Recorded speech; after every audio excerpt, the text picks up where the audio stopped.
development of mRNA COVID-19 vaccines win Nobel Medicine Prize.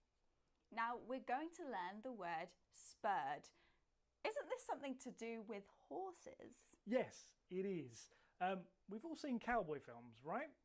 Think about what the cowboys wear. Particularly, think about their boots. Now, on the back of their boots, they have these spiky things called spurs. And cowboys used to use these to make their horses go faster by hurting them. That doesn't sound very nice. I don't think it is. But nowadays, we use this word spurs to mean encourage or make something happen. We can also say that something spurs something on, and that's a phrasal verb.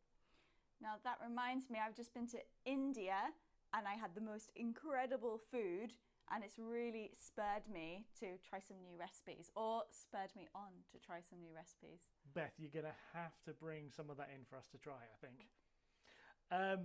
In the original story, the research that these scientists did spurred on the development of new vaccines. They made it or encouraged it to happen. That's right. Okay, let's look at that again.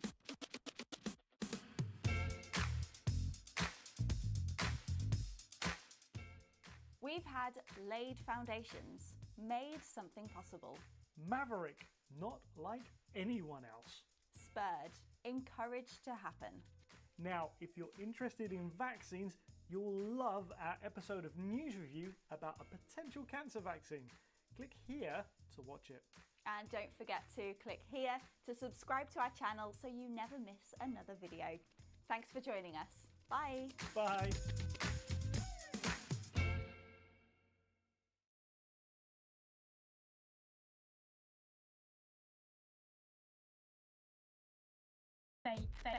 Fake news. Hello, this is Fake News, Fact and Fiction from BBC Learning English. I'm Hugo. And I'm Sam. In the programme today, we'll hear from expert Samantha Bradshaw on the dangers of fake news. And I'll be giving you some information about information. We'll also hear a story about what happened when fake news was spread in a small town in Mexico. Now, Sam, how are you today? I'm fine. Thanks, Hugo. How are you? I am very well, and I'm looking forward to your vocabulary slot later. Okay. I am today going to be talking about the word information. I can hardly wait. Yeah, I think that might be fake sincerity there. No, honestly, I'm really looking forward to it. Okay, well, we'll see if you feel the same way afterwards. Here is everything you could ever want to know about the word information. Maybe not everything, but as much as I could fit in.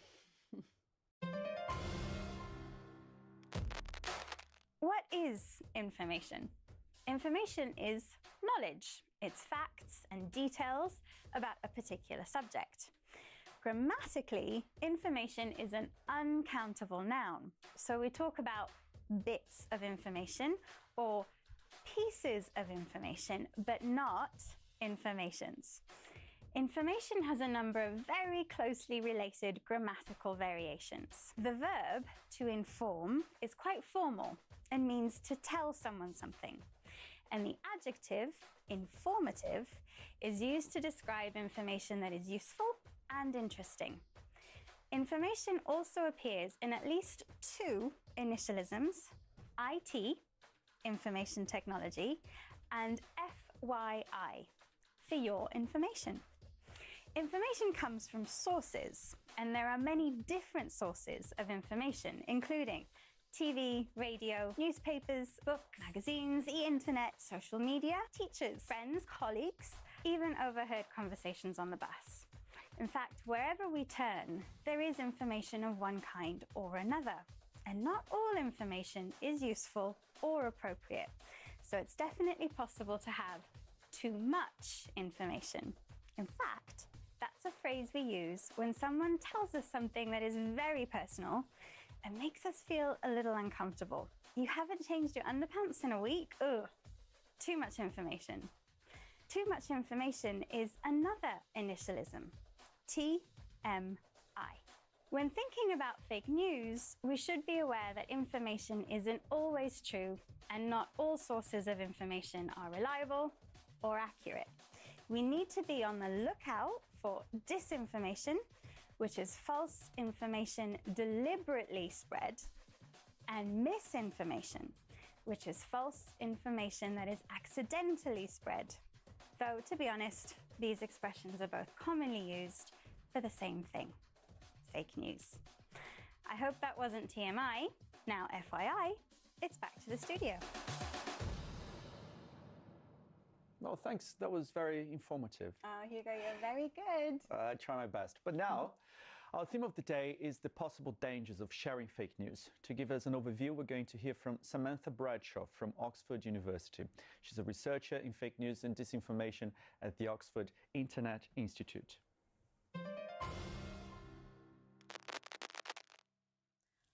Fake news can have real human consequences when it spreads from the online world to the offline world, particularly because of the speed at which this disinformation can spread.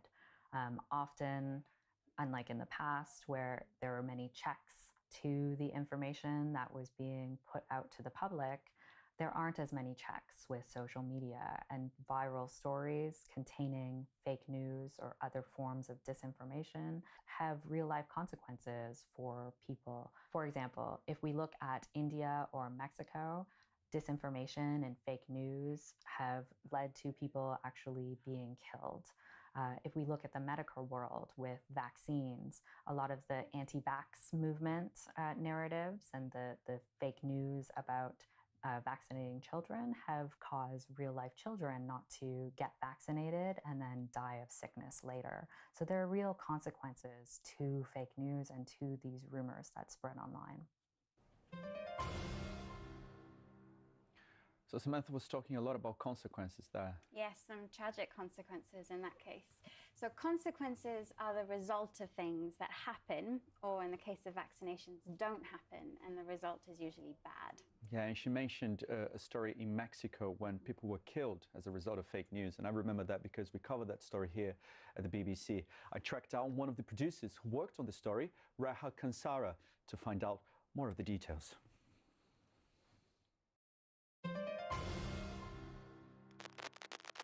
Raha, you covered a tragic story, and that was because of fake news. Tell us about that. So this is a story about two men who were murdered for something that they didn't do. These two men, they were going back home. They stopped over by a school to take a break. They had loud music on and were resting in their car. But someone at the school got suspicious, and so they called the police. As soon as the police arrested them, not for anything, but just finding, beer bottles, empty beer bottles in their car. People came, saw everything that was happening outside the school and started spreading fake news on WhatsApp. The rumor that essentially spread was that they were two men who were child kidnappers who were waiting outside a school to abduct children. And that obviously caused a frenzy on social media, on WhatsApp. And that turned into something bigger when they were arrested, because this went from WhatsApp to Facebook, gathered on Facebook to call out on people to come outside of the police station and basically take the law into their own hands. They were dragged from the police station to a town hall, doused in petrol, and then lit on fire. Lynchings aren't a new thing, but what is new is the way that this whole thing was filmed on Facebook. Mm-hmm. It really shows the danger, because it went from WhatsApp to Facebook, and then it was a very small town in Mexico, so in a matter of hours, everybody was talking about it. And what struck you the most when covering the story? The fact that people so easily believe things without, fact checking or double sourcing things, it has grave consequences, and this was one of them. Has there been any change in terms of legislation in Mexico, like public perception, even like public behavior when they see something that is not true? There are people talking about misinformation, more particularly over here, disinformation, the fact that people can turn lies into actual news. And this is something that Mexico is dealing with, not just with lynchings, but also with elections and just in general fake news in the country. And so you have platforms like Lo Que Sigue that has had to come about just to combat fake news in the country. Rahab, thank you very much indeed. Thank you. A terrible story, Sam. Yeah, really, really tragic. Yeah, and we know this has happened not just in Mexico, but in other countries as well, like in India and Myanmar. Yeah, and it just goes to show that we have to be really, really careful when we're sharing information online. And most of us only share cute cat videos probably, but there are consequences to things like gossip that are shared. It seems a little bit insensitive to talk about vocabulary after such a tragic story, but Reha did use a really interesting journalistic term there. So could you explain to us what double sourcing means, please? So it is making sure that you have two independent sources confirming the same information. So, but you also have to make sure that these sources are not confirming, the news using the same source themselves. Right. Now, if you are an avid news consumer and want some advice on what to consider before you share anything on social media, here's Reha again with her top tip. The best tip that I can give people who are consuming news non-stop is that you need to, if you see something, you need to find a way to verify it. That means if you see something in the news, check another media organization's coverage of that news to see whether they are following the same line. If you see something on WhatsApp that isn't news, but people are spreading, question why they're spreading it, what's their agenda. If there is something involved in it that shows that it could have a reliable source of news, then go to that source and find out what's happening. It's a great tip there, not just for journalists, but for everybody. It's very important to verify before sharing. Absolutely. And to verify simply means to check that something is true. Okay, well, almost done for today. Before we go, Sam, remind us of today's key vocabulary. Of course, very happy to. So today I was talking about different forms of the word information. Information itself is an uncountable noun, and when it comes to fake news, you can talk about disinformation, which is deliberately fake information, and then there's also misinformation, which is accidentally fake information. So for example, if you're sharing something that you didn't know was fake, that's misinformation. But you might hear misinformation and disinformation being used interchangeably. The adjective for something that is interesting and useful is informative. In the program, we also talked about the word consequences, which are the negative results of something. And we also heard the word double sourcing, which is checking a news story is true by seeing if two independent sources are reporting the same thing. And if you do, that you may be able to verify the story and you may be able to confirm that it is indeed true. Thank you, Sam. And that's all from us today. Share safely. Goodbye. Bye.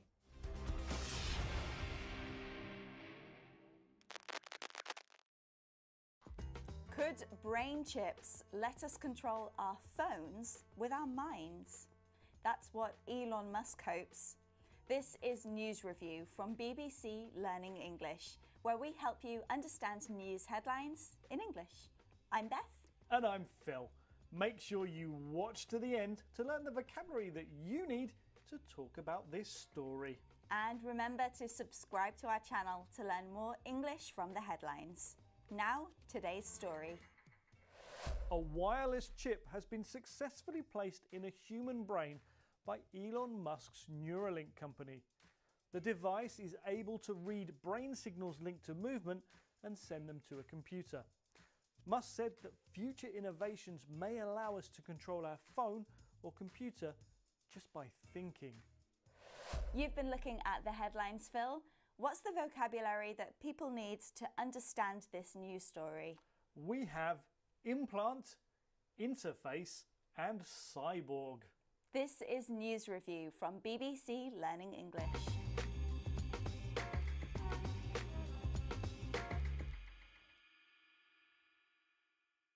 Let's have a look at our first headline. This is from the BBC. Elon Musk announces first Neuralink wireless brain implant. Now, this headline is about the announcement from Elon Musk that his company have successfully put an implant into someone's brain. Implant is the word we're looking at. Phil, what can you tell us about it? Okay, so the word implant, it's a verb and a noun, and in this headline it's a noun referring to the device that was physically put inside someone's brain. That machine is the implant. Now, implants aren't particularly new, although this one is, but there are lots of different kinds of implants, aren't there? Yes, you can have implants that keep your heart beating. Implants can help people hear again, and you can use implants to replace joints, things like knees or hips. Okay, that's the noun. What about the verb? Does it just mean to put an implant into someone's body, or can it mean anything else? Well, literally that's what it means here. You can see the prefix im, which means to put in or to go in. But as well as being able to physically implant something into someone's brain, we can also implant things into their minds.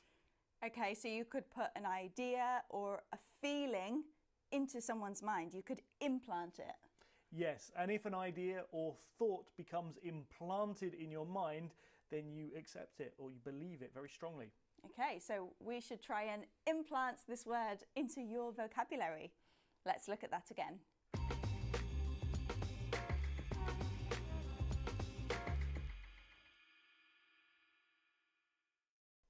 Let's have our next headline. This is from The Register. Elon Musk's brain-computer interface outfit Neuralink tests its tech on a human. Now this is about Elon Musk's company Neuralink and their new technology. We're looking at the word interface, which can be a noun and a verb. It's a noun in the headline. Now, interface, I know that it means two systems coming together, but what does it mean in this headline? Okay, well, the implant in this story is a brain-computer interface, and it's the device that lets someone's brain communicate with and work with a computer. But an interface can be a lot simpler than that. The interface on the software on your computer is just what you can see and what you can click on. Okay, but it's not just computer systems. It can be much more than that. So here in the story, the interface is between technology and biology and how they link together. Yeah, it's not just gadgets. Ideas and concepts can have an interface between them. Okay, let's look at that again.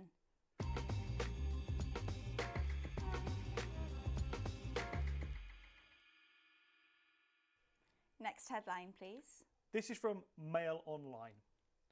Rage against the machine. Americans warn Elon Musk to stop creating cyborgs after he revealed the first human has had Neuralink's brain chip.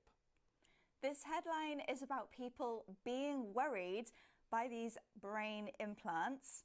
We're looking at the word cyborg. This sounds like something from science fiction. That is where it comes from, but like the word robot, it's also used to describe things that actually exist. Now, originally a cyborg was something that is part human and part machine. Okay, I know about robots. They actually exist. I have a robot Hoover. But cyborgs, do they actually exist? They sound quite futuristic. Okay, well, in news articles and headlines, the word cyborg is more likely to be used as a comparison to describe things that are similar to cyborgs from science fiction. So you might read about so-called cyborg insects or bacteria. Okay, let's look at that again.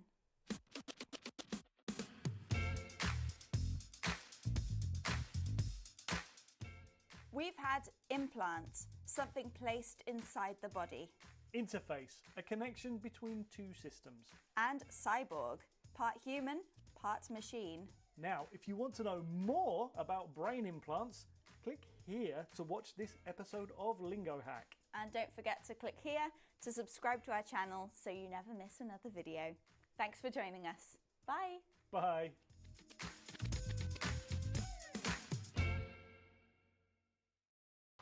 Are you lazy, greedy and selfish? Then you need to learn Goblin Mode, Oxford's 2022 Word of the Year. This is News Review from BBC Learning English. I'm Neil. And I'm Beth. Make sure you watch to the end to learn vocabulary to talk about this story. Don't forget to subscribe to our channel, like this video and try the quiz on our website. Now, the story. What word describes lazy, greedy, shameless behaviour. It's goblin mode, and it's word of the year according to one UK publisher. Since the pandemic, some people have realised they don't want to go back to the lifestyle they had before. They want to stay in goblin mode. Oxford University Press chooses a word each year that reflects the mood of the past 12 months. You've been looking at the headlines, Beth. What's the vocabulary? We have speaks to, over, and unveils. This is News Review from BBC Learning English.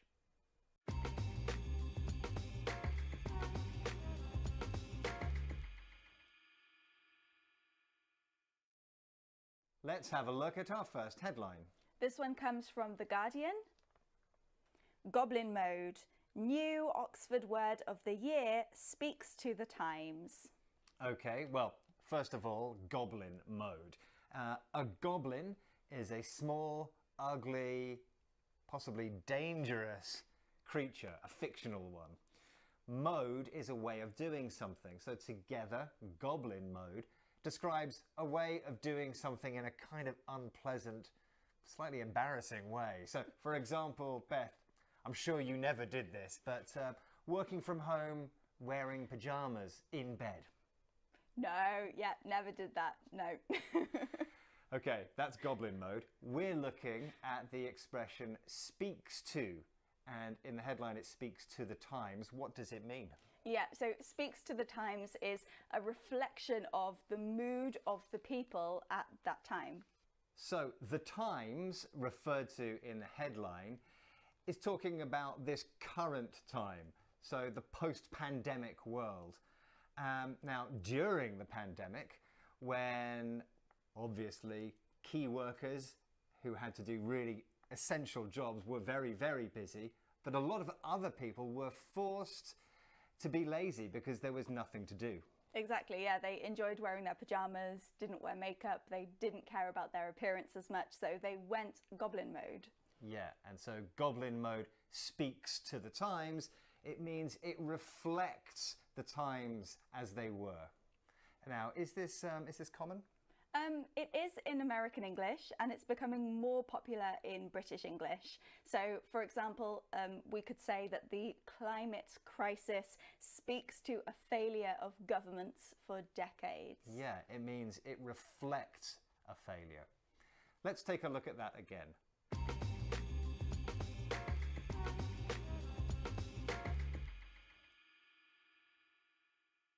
Let's take a look at our next headline.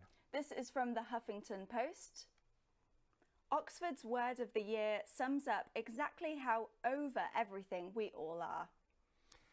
So the headline says that the word of the year sums up how we feel. Sums up means summarises. We are looking though at over, and that seems simple. I know over, you go over a bridge, the bridge goes over a river. Is that what we're talking about? Well, in your examples you've used over as a preposition, but here it's actually an adjective. Right, okay. So what does it mean? Well, if you're over something, then you are tired, bored, and unenthusiastic about something. So maybe initially at the beginning you were quite enthusiastic, but now you're ready for it to finish. Okay, so you've had enough of something, you're fed up with it. Yeah, exactly. So the World Cup, I was quite enthusiastic about it at the beginning, but now I feel like it's been going on for ages. I am over it. Oh, really? I'm still really into the World Cup, and that's the opposite of over, isn't it? It is. And we very often use so with this. We say, I'm so over it. Now, in the headline, it refers to how unenthusiastic people are about everything. And when they say everything, they mean this year, all the negative events going on. There's a lot of bad news around. This use of over is quite informal, isn't it?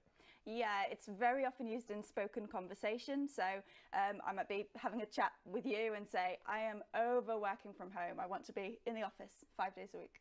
Oh, here we are. Let's take a look at that again.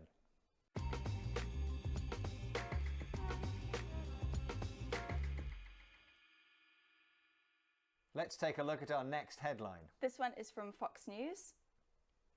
Oxford Dictionary unveils 2022 word of the year, goblin mode.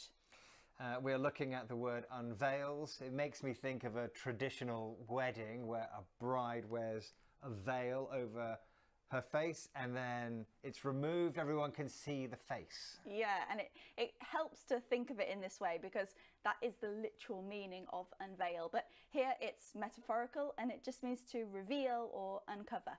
Yeah, you can imagine, you said it's metaphorical, but Oxford have this word, goblin mode, with a little curtain over it. They open it and we can all see it. Yes, exactly. This word is also used when something like a new exhibition or a new piece of art is uncovered or revealed. Yeah, and politicians use it as well to talk about their plans. But is it used in everyday conversation? Can I say to you, I'd like to unveil my Christmas plans? No, not really, because it's quite a grand thing. It might be that a company or a celebrity might unveil something, so you'd probably just tell me what your Christmas plans are. Okay, let's look at that again.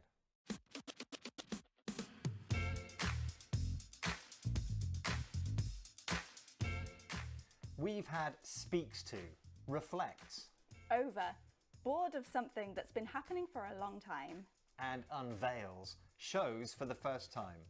Don't forget there's a quiz on our website at bbclearningenglish.com. Thank you for joining us and goodbye. Bye.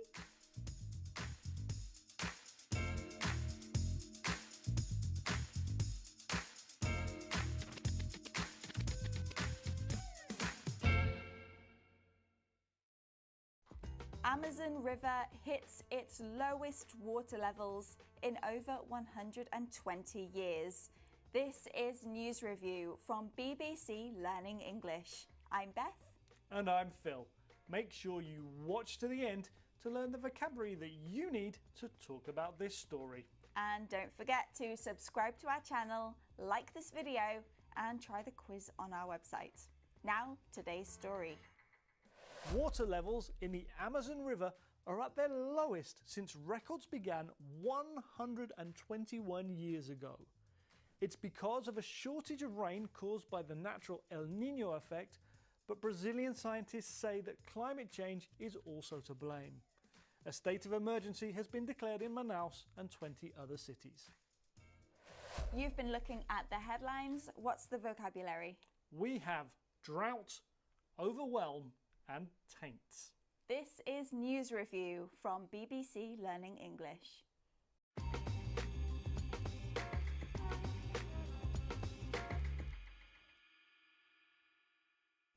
Let's have a look now at our first headline. This is from CNN. Amazon rivers fall to lowest levels in 121 years amid a severe drought. This headline says that the Amazon has fallen to its lowest level in 121 years, and this is because of a drought. Drought is the word we're going to be learning about. Phil, what can you tell us about drought? Okay, so drought is a period of very dry weather where there is little or no rain, and it can cause problems, things like crops failing or wildfires. To talk about the situation, we can use it as an uncountable noun, drought, but we can also talk about a drought to talk about a specific period of drought. Okay, but it's not just used for dry weather. I've heard this term used in sports, for example. Yes, so in football you could talk about a goal drought, and that's where you have a player who usually scores lots of goals and they just stop scoring. And we use drought here because in the same way that water stops flowing, so the goals have stopped flowing. And one more thing to note about drought is that the pronunciation and the spelling are quite different. So we spell it D-R-O-U-G-H-T, but it's pronounced drought. Okay, let's look at that again.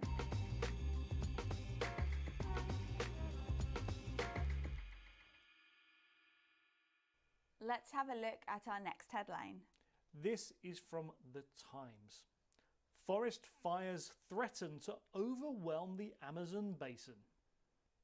The headline says that there are forest fires in the Amazon basin. That's because the drought is making everything dry. Now, the word we're interested in is the verb overwhelm.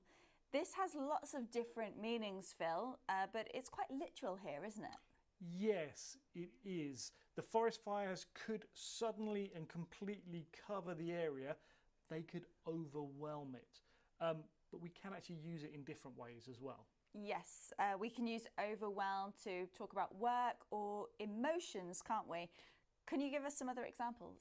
Yes, so we can use it as a passive or we can use it as an adjective. So if, for example, you say that you're overwhelmed with work, it means you've got too much and you can't cope with it. If you watch a film that's very emotional, you could say it's overwhelming if it makes you cry a lot. Well, hopefully this episode of News Review hasn't overwhelmed you, although Phil, your presenting has been very moving. Okay, let's look at that again.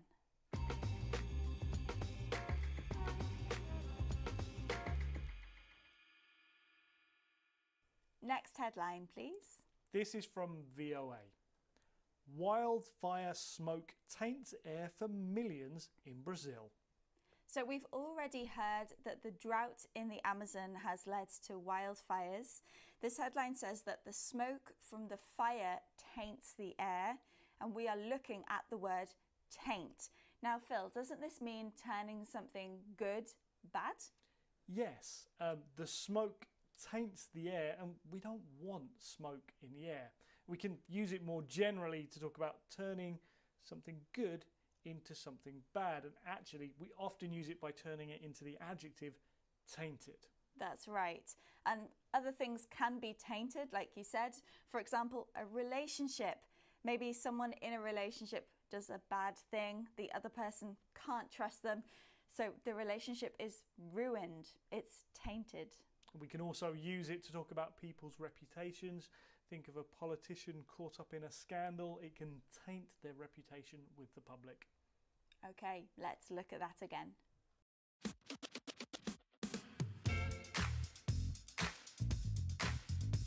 We've had drought, a period of time with no rain. Overwhelm, cover something completely and quickly. And taints, turns something good to bad. Now, if you're interested in the Amazon, we've got another episode of News Review that we think you'll really like. Click on it now. And don't forget to click here to subscribe to our channel so you never miss another video. Thanks for joining us. Bye.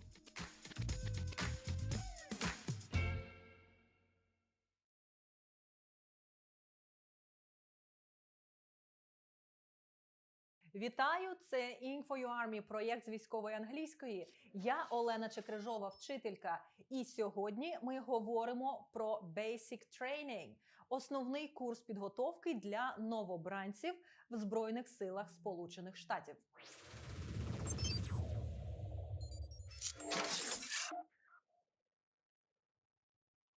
Military Recruit Training або Basic Training – курс молодого бійця. Це посвята новобранців у військове життя. Такий собі Initiation into the Army. Також часто вживають термін Bootcamp – тренувальний табір, де recruits – новобранці learn the basics of military life. Bootcamp готує молодих людей до майбутньої служби фізично, physically, ментально, mentally та емоційно, emotionally. І в США ця підготовка триває в середньому 10 тижнів, 10 weeks. Зверніть увагу на слово recruit. Воно вимовляється з наголосом на другий склад.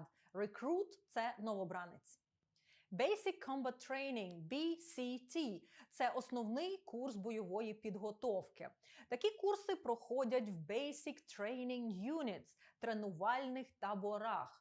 Fort Jackson in South Carolina, Fort Sill in Oklahoma, Fort Leonard Wood in Missouri, Fort Benning in Georgia. Головний тренувальний табір в США – це Fort Jackson. Хто навчає новобранців? Instructors in Basic Combat Training – це Non-Commissioned Officers, NCOs, а також Drill Sergeant. Обов'язковий атрибут форми Drill Sergeant – Smoky Bear Hat. Drill sergeants відповідають за всю підготовку рекрутів, планування програм та дисципліну. Як проходить день новобранця в тренувальному таборі? Протягом всього курсу новобранці живуть в казармах – barracks. Їх день починається з first call – підйому і закінчується відбоєм – lights out. Протягом дня рекрути мають прийоми їжі – breakfast, lunch, dinner, а також personal time та drill sergeant time. Час, коли drill sergeant спілкується з рекрутами на теми, які, на його думку, варті уваги. День новобранців розписаний по хвилинах. І хочу нагадати вам, що в попередніх відео ми розбирали, як вказувати час англійською. В тому числі, як вказувати час за 24-hour clock, тобто military time. Якщо ви раптом пропустили цю важливу тему, передивіться урок. А також не забудьте підписатися на наш канал, поставити вподобайку, а також залишити будь-який коментар до цього відео. Ваша активність дійсно допомагає нам поширювати наші навчальні уроки. В тренувальних таборах мають місце щоденні перевірки – daily inspections, uniform inspection, weapon inspection, barracks inspection, equipment inspection. Чому навчаються новобранці на Basic Combat Training і які тренінги вони проходять? Drill або Foot Drill – строєва підготовка, строєве навчання. Marching Information – пересування в строю. Map Reading and Compass Use – топографія та орієнтування на місцевості. First Aid Training – навчання з надання першої допомоги. Field Training Exercise або FTX – польові навчання та польові виходи. Tactical Field Maneuvers – тактичні польові маневри. Foot Marches – марш-кидки на 5, 10 або більше кілометрів. Shooting Practice – тренування зі стрільби. Basic Rifle Marksmanship – початковий курс стрільби з гвинтівки. Weapons Training – вогнева підготовка. NBC Training, де NBC – це Nuclear, Biological and Chemical Warfare. Це тренінг захисту від ядерної, хімічної та бактеріологічної зброї. Communications Training – тренінг зі зв'язку. Найбільший челендж – це смуга перешкод, Obstacle Course, яку ще називають Assault Course або Confidence Course. За період базової підготовки новобранці засвоюють Military Organization, Military Values and Ethos – військову організацію, цінності та дух. Коли Basic Training закінчується, рекрути мають випускний – Graduation Ceremony або Graduation Parade. Після цього солдати готові до наступних етапів підготовки – Advanced Individual Training, AIT та Trade Training, де вони будуть навчатися вже конкретній військовій спеціальності. А ми з вами продовжимо навчання з військової англійської вже в наступному відео на цьому каналі. Я Олена Чекрижова, вчителька. Це Ink4U освітній проєкт для українських військових. Побачимося!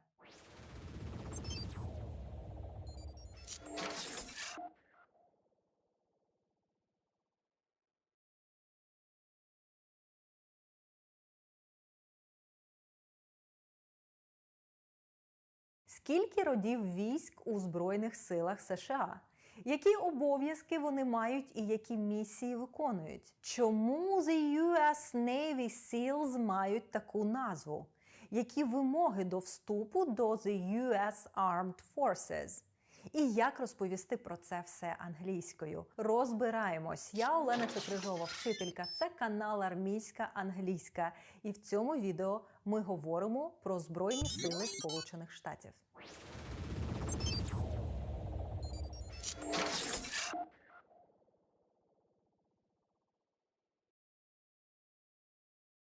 Для початку розберемося з ключовим словом branch. A branch – це гілка, галузь, а у військовій англійській – це рід військ. Branch insignia – емблеми або знаки розрізнення за родами військ. Combat branches – бойові роди військ. Combat support branches – роди військ бойового забезпечення. Combat service support branches – служби тилового забезпечення.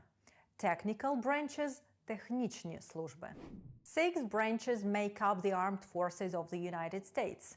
The Air Force, the Army, the Coast Guard, the Marine Corps, the Navy, the Space Force. Всі вони, окрім the Coast Guard, are under the Department of Defense, підпорядковуються Міністерству оборони США, яке, до речі, має 2 million civilian and military employees, тому вважається найбільшим роботодавцем світу. The Coast Guard підпорядкований Міністерству національної безпеки США, is under the US Department of Homeland Security. Всі роди військ, окрім the Space Force, мають регулярні війська, active duty або full-time components та резерви, reserves, що є part-time components.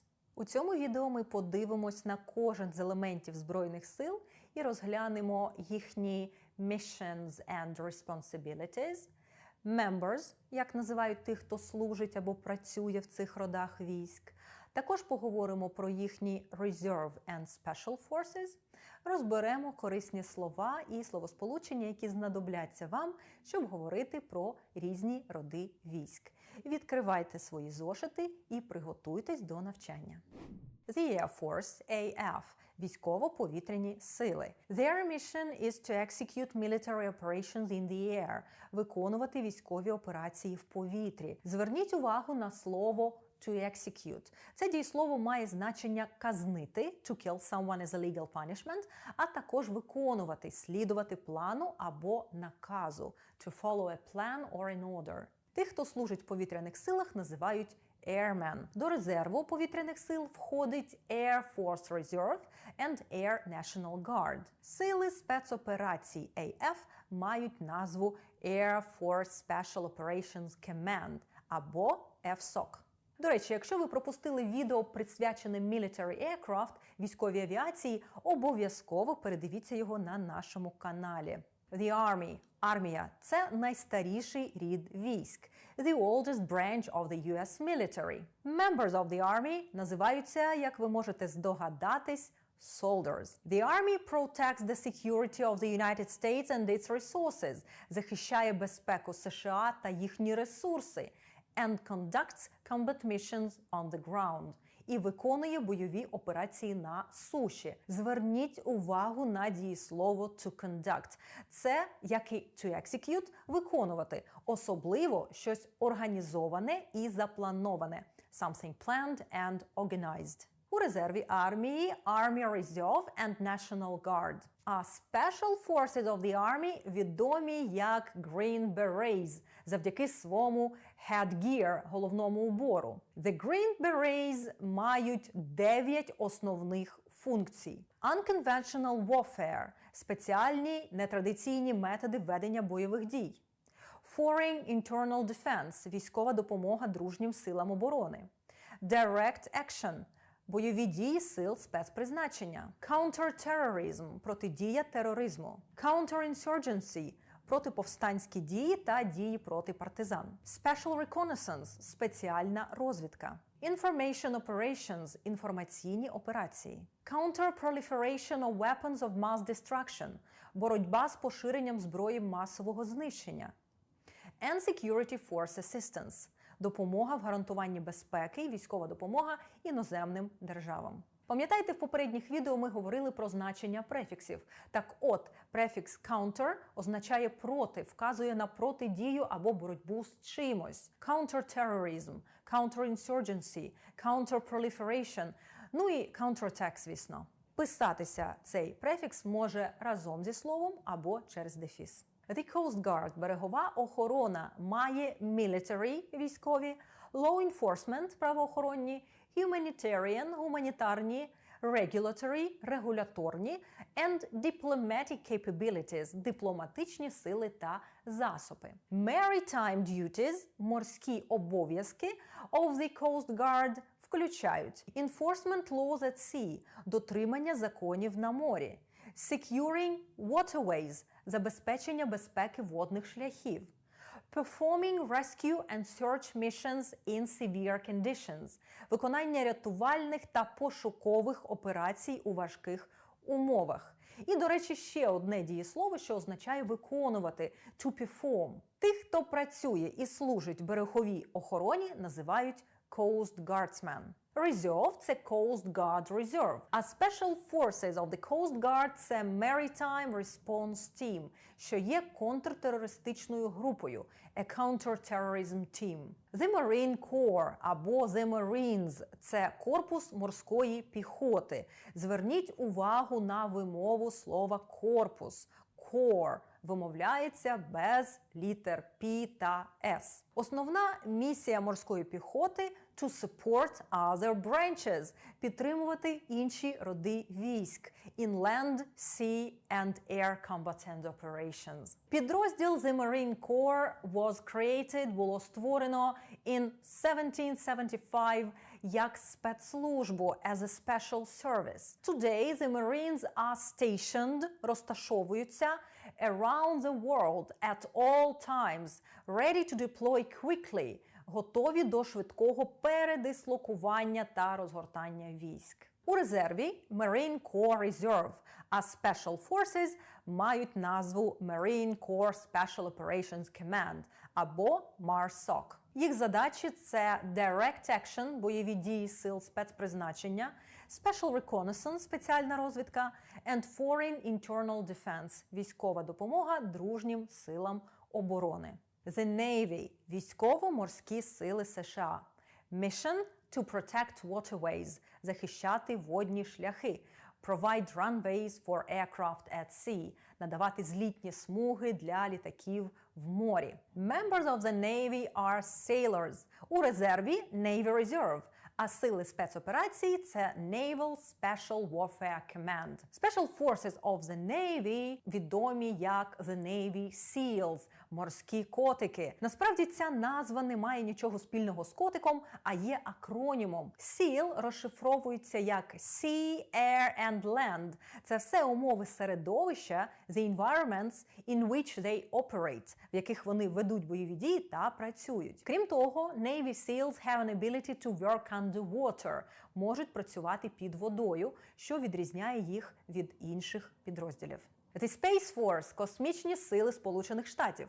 Шостий і наймолодший рід військ в the US Armed Forces, який was created in December 2019. Його місія – to organize, train and equip – організувати, тренувати та оснащувати members to conduct global space operations.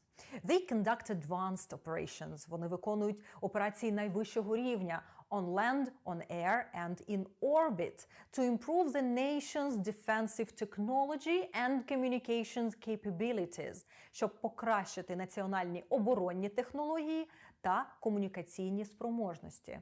Through military space power. Завдяки військовим космічним силам. Звучить як цитата з якогось фантастичного фільму. Наскільки мені відомо, members цього роду військ називаються Guardians. The Space Force на момент зйомки цього відео не мають резерву та сил спеціальних операцій. А щоб приєднатися, to join the Space Force, треба звертатися в the Air Force Recruitment Center.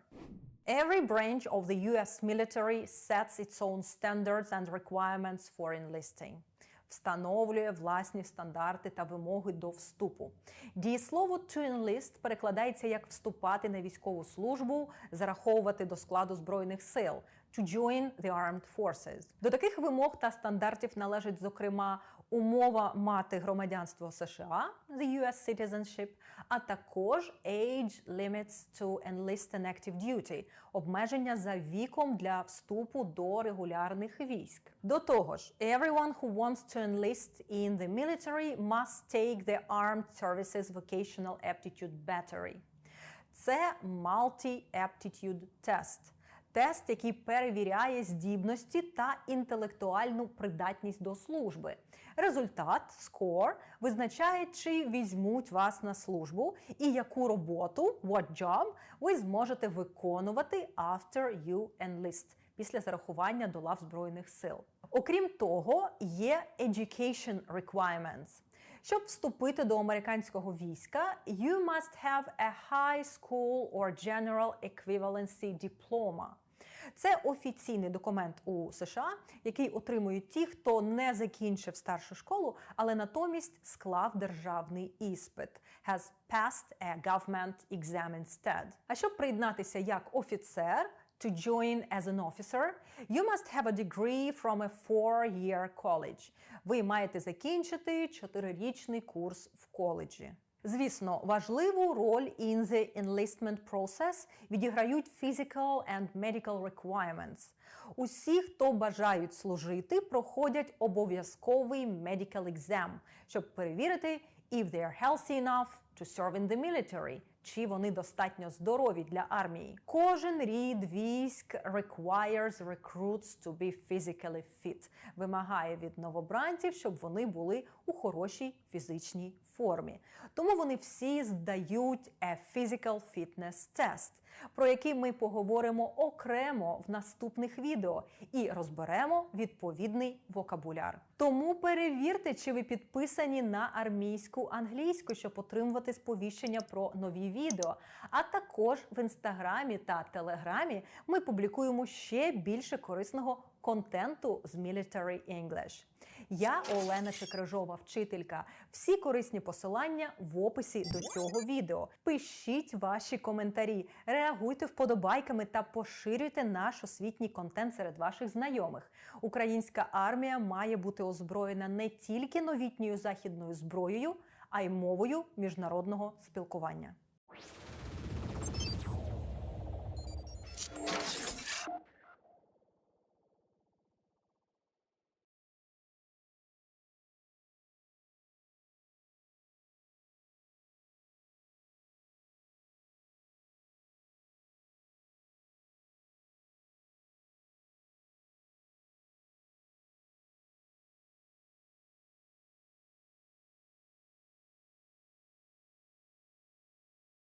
Чим військове розмінування відрізняється від гуманітарного?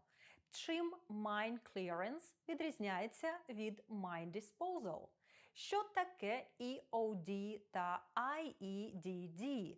Як сказати in English розмінувальник, група саперів, мінно-пошуковий собака, мінний трал та який засіб для розмінування позначається акронімом MICLIC. Що таке minesweeper, mine clearing roller, mine plow та mine flail?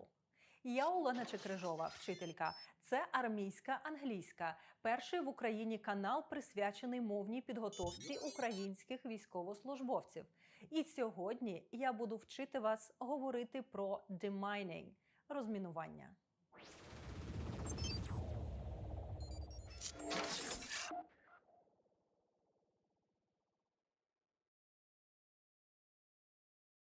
Друзі, в попередньому уроці ми з вами проходили тему міни – types of landmines. А в цьому уроці будемо вивчати лексику, пов'язану з темою розмінування – demining or mine clearance. Я заготувала для вас багато корисних термінів.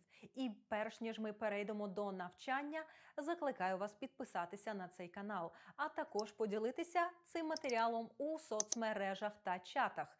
Нехай більше українських військових вивчають англійську і наближаються до мовних стандартів НАТО.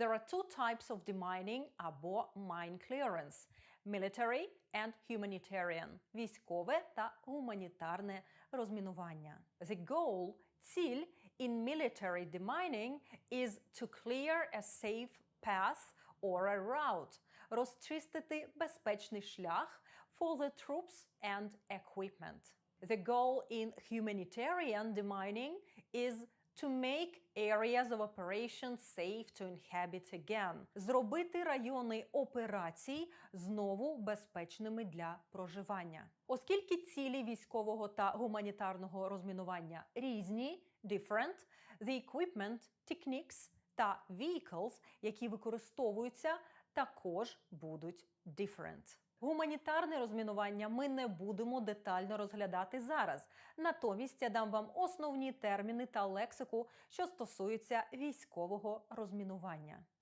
Bomb disposal – знешкодження бомб, знешкодження вибухових пристроїв. Це широкий термін, що охоплює Explosive Ordnance Disposal, EOD, ця абревіатура буде нам ще траплятися сьогодні, знешкодження вибухонебезпечних предметів, знешкодження боєприпасів, що не розірвалися. And Improvised Explosive Device Disposal, IEDD – знешкодження саморобних вибухових пристроїв. Minefield – мінне вибухове загородження, мінне поле. Mined Area – замінована ділянка, замінований район, замінована акваторія. Minefield Breaching – подолання мінного поля, пророблення проходів у мінному полі. Від дієслова to breach – прориватися, проробляти проходи в інженерних загородженнях. Minefield Marking Equipment – обладнання для позначення мінних полів. Mine Clearance – розмінування. Mine Disposal – знешкодження, утилізація мін. Це процес нейтралізації, neutralizing, приведення у безпечний стан, rendering safe, зняття, recovering, переміщення, removing або destroying mines, знищення мін. Я зібрала для вас низку дієслів на тему розмінування, які узгоджуються зі словом mine. Запам'ятайте їх. To detect a mine – виявляти міну. To locate a mine or a minefield – визначити місце розташування міни або мінного поля. To defuse або to neutralize a mine – знешкодити міну. To destroy a mine – знищити міну. To detonate a mine – підірвати міну. Також у цьому значенні можна почути фразове дієслово to blow up. To blow up a mine.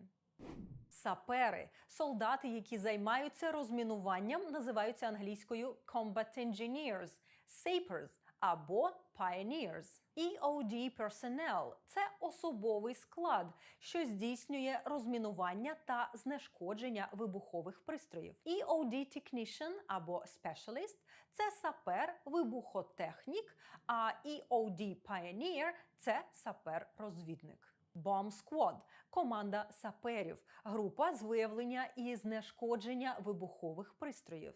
Абревіатурою MDD позначається Mine Detection Dog – мінно-пошуковий собака, собака мінно-пошукової служби. PPE – це Personal Protective Equipment – індивідуальне захисне спорядження. Зокрема, Advanced Bomb Suit – ABS – захисний костюм, який захищає EOD Soldiers from threats. Дуже детально про те, як говорити про PPE англійською, я розповідала в окремому відеоуроці. Посилання буде в описі до цього відео.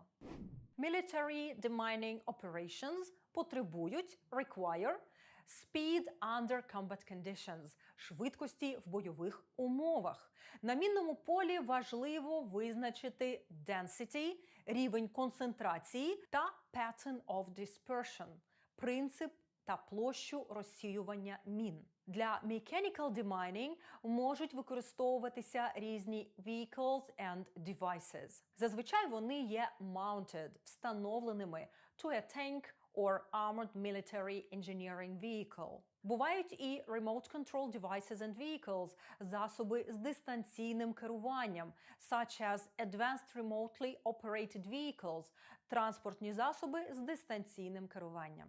A mine plow або a mine sweeper – мінний трал.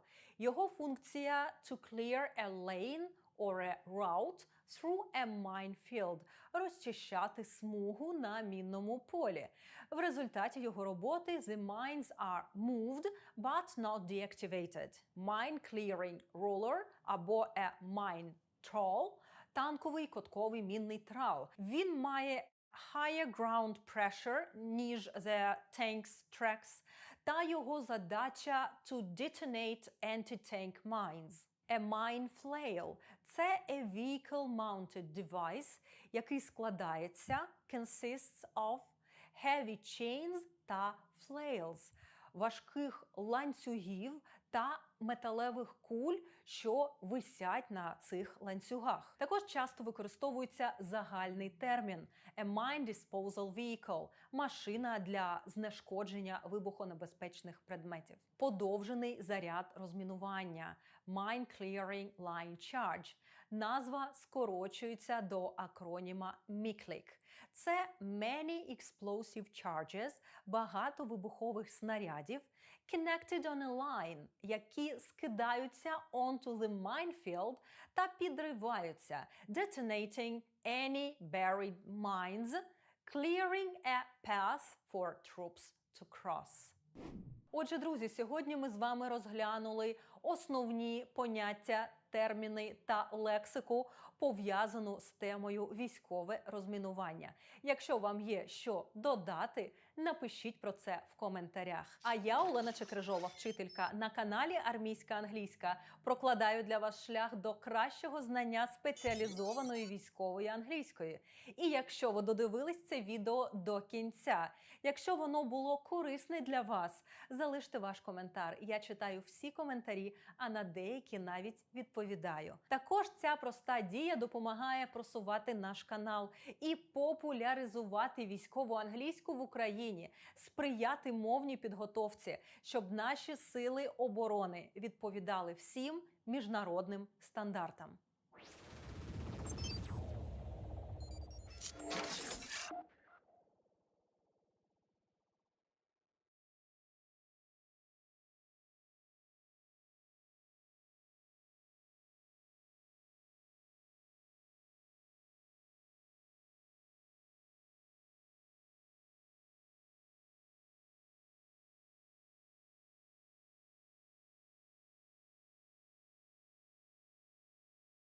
Вітаю, я Олена Чекрижова, вчителька. Ви на каналі InfoUarmy, де ми вивчаємо військову англійську. І в цьому відео ми навчимося формувати назви національностей від назв країн.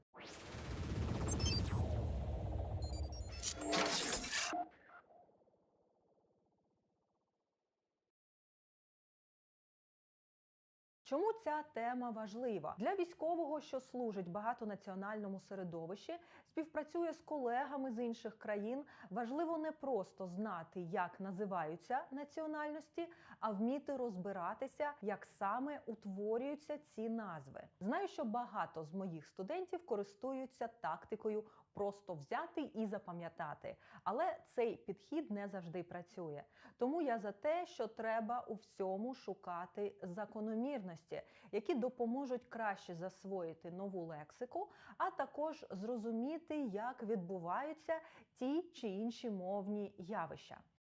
Назви національностей в англійській мові пишуться з великої літери. Та є кілька таких, що заслуговують скоріш на міжнародну ізоляцію та Гаазький трибунал, а не на велику літеру. Тому в інстаграмі та телеграмі нашого проєкту ми завжди пишемо їх з маленької літери.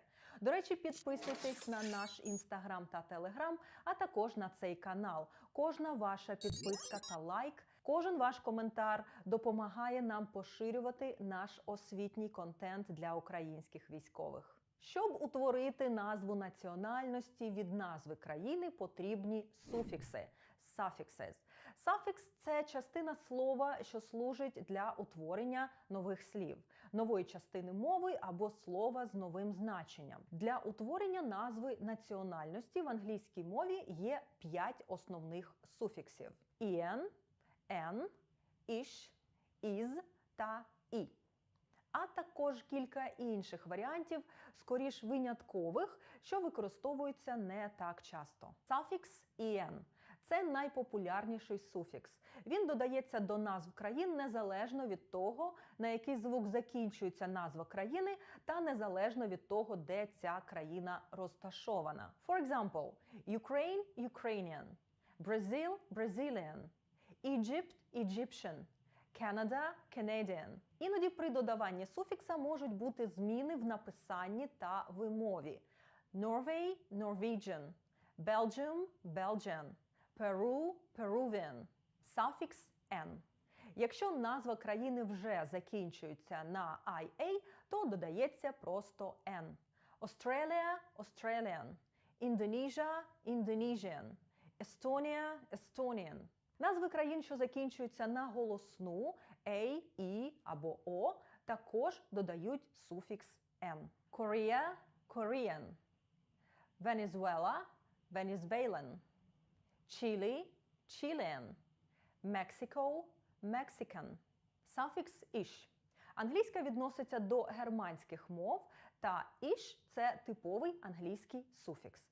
Тож назви національностей країн, що знаходяться поруч з Британією, утворюються за допомогою цього суфіксу. Britain – British, Scotland – Scottish, Ireland – Irish, Wales – Welsh, Sweden – Swedish, Denmark – Danish, Finland – Finnish, а також Poland – Polish, Spain – Spanish, Turkey – Turkish. Суфікс «is».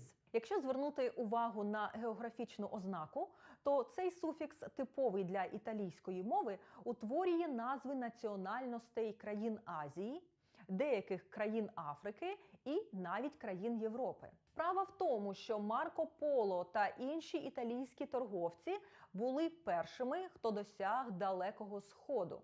Тому багато назв азійських національностей в англійській мові мають суфікс «is». China – Chinese, Vietnam – Vietnamese, Japan – Japanese, Lebanon – Lebanese, Sudan – Sudanese, Taiwan – Taiwanese, а також Portugal – Portuguese, Malta – Maltese. Суфікс «і».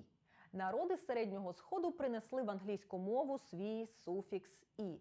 Багато країн, що утворюють назву національності за допомогою цього суфіксу, знаходяться на Сході, і багато з них – це мусульманські країни. Ірак – Иракі, Непал – Непалі, Пакистан – Пакистані, Бенгал – Бенгалі, Оман – Омані, Таїланд – Тай, Кувейт – Кувейті, Ізраїль – Ізраїлі. Other suffixes, інші суфікси. Це скоріш виключення, ніж правила, і їх дійсно варто запам'ятати. France – French, Greece – Greek, Cyprus – Cypriot, Iceland – Icelandic. Інколи при утворенні назви національності назва країни або скорочується, або змінюється. The Netherlands – Dutch, Switzerland – Swiss, Madagascar – Malagasy, Czech Republic – Czech, Germany – German. Більшість цих прикметників, що позначають національність, утворюють не тільки назви національностей, а й назву мови і громадян цієї країни. For example, do you speak Ukrainian?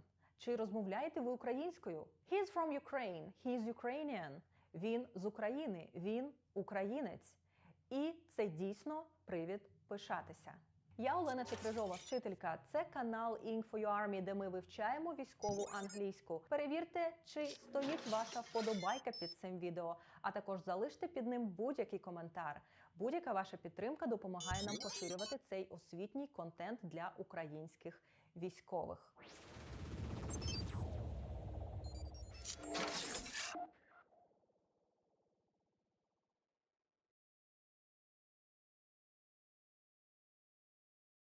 Що таке a military assault course або an obstacle course?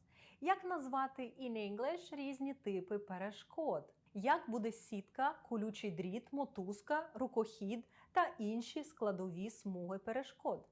Які дієслова потрібні, щоб розповісти про вправи та завдання, які проходять солдати? Я Олена Чекрижова, вчителька. Це армійська англійська. І в цьому уроці ми будемо розбирати смугу перешкод, obstacle course або assault course, і те, як говорити про перешкоди англійською мовою.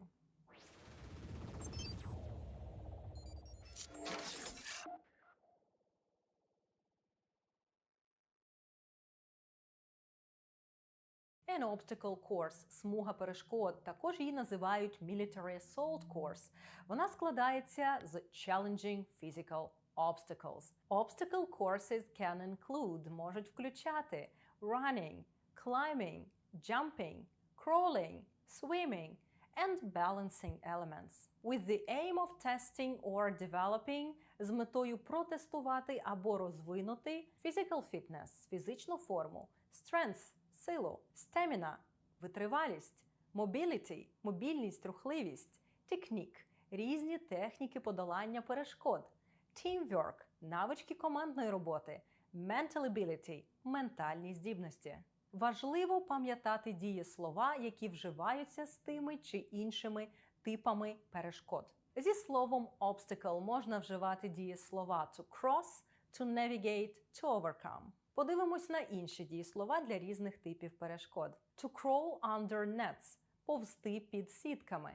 To climb up nets – забиратися на сітки. To climb up walls – лізти на стіни. Або to climb over walls – перелазити через стіни.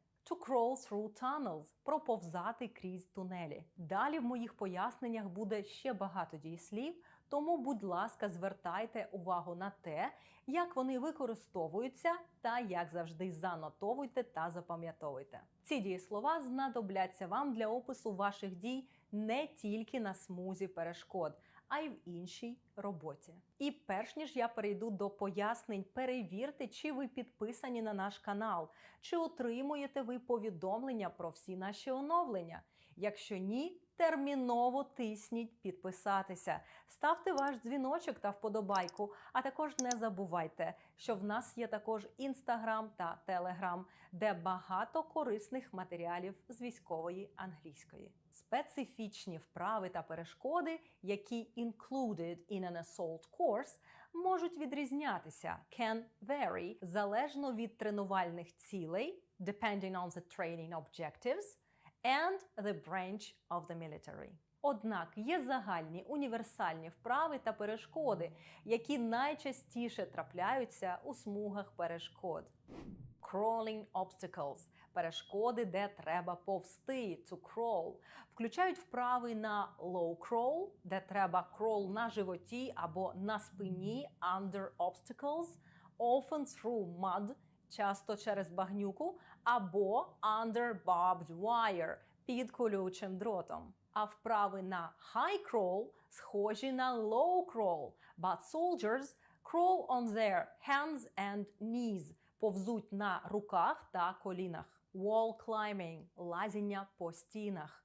Vertical walls – різноманітні типи стін різної висоти, через які треба перебиратися солдатам. To climb over – індивідуально чи в групі. Щоб перебиратися, солдати use various techniques – застосовують різні техніки. Rope-assisted climbs – мотузки використовуються, щоб допомогти солдатам to scale walls or vertical obstacles. To scale – це вилазити наверх. Переходимо до перешкод, що тестують balance and coordination. Balance beams – колоди. Soldiers walk across narrow beams without falling. Log bridges – перешкоди, де солдати проходять дистанцію, використовуючи колоди як мостики. Water obstacles – водяні перешкоди. Swimming or wading through water bodies.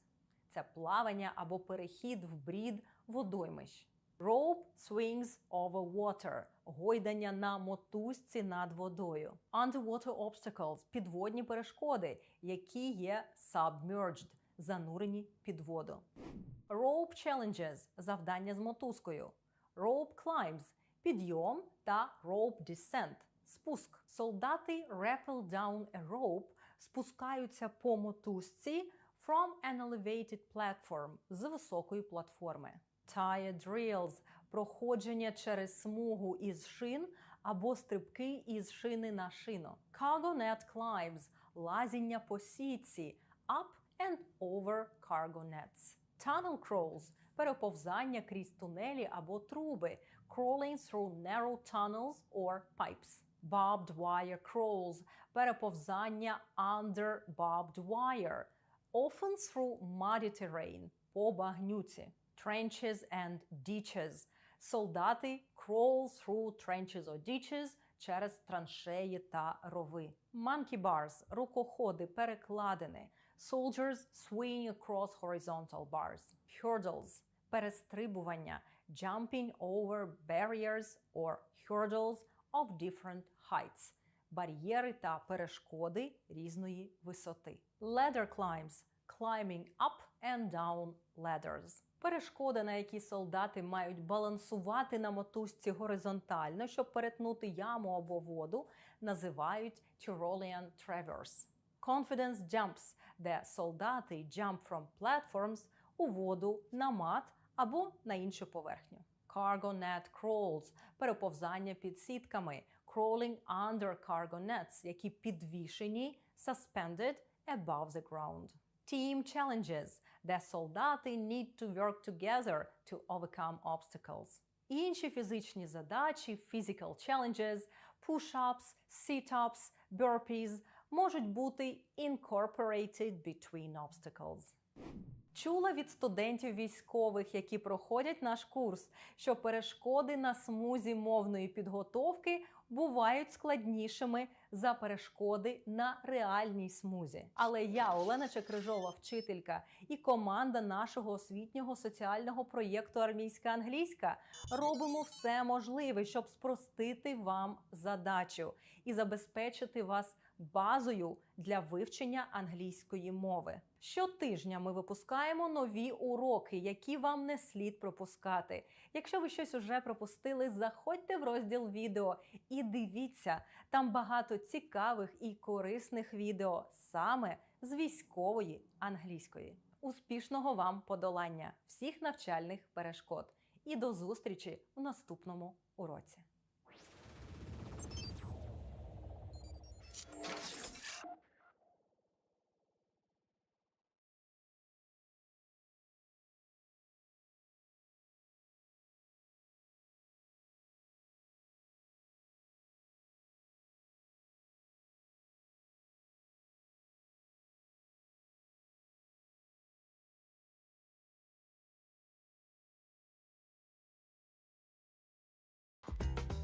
Plastic in the ocean. Could it actually be helping some creatures? This is News Review from BBC Learning English. I'm Neil. And I'm Sian. Make sure you watch to the end to learn vocabulary about this story. Don't forget to subscribe to our channel, like this video, and try the quiz on our website. Now the story. The Great Pacific Garbage Patch. It doesn't sound like a great place to live. But scientists have discovered coastal creatures making the huge plastic waste island their new home.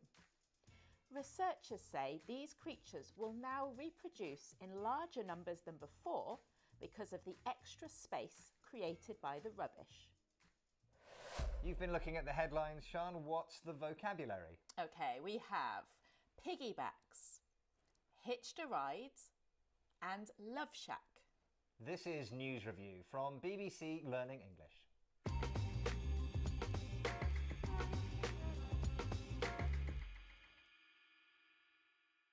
Let's look at our first headline. This is from The Hindu. In the Great Pacific Garbage Patch, coastal life piggybacks on plastic trash. So this headline is saying that coastal life, that's creatures that normally live on the coast, are piggybacking on this island of junk, trash, rubbish, garbage, waste into the middle of the ocean.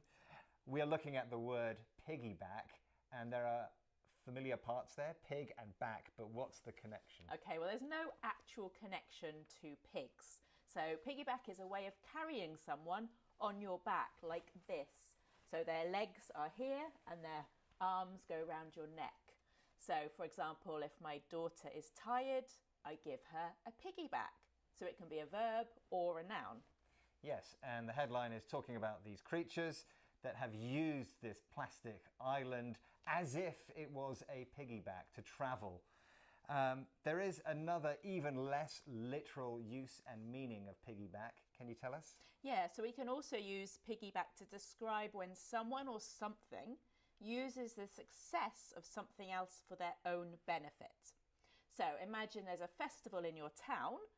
Some businesses will sell stuff connected to the festival so that they piggyback on its success. Okay, let's look at that again.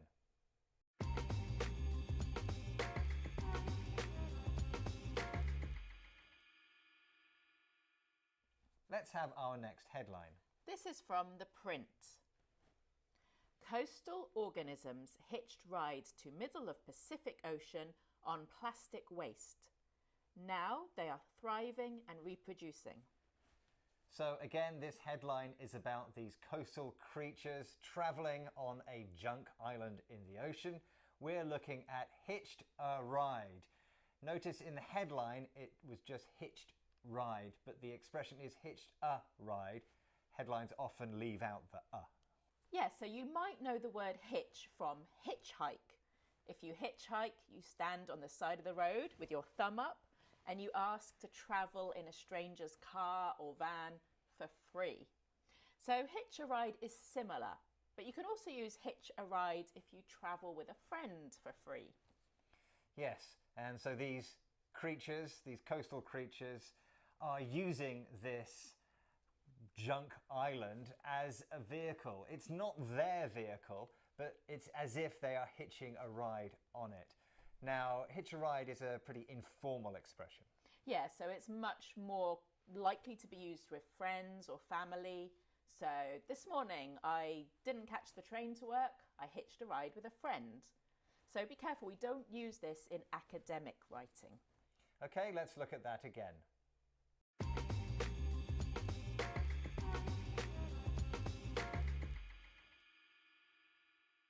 Let's have a look at our next headline. This is from IFL Science. Great Pacific Garbage Patch, now a floating love shack for coastal species. So this headline describes this great big floating junk patch as a love shack. Well, we all know what love is, but what's a shack and what do they mean together?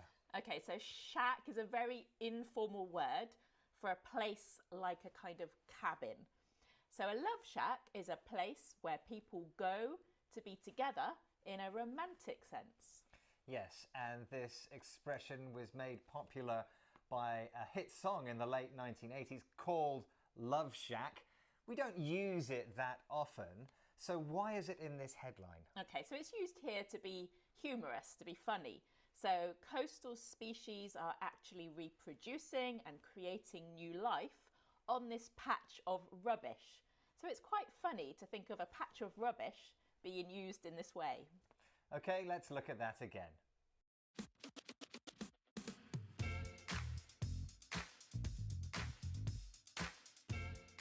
We've had piggybacks, rides on. Hitched a ride, travelled in someone else's vehicle. And Love Shack, a place for love and romance. So we know plastic waste is a major problem for our oceans. So watch this video to learn about how to curb your plastic addiction. And click here to make sure that you never miss another one of our videos. Thank you for joining us. Goodbye. Bye. Як правильно називаються роди військ Збройних сил України? Як розповісти in English про склад сухопутних військ, повітряних сил чи військово-морських сил? Які дієслова потрібні, щоб описати функції сил територіальної оборони, сил спеціальних операцій та десантно-штурмових військ? Я Олена Чекрижова, вчителька. Це армійська англійська, канал з мовної підготовки для українських військових. І в цьому уроці ми говоримо про Збройні сили України.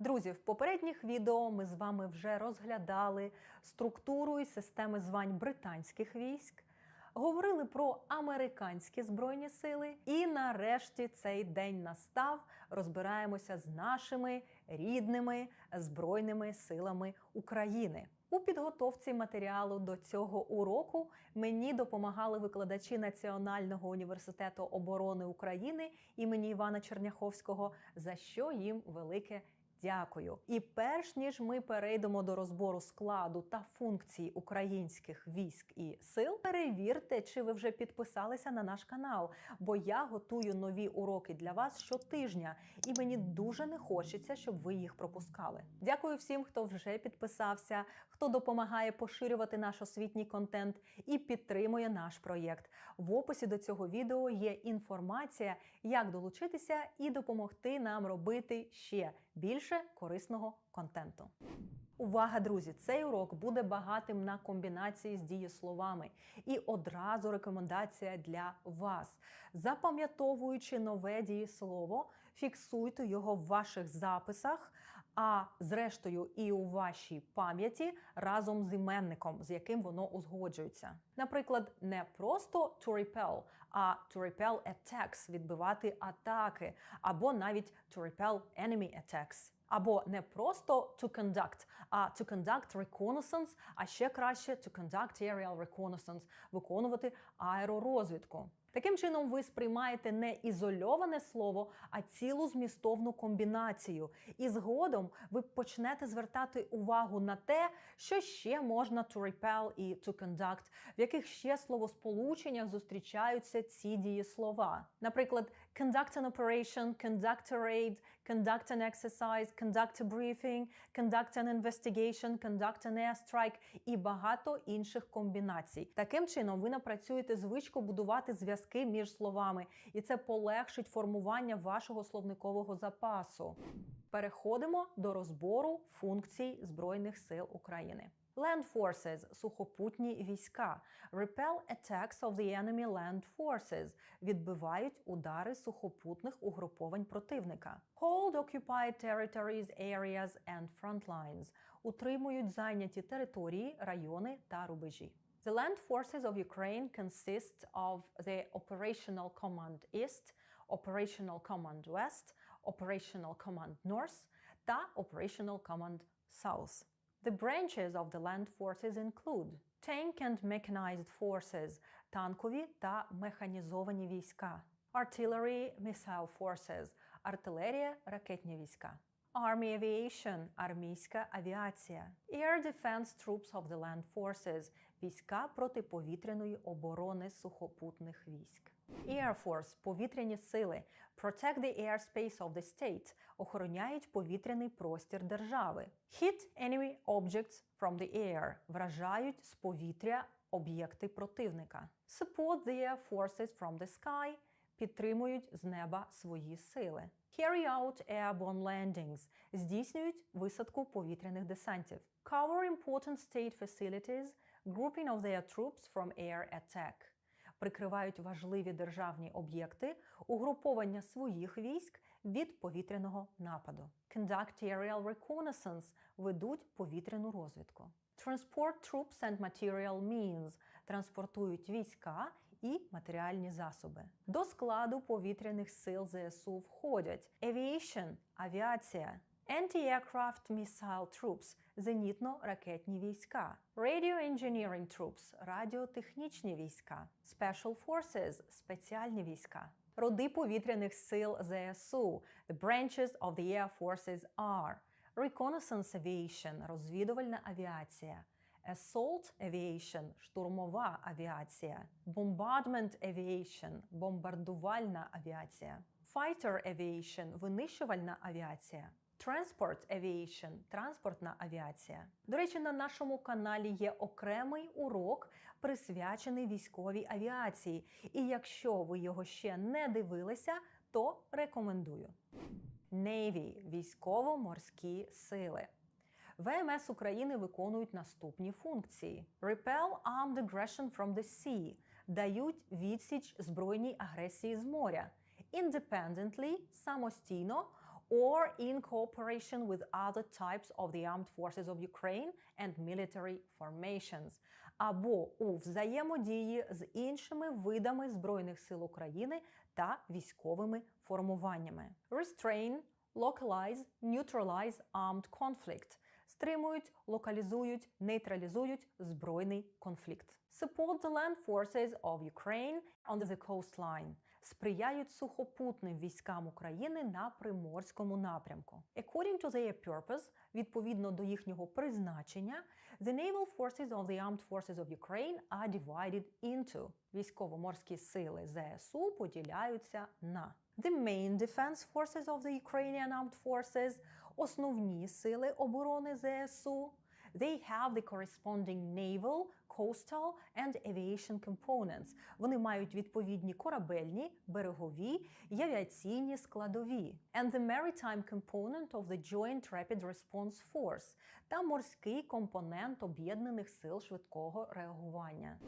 Air Assault Forces – десантно-штурмові війська. Carry out rapid deployments to cover the defense of individual areas. Здійснюють швидке розгортання для оборони окремих районів. Carry out assault actions – ведуть штурмові дії. Carry out the enemy envelopment from the air – охоплюють противника з повітря. Conduct rear operations – ведуть бойові дії у тилу ворога. Special Operations Forces – сили спеціальних операцій. Gather intelligence behind the front line – здобувають розвідувальну інформацію за лінією фронту. Organize and support the resistance movement – організовують та підтримують рух опору. Carry out military psychological operations – PSYOPs – здійснюють військові інформаційно-психологічні операції. Fight terrorism and piracy – ведуть боротьбу з тероризмом і піратством. Protect the lives of citizens and objects of state property outside Ukraine – захищають життя громадян і об'єкти державної власності за межами України. Protect the safety of maritime shipping of Ukraine – охороняють безпеку морського судоплавства України.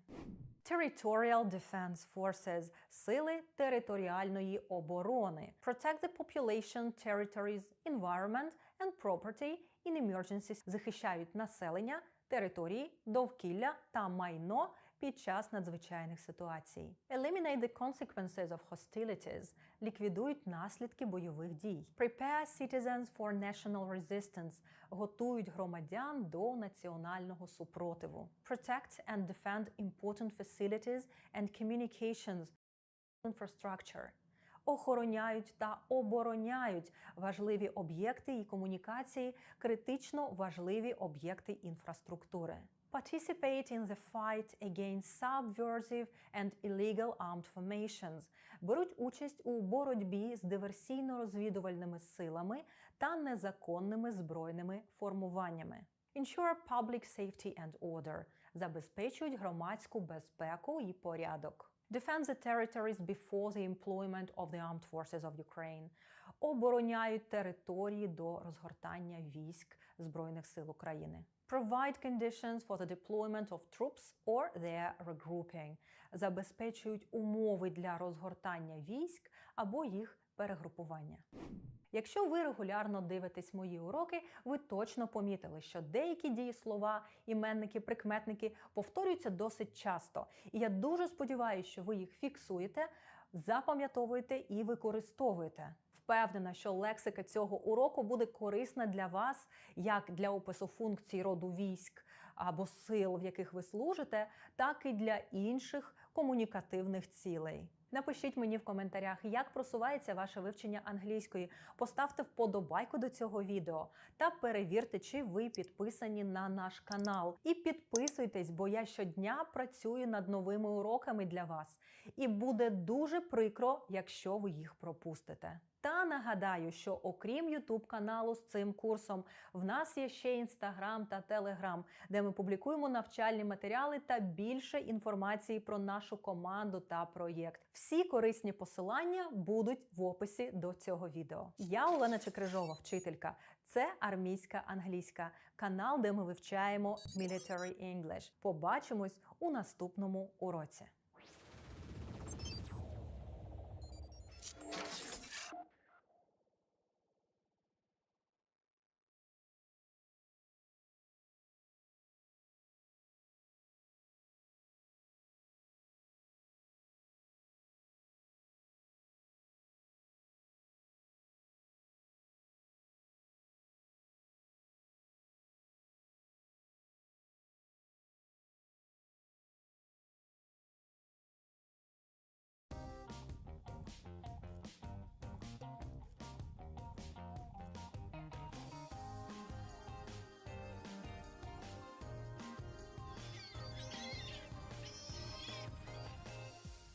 learn English.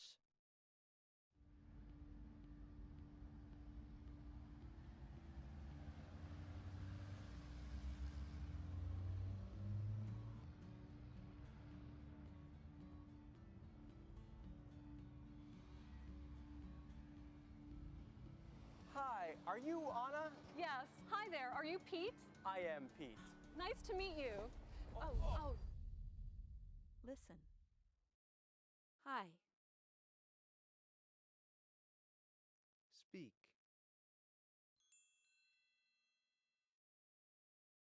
Listen. I am Pete. Speak.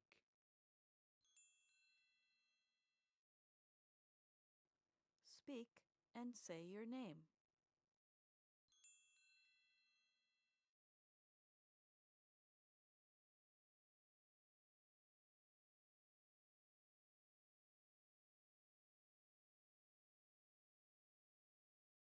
Listen. Nice to meet you. Speak.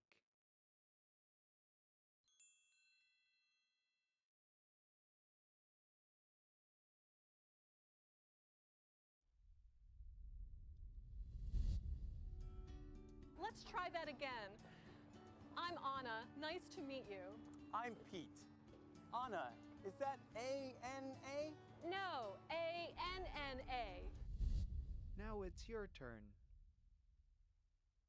Listen. I'm Anna. A-N-N-A. Speak and say your name.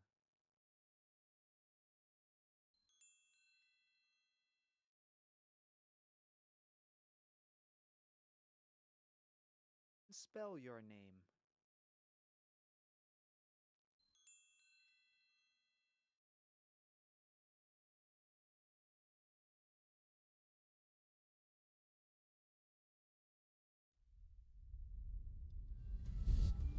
Well, Anna with two N's, welcome to 1400 Irving Street. My new apartment.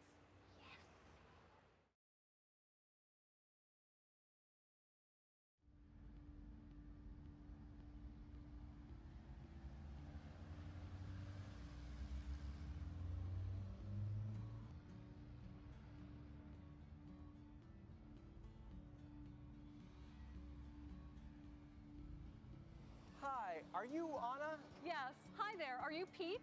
I am Pete. Nice to meet you. Oh. Let's try that again.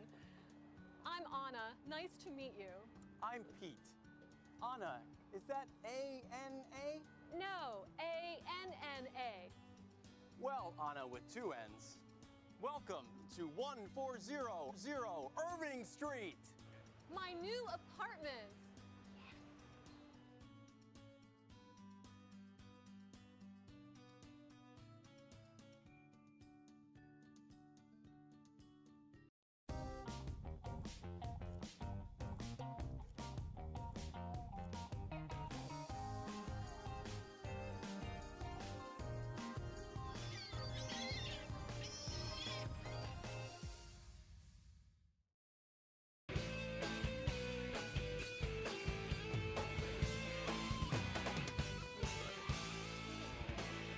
Pete, hi. Hi. We're here.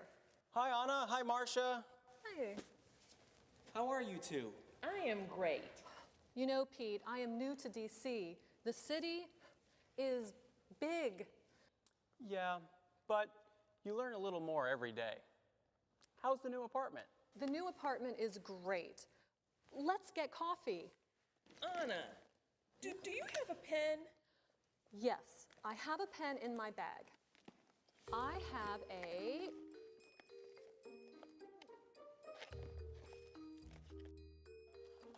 It is not a pen. It is a book. It is a big book. Yes, it is, Pete. I know I have a pen, though. I have a...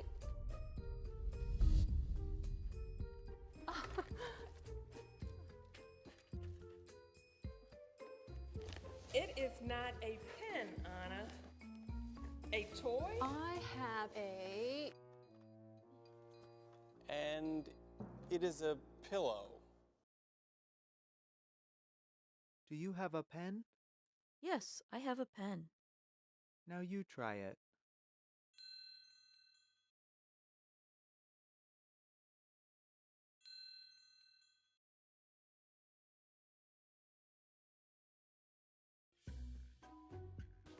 Pete, Marcia, I know I have a pen. Anna, it is a map. Why do you have a map of the world? Pete, Marcia, now I know I have a pen. And now you have a lamp.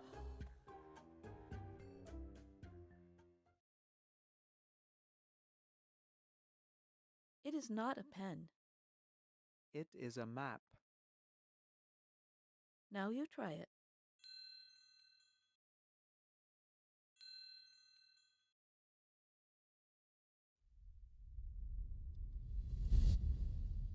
Anna. I have a pen. Let's get coffee.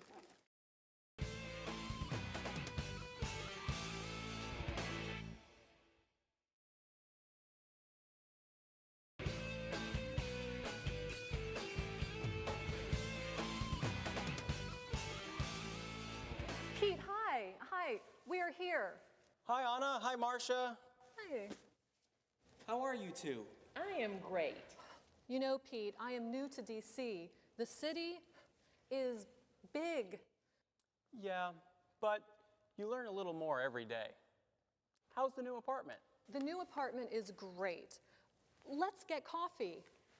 Anna, do you have a pen? Yes, I have a pen in my bag. I have a...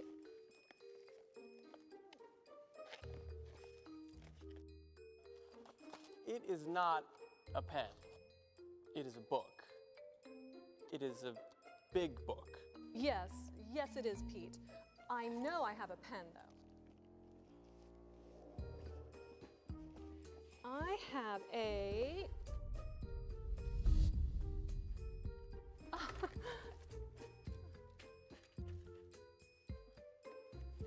It is not a pen, Anna.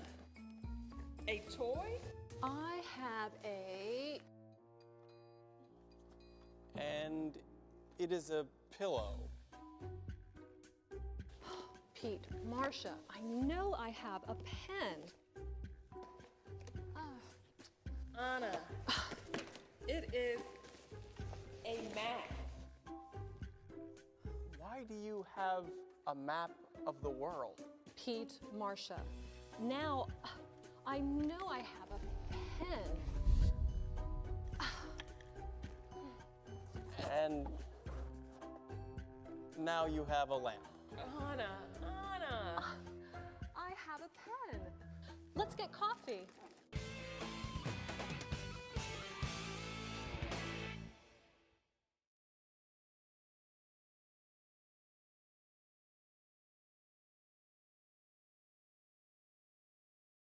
Як називати англійською основні особливості винищувача F-16? Яка лексика потрібна для опису технічних характеристик цього літака? Що таке Overhaul Works та як воно впливає на швидкість отримання Україною бойових соколів? Я Олена Чекрижова, вчителька. Це армійська англійська, перший в Україні ютуб-канал із мовної підготовки для українського війська. І сьогодні я хочу поговорити з вами про F-16 – довгоочікуваний винищувач, який підсилить наші оборонні та контрнаступальні здатності та допоможе нам знищувати окупантів у більшій кількості.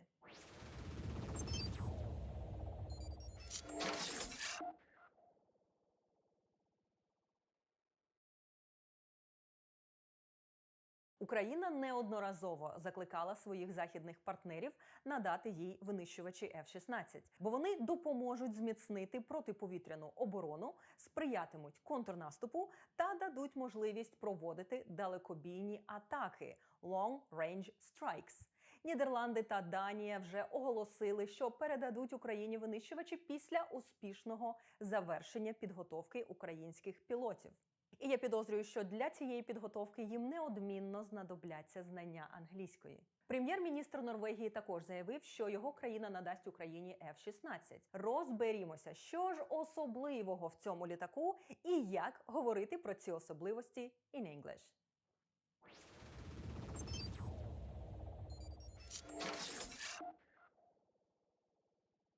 The General Dynamics F-16 Fighting Falcon is an American single-engine з одним двигуном, multi-role – багатофункціональний, fighter aircraft – винищувач, originally developed by – розроблений компанією General Dynamics for the United States Air Force.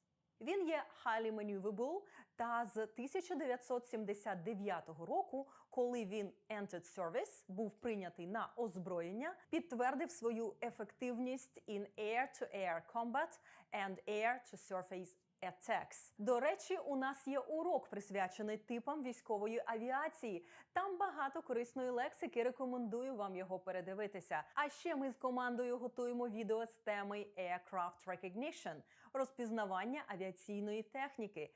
Перевірте, чи ви підписані на наш канал, поставте дзвіночок і не пропускайте майбутні уроки.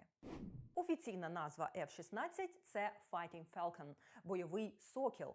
Але він отримав неофіційне прізвисько Viper – гадюка через уявну схожість зі змією-гадюкою, а також із вигаданим винищувачем Colonial Viper із фантастичного телесеріалу Battlestar Galactica, який транслювався під час прийняття F-16 на озброєння. The F-16 was assembled – було зібрано in an unusual agreement – у рамках виняткової угоди між the United States and four NATO nations – Belgium, Denmark, the Netherlands and Norway. Запчастини до літака постачаються з усіх 5 країн, а от maintenance – технічне обслуговування, repair – ремонтування and overhaul work – капітальний ремонт розподілені між ними.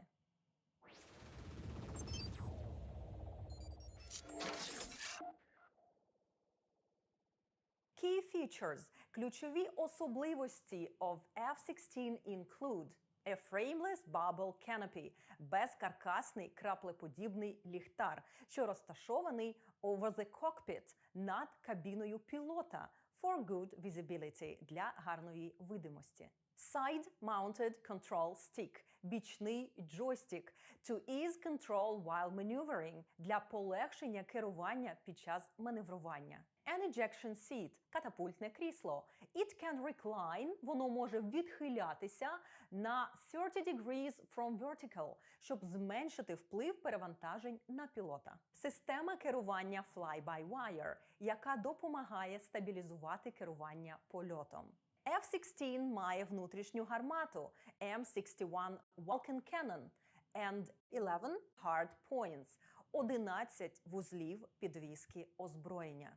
F-16 були у віш-ліст України протягом тривалого часу, бо через свою destructive power цей літак здатний to carry bombs, rockets and missiles – транспортувати бомби, ракети та реактивні снаряди. Він є fully compatible – повністю сумісний із широким спектром сучасних західних боєприпасів. Ви можете подивитися на характеристики новітнього F-16 Block 7072. Та ми не будемо мати справу із цифрами, бо я на них мало розуміюся і боюсь заплутатись. Натомість розберемо ключові слова для опису характеристик літака. Length – довжина, споріднений прикметник long. Height – висота, прикметник high. Speed – це швидкість. Wingspan – розмах крил. Empty weight – маса пустого повітряного судна. Load factor – коефіцієнт навантаження. Engine thrust – тяга двигуна. Service life Технічний ресурс, термін служби, тривалість експлуатації. Але Україні передадуть не Block 7072.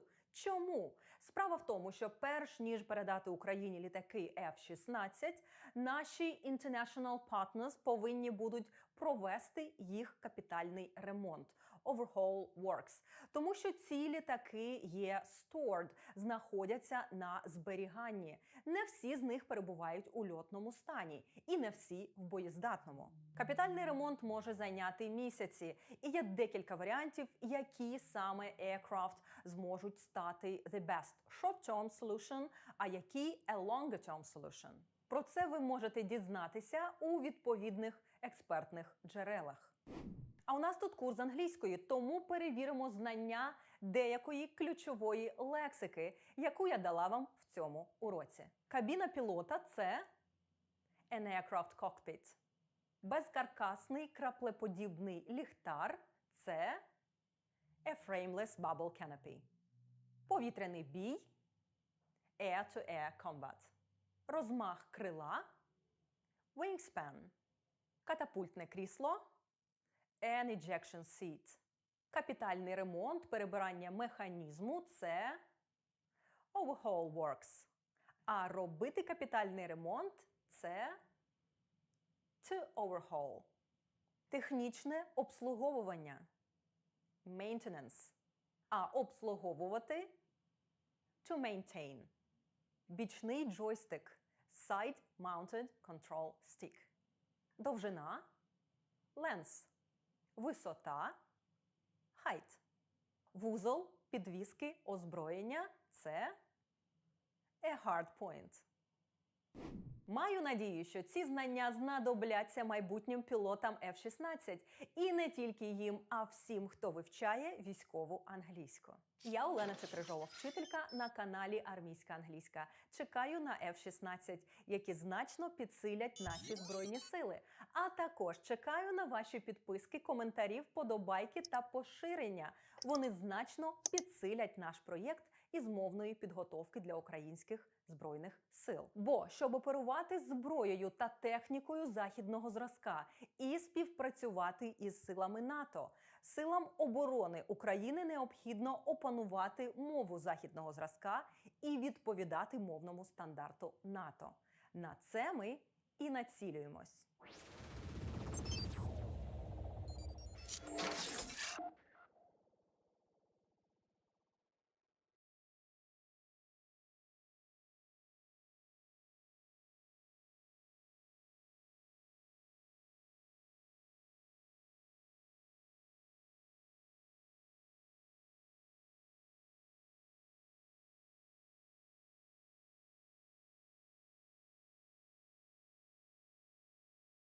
З якого дієслова починається вивчення англійської? Без якого дієслова ви не зможете будувати правильні речення?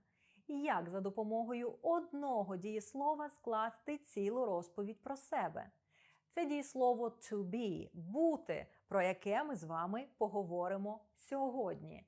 Я Олена Чекрижова, вчителька. Це курс Military English на каналі Армійська англійська. Перевірте, що ви підписані.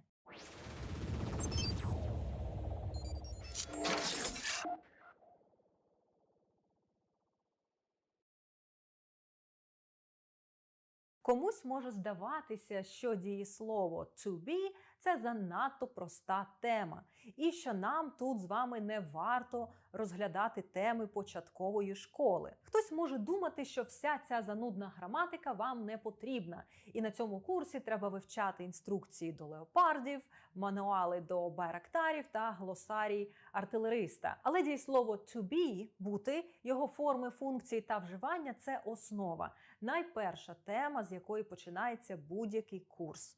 І, як свідчить мій досвід викладання військовим, саме та тема, яку не буде зайвим повторити, аби заповнити прогалини в знаннях, які все ще присутні. Тож сьогодні ми навчимося утворювати різні типи висловлювання з дієсловом «бути», і по результатах ви зможете скласти базову розповідь про себе англійською. В чому особливість дієслова to be? Порівняно з іншими смисловими дієсловами, такими як to go, to fight, to eat, to drive. To be не означає дії як процесу, за яким можна спостерігати, а передає скоріш стан. Хтось або щось є, існує, являє собою або десь знаходиться. Наприклад, I am a teacher. Я є вчителька. You are a soldier. Ви є солдат. We are from Ukraine. Ми є з України. З тієї причини, що українською ми зазвичай не перекладаємо оце «є», to be частіше залишається ніби поза дужками, в умі. І саме це створює основну складність з його використанням. Особливо, коли ви намагаєтесь перекласти в голові кожне речення слово в слово. Для вдалого засвоєння дієслова to be вам треба переналаштувати свій спосіб мислення і починати сприймати його як повноцінну частину речення. Можливо, навіть перекладати його про себе як є, знаходиться, являє собою і так далі. Без цього дієслова речення не є повним. Хоча активної дії і не видно, дієслово все одно має бути в реченні. To be зв'язує ваші думки в реченні, скріплює слова між собою як двосторонній скотч.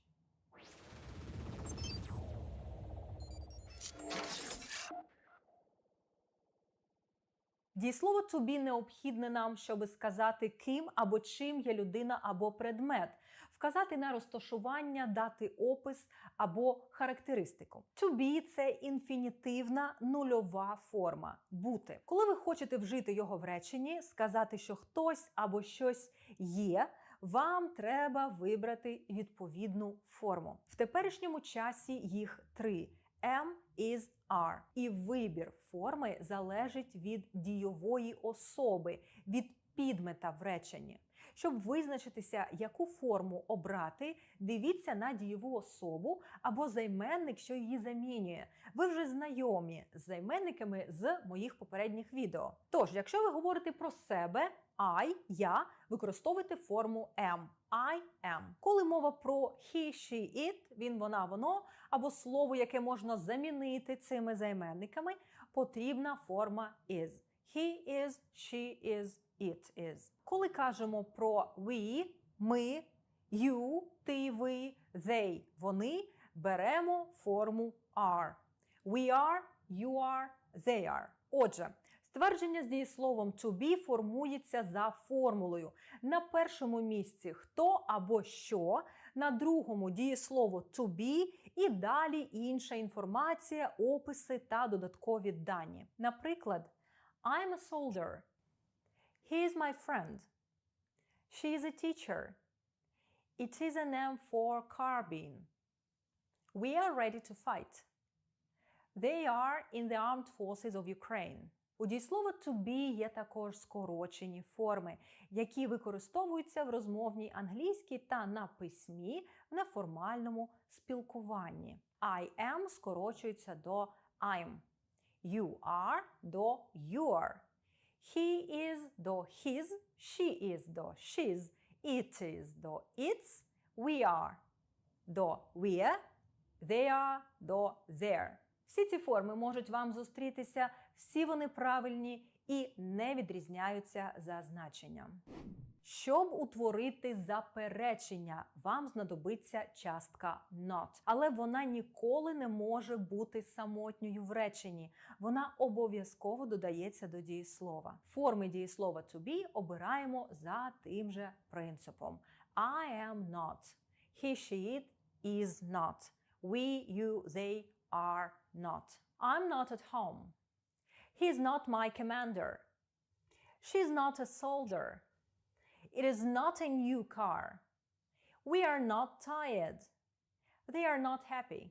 У реальному спілкуванні кожне слово окремо не вимовляється. Заперечення також має скорочені форми. Причому на кожну форму, окрім I, є два варіанти. I'm not. He's not or he isn't. She's not or she isn't. It's not or it isn't.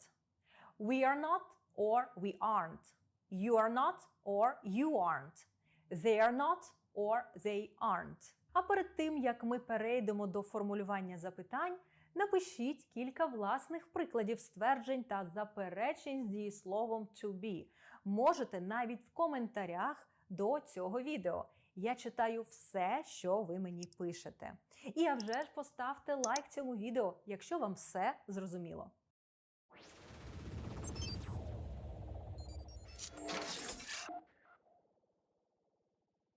Щоб задати question, питання з дієсловом to be, нам недостатньо просто змінити інтонацію на питальну. Потрібно змінити структуру речення і винести дієслово на перше місце. Am I? Is he?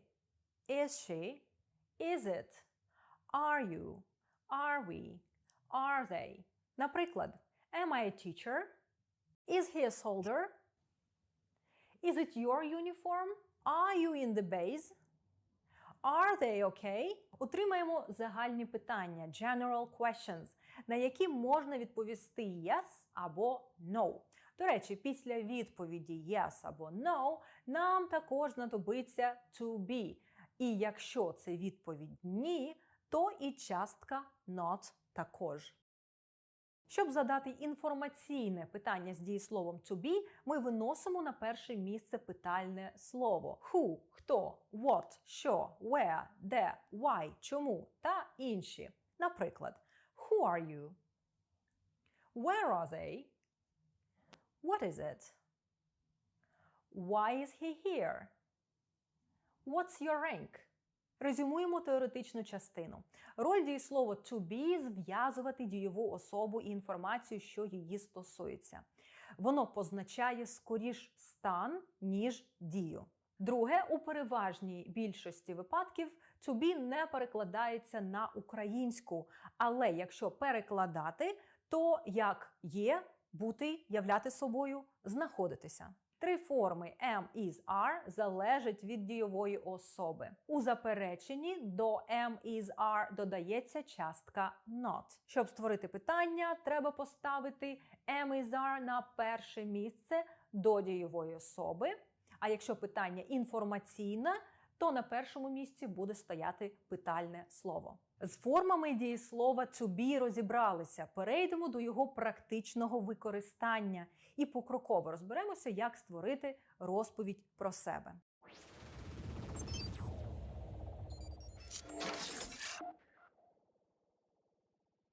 Знаю, що about myself – обов'язкова розповідь про себе, переслідує вас з початкової школи. І зараз настав момент нарешті її створити і мати наготові, щоб гідно відрекомендувати себе, коли наступного разу ви зустрінете якогось Джонсона або Байдена. Тим паче, що мовний стандарт НАТО передбачає, що солдат вже на першому рівні виживання, вміє представляти себе, задавати і відповідати на прості питання англійською. Зрозуміло, що перейти на наступні рівні і ефективно комунікувати без розуміння дієслова to be неможливо, тому що безліч речень формується тільки на одному дієслові бути.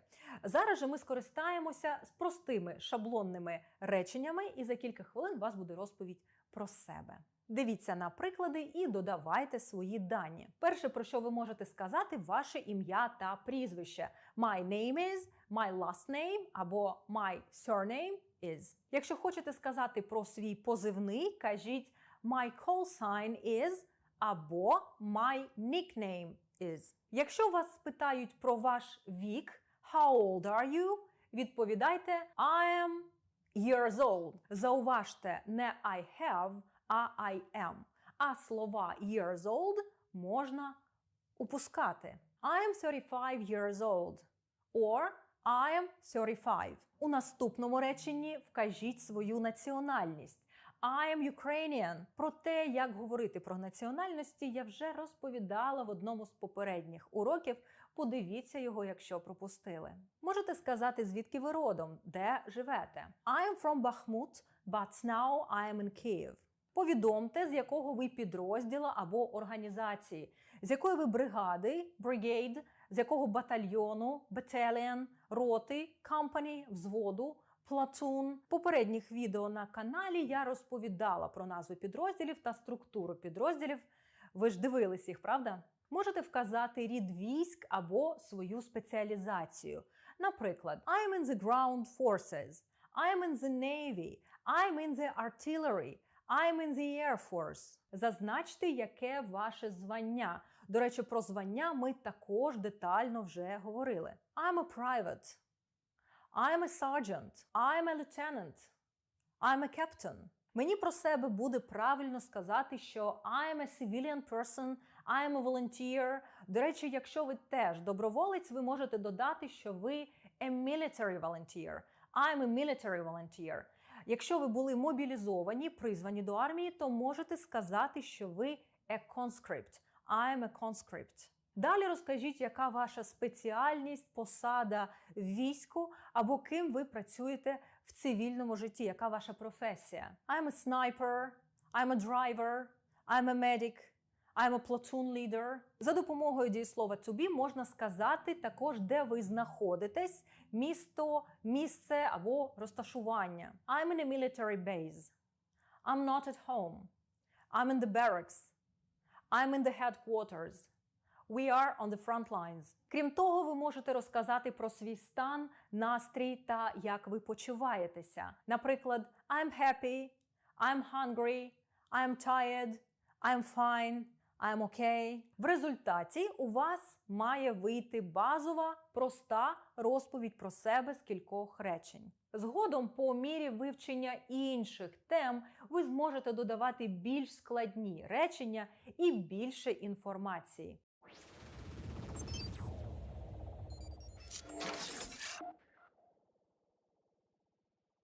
My name is Volodymyr Mosichuk, but everybody calls me Trunk.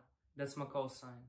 I'm 22 and I'm from Ukraine, from the city of Ternopil. I am from the 26th Artillery Brigade of the Ground Forces of Ukraine, based in Berdychev. I'm one of the crew members of a self-propelled howitzer Caesar. My rank is Staff Sergeant, and I'm an artillery forward observer. I'm responsible for directing artillery fire support onto a target. I like to work with my crew. We are very fast and accurate. My full name is Andriy Stetsky. My call sign is Yankee. I'm 23 years old. I am from Ukraine, from the city of Chernivtsi. My rank is a Master Sergeant, and I am an avionics engineer at Staro-Konstantinov Air Base. It is in Khmelnytsk region at the western part of Ukraine. The air base is home to the 7th Tactical Aviational Brigade, with various military aircraft stationed there. I am excited about my job and I like to work with modern airplanes and helicopters very much. Hello. Hi. My name is Olegut. And what's your name and surname? My name is Yana. Yana Sipenko. Nice to meet you, Oleg. How old are you? I'm 20 years old. And what about you? How old are you? I'm 19. So where are you from? I'm from Ukraine, Ternopil. I am from Ukraine too, but I am from Dnipro. Are you in military? Yes, I'm from the National Guard of Ukraine. And where do you serve? I am from the State Bodyguard Service of Ukraine.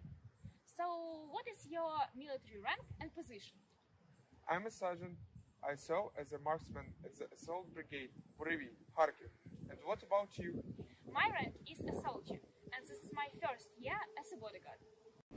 Отже, в цьому відео ми розглянули дієслово to be. Дійсно особливе дієслово в англійській мові. По-перше, його використання максимально просте, але ситуація ускладнюється тим, що воно не завжди перекладається на українську. Та ми тримаємо його переклад в голові, як є, існує, являє собою або знаходиться. По-друге, дієслово to be не потрібні ніякі допоміжні дієслова.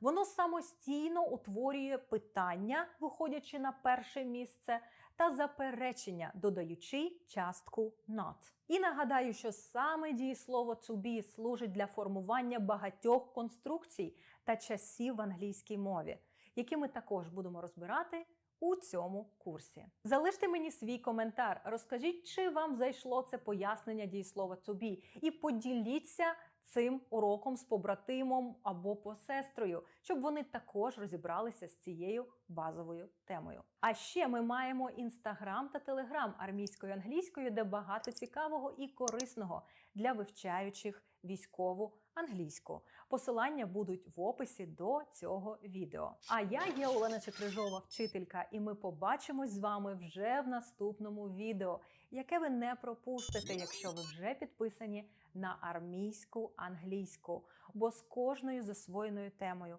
з кожним уроком ми стаємо ближче до стандарту, підвищуємо рівень і посилюємо знання.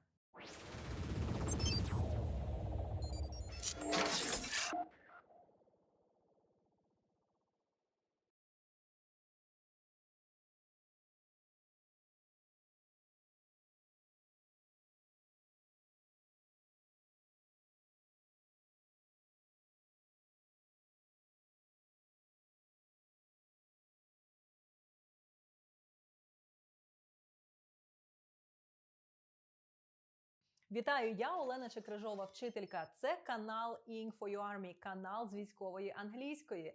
І сьогодні ми розглянемо важливу тематичну лексику, яка знадобиться вам, щоб розповісти про свій або не свій підрозділ in English. Бо стандарт НАТО з мовної підготовки передбачає, що ви вмієте робити це англійською.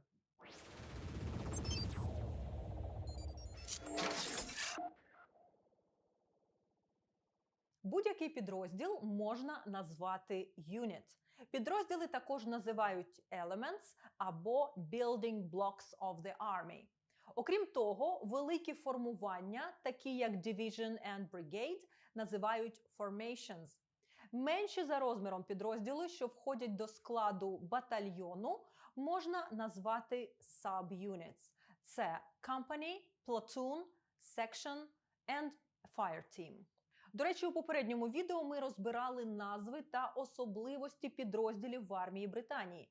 Подивіться його, якщо ще не бачили. Щоб описати структуру і розповісти, з чого саме складається підрозділ, з кількох людей або менших юнітів, вам будуть необхідні такі дієслова, як to include та to comprise. Включати в себе. Вони синоніми і використовуються без прислівника. For example, a section includes or comprises 2 fire teams. To consist of – складатися з. З цим дієсловом потрібний прислівник of. For example, a platoon consists of from 25 to 36 soldiers. A platoon consists of 2 fire teams. Можна також використовувати дієслова to make up та to compose. Вони обидва в даному контексті виступають синонімами дієслова to form – утворювати. For example, 2 sections form, make up, compose a platoon. Але частіше їх можна зустріти в пасивному стані – to be made up of або to be composed of. Бути складеними з, складатися з. Зверніть увагу, що з цими виразами завжди вживається прислівник of. For example, a battalion is made up of a headquarters company and several companies. A brigade is composed of 3 battalions. Описуючи склад великих формувань, вам знадобиться дієслово to assign – вводити до складу або до штату. To be assigned to – входити до складу. For example, on operational tasks, a battle group is assigned to a brigade. А коли ви говорите про battle groups, бойові тактичні групи, необхідне дієслово to attach – приєднувати. For example, an artillery battery, reconnaissance troop and engineering support are attached to an armored infantry battle group. Розглянемо слова та фрази, що знадобляться, щоб розповісти про командування підрозділу. Command – це і іменник командування, і дієслово to command – командувати. Commander – це командир. The commander of a battalion is a major. A major commands a battalion. A battalion is commanded by a major. Командир роти називається OC – Officer Commanding. Командир батальйону або бригади – CO – Commanding Officer. Заступник командира – Second in Command – 2IC. заступник командира батальйону Deputy Commandant або DC. В попередніх уроках на каналі ми розбирали, як розповідати англійською про військові звання. До речі, вміння спілкуватися на цю тему також передбачено стандартом НАТО. І якщо ви ще не дивилися попередні уроки, мерщій до вивчення. Щоб описати unit size – розмір підрозділу, та unit strength – сили підрозділу, тобто кількість людей, ви можете використати фразу to have the strength of або to have a total strength of. For example, our company has a total strength of 100 people. Також знадобляться слова troops – війська або сили, та personnel – особовий склад. For example, the total troops of a division is about 15,000 soldiers. A division includes about 15,000 personnel. Щоб описати оснащення та обладнання, equipment, знадобиться фраза to be equipped with. For example, our battalion is equipped with mortars and howitzer. A mechanized infantry battalion is equipped with the Saxon armored personnel carrier. Для описання завдань або призначення підрозділу використовуйте дієслово to provide – забезпечувати. For example, the role of our unit is to provide. The task of the unit is to provide. The unit provides. The unit provides fire support, or transport support, or medical support, communications support. The support company, рота підтримки, provides fire support, забезпечує вогневу підтримку, and is equipped with machine guns, anti-tank weapons and mortars. The role of the transport regiment is to provide general transport support. Запам'ятайте фрази, які знадобляться вам для зазначення розташування вашого підрозділу. To be based in or to be located in. 19th Regiment Royal Artillery is based in Tidworth. Our battalion is located in the Kyiv region. Щоб дати повну інформацію про підрозділ, необхідно сказати його specialty – спеціалізацію. Підрозділи часто мають офіційну назву відповідно до спеціалізації та роду військ. For example, armored – танковий, infantry – піхотний, mechanized – механізований, engineer – інженерний підрозділ, signal – підрозділ зв'язку, artillery – артилерія, reconnaissance – розвідка. For example, an armored division, a mechanized brigade, an artillery battalion, a signal regiment. Отже, тепер ви маєте лексику, що допоможе вам скласти англійською повідомлення про підрозділ, в якому ви служите. Поставте лайк, а також залиште під цим відео будь-який коментар, щоб цю корисну інформацію побачило якомога більше вивчаючих англійську. Адже чим більше українських військових вміють спілкуватися англійською, тим сильніше наша армія. Я Олена Чекрижова, вчителька. Це проєкт Ink for Your Army, проєкт з вивчення військової англійської. Дякую всім, хто нас підтримує, і дякую всім, хто захищає Україну. Побачимося в наступному відео.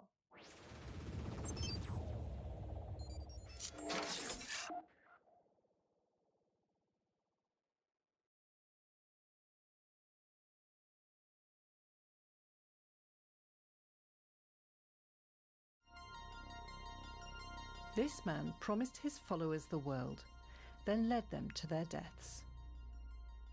This man was once part of a cult's inner circle and now works to prevent others from doing the same. I went from Stephen Hassan, who was a college student writing poetry, and I became a right-wing fascist. We look at what happens when leadership turns bad and how to avoid becoming caught up in a cult. Port Kaituma, Guyana. In 1978, 918 people died here and in the country's capital. This is Jim Jones, an American religious leader. He founded an organization called the People's Temple in the US. He took many of his followers to Guyana. building a settlement called Jonestown near Port Kaituma. Soon there were reports of beatings, disease and other abuse. Jim Jones' mental and physical health became worse. November 18th, 1978, Temple members attacked a plane on this airstrip. It was carrying a team investigating Jonestown. 5 people died, 11 were injured. In Jonestown, the remaining cult members drank or were forced to take poison. Men, women, children and babies died. This pattern has been repeated. Political leaders like Kim Il-sung and Stalin had cult-like followings and were responsible for many, many deaths. What gives a leader like this such control over their followers? A cult-type leader is typically someone who claims to have all the answers needed to solve the world's problems, and that includes whatever problems the individual they're attempting to recruit faces as well. As a result of this, they demand absolute commitment from their followers and encourage them to escalate their commitment to the group until a point is reached where absolutely every waking moment and all the emotional and intellectual and financial resources of the person concerned are committed to and involved in the group.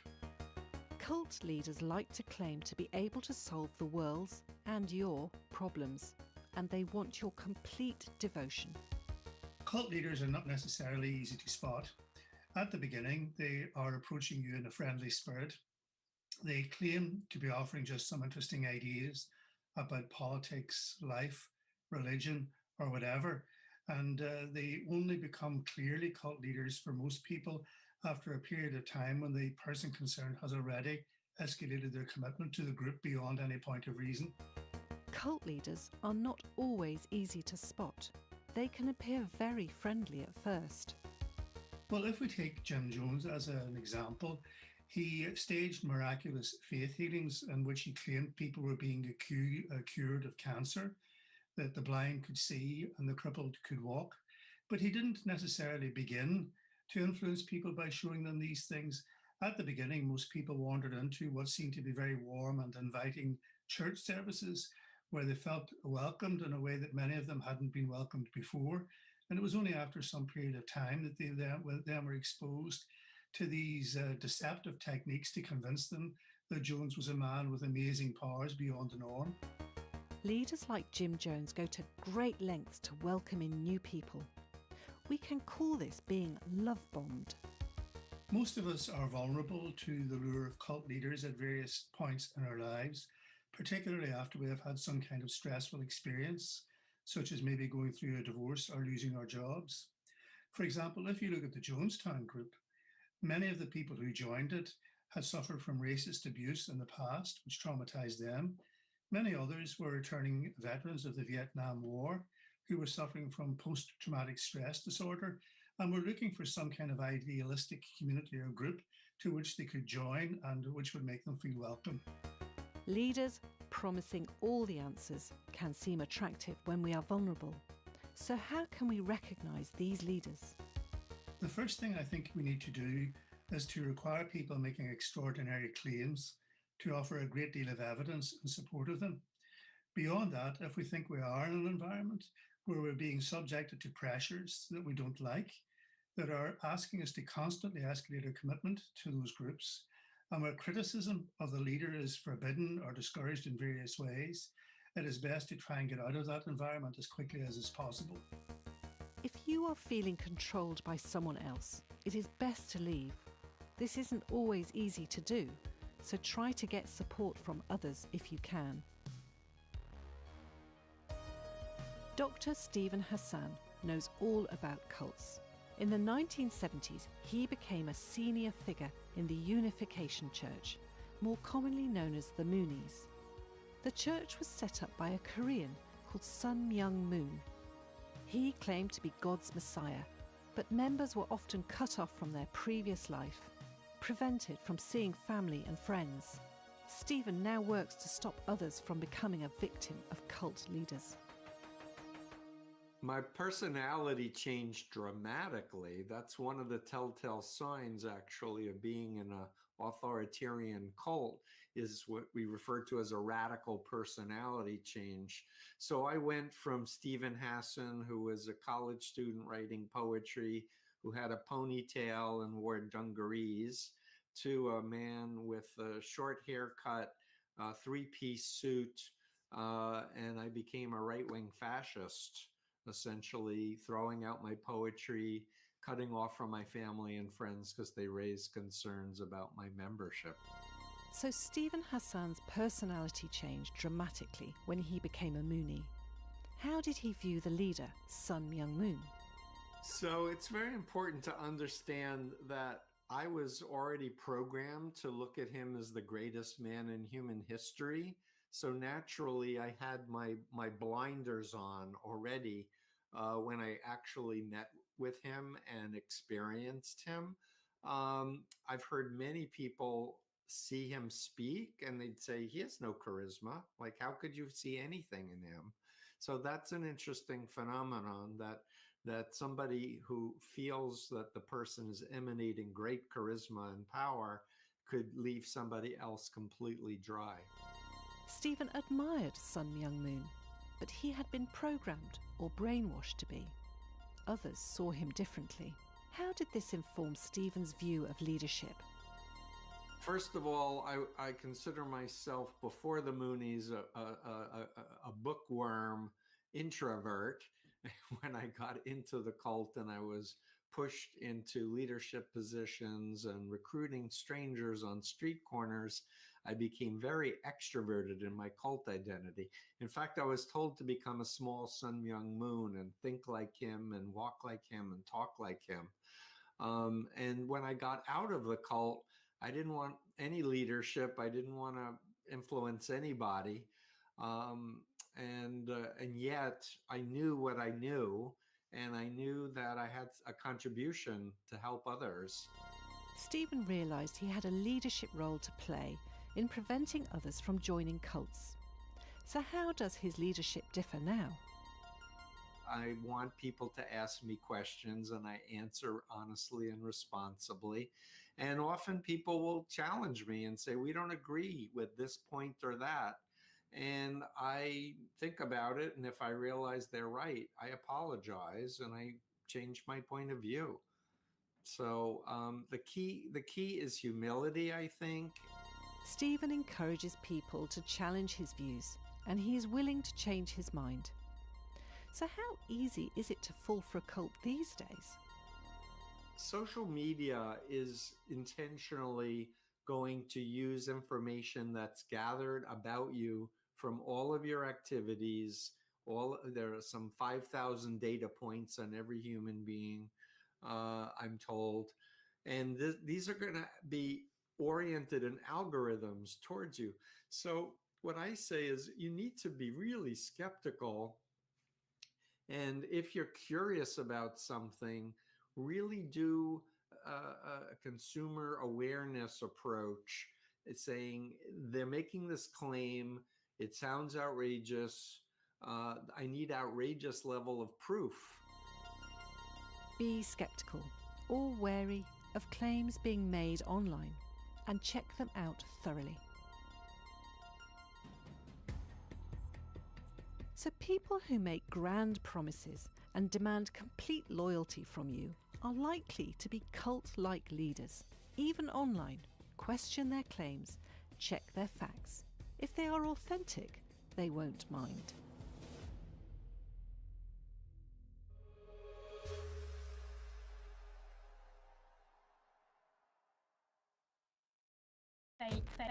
Fake news. Hello, I'm Hugo. And I'm Sam. And this is Fake News, Fact and Fiction from BBC Learning English. In the program today, we're talking about images, and we meet viral image debunker Paulo Odoveza. Things that you need to look out for when you're looking at a viral image, you want to look for any signs of manipulation, telltales that it's been edited. Before we get to that though, Sam, I'm looking forward to your vocabulary session. What are you going to be telling us about today? Well, today, Hugo, I am talking about the world of deceit and the words con, scam, phishing, and hoax. There have always been people who want to take our money, and the internet and social media have provided criminals with different opportunities to try and con us. The verb to con means to deceive, to trick, or to cheat, and the noun a con describes the method of tricking. For example, on social media, you sometimes see competition with fantastic prizes like a car or a boat, and all you have to do is like the post and share it to have a chance of winning. Many of these competitions are cons. They're not real and are designed to get us to share personal information, which many people will do because they want to win the prize. But no one ever wins, and the people who run the con have collected lots of personal data. The word con dates back to the mid to late 19th century and is a shortened version of confidence man, which was the term for a person who was able to persuade people to give him money in return for a service that was never given and was not what was promised. This was known as a confidence trick or a con trick, and now just a con. A similar word for a con is a scam. Scam is a much newer word, though, from the late 1960s, and in most cases it can be used in the same way as a con. Those online competitions are often scams, so be careful and beware of scammers, the people who are trying to trick you. A good piece of advice is, if it looks too good to be true, it probably is. A very modern type of scam is phishing. The term was coined in the 1990s and is a variation of the word phishing. The scammers are phishing for your personal details. This is often done through emails, which try to get you to log on to a website that looks like your bank's, but is actually a fake site from which the phishers collect your login details. Another type of scam that has been around for centuries but is also popular on the internet are hoaxes. A hoax is something that has been created to trick you into believing something that isn't true. This could be a fake news story, but hoaxes are also common with photos and videos. Take this one as an example. If someone claims with authority that it's proof of the existence of the creature known as Bigfoot, it's a hoax, because it's just a person in a hairy costume.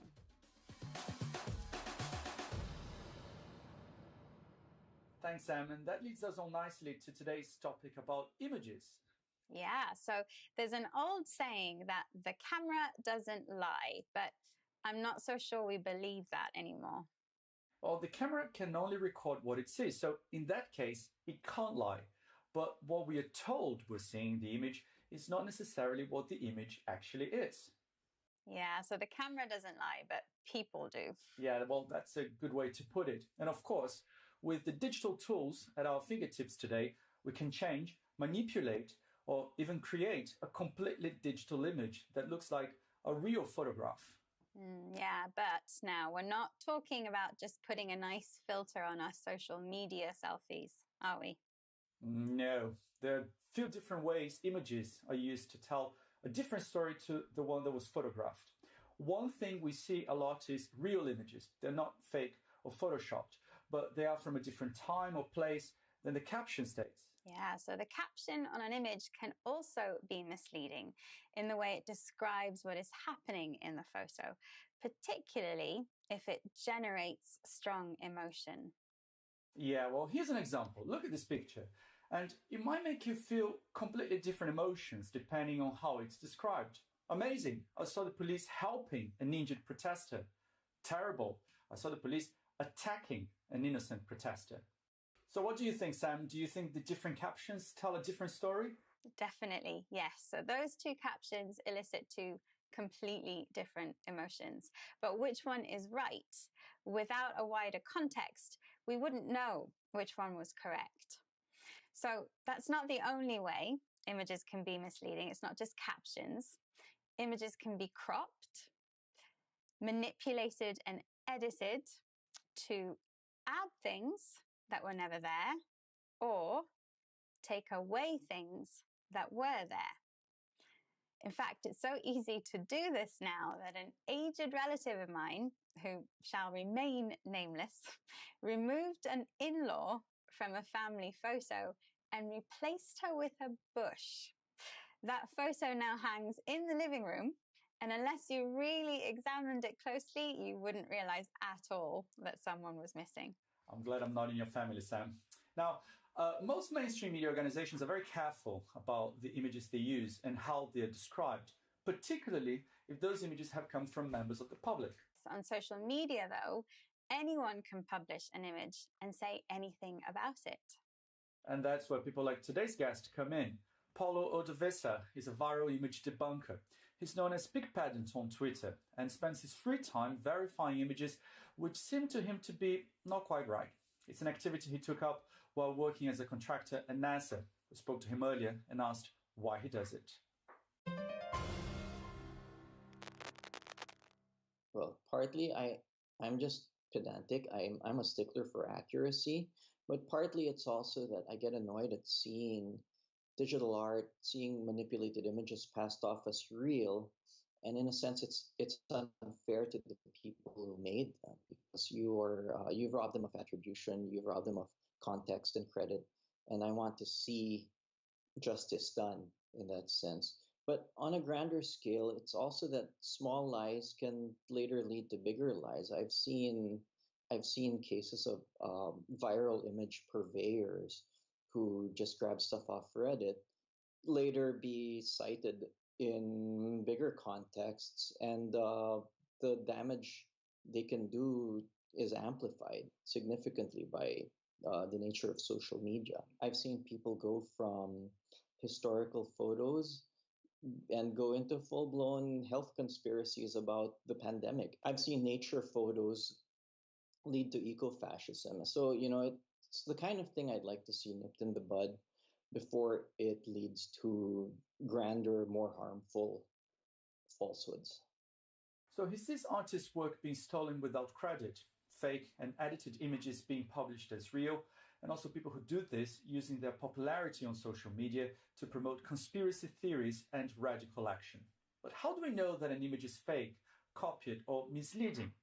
If you do this a lot, you can spot the signs easily. But for those of us with less experience, here are a few tips from PicPedant. For one thing, there's context. You want to see is this image too good to be true? Is it too lucky? Sometimes a photographer will get lucky, but sometimes that image is manipulated.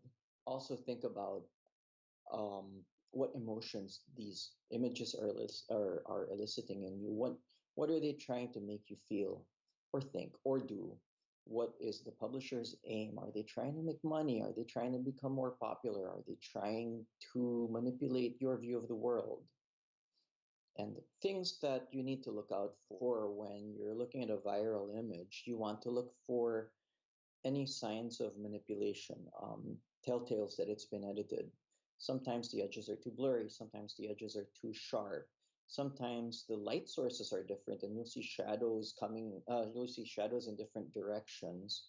Sometimes the perspective will be wrong, or you'll see artifacts of Photoshop clone stamping, or you'll see repeating patterns that indicate that something has been copied. A few things to look out for there, some technical, some emotional. We've seen throughout this series that many examples of fake news are designed to generate strong emotions, and photos are no different. Yes.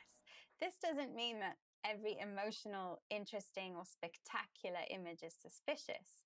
The latest baby picture from your family is probably not fake, but with your critical thinking head on, when you see images that make you feel upset, angry, or outraged, it might be worth taking a deep breath and doing a bit of investigating before you think about sharing. And how do you investigate an image? Here's Paulo Odovesa again with a practical tip. The first thing I do is plug the image into a reverse image search tool like TinEye or Google Image Search, which has a reverse image search. If you click on the little camera icon in the search bar, And that will show you repeat occurrences of the image across various websites and how far back the repetitions go. I have to warn you that the oldest or the largest image are not always necessarily the original image. So you have to be able to tell from context, from the site, if that is actually the photographer or the digital artist's original image. Also, if I found that if you search for the caption, if you do a phrase search by entering the caption in quotes into Google or DuckDuckGo as I use, you might find a Reddit post or some other social media post where the image was first posted or where the image first became popular. On certain photography sites, you might be able to find the metadata for the image, or the EXIF data as it's called. And that will tell you things like what camera was used to take the image, what lens they used, what lens angle, what f-stop, what exposure. But it will also tell you what software the image has been through. Now remember that Photoshop is not necessarily a sign that the image has been manipulated, or at least has been faked, because sometimes a photographer will take an image into Photoshop and do some minor enhancements. That doesn't mean the image has been completely fake, but sometimes it may mean that. Again, you have to consider context. So search for the caption. That's a good tip. Yeah, that's also a good thing to do if you see a controversial meme. You know the ones. There's a photograph of a politician or another public figure and a quote next to their image, which is supposed to be something they said or was said about them. Put that quote into a search engine to see what comes up, and you'll be able to see if it's a real quote or something that's made up. That's very good advice. I do that all the time. And the other good suggestion is to do a reverse image search. Are you familiar with that, Sam? Yes, so that's where you search using an image rather than text to see if that same image has been used before on the internet. Shall we do a little demonstration? Yeah, let's do it. So let's take this image. Let's imagine someone has posted this picture online today with the caption, "The media isn't covering this, but there are violent demonstrations outside Parliament. Please share." Okay, so I'm using a site called TinEye, which is one of the ones Paolo mentioned. I drag the image into the box here, and then I let it do its thing. It then shows me all the examples of this image it has found. You can sort by date and see that this image has been present on the internet since at least 2012. So it can't be from something that happened today. The image is genuine, but the description is misleading. Thank you, Sam. Very useful tips there. Now, would you please remind us of today's vocabulary? Yes, of course. So I'm going to start by picking out a word that we've used a lot today, which is manipulate. To manipulate an image means to change it or edit it in some way to deliberately mislead. And as we've discussed, you can also manipulate emotions. Our guest Paolo said that he was pedantic, which I am about grammar, which means being very concerned that things are correct, often things that other people are not that worried about. And that he is a stickler for accuracy. When you are a stickler for something, you expect or demand a certain level of behavior. If you see this phrase, you will see it mostly with the noun accuracy or rules. Two words which mean nearly the same thing are con and scam. These are dishonest schemes designed to trick people and take their money. The people who carry out these schemes are con artists and scammers. Phishing is a type of scam. It's a trick designed to steal your banking information by getting you to log on to a fake website with your real details. And a hoax is a kind of deception, something designed to make you believe something that isn't true. Thank you, Sam. It's very easy to manipulate images today, and images can be used to manipulate our emotions. So be skeptical, be vigilant, and share safely. And remember that just because it's on the internet doesn't mean it's true. And if something seems too good to be true, it probably is. Goodbye. Goodbye.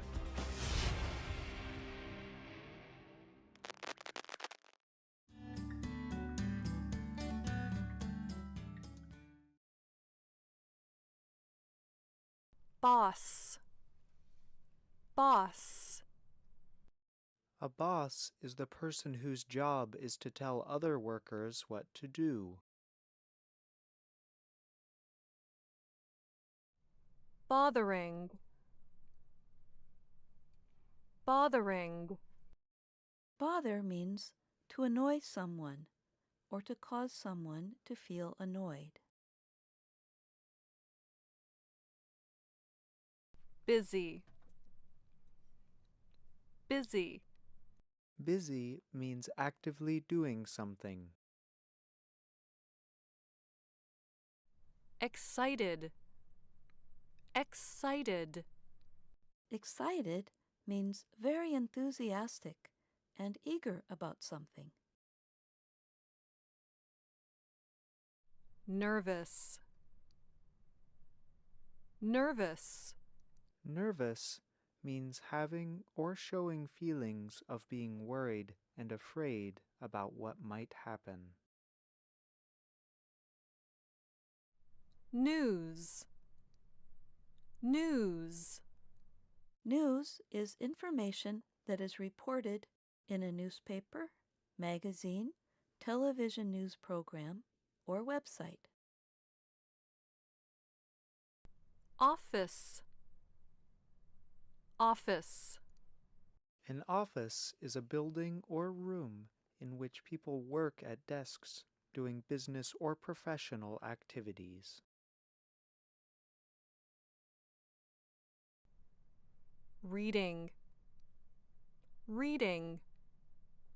Read means to look at and understand the meaning of letters, words, symbols, etc. Recording. Recording.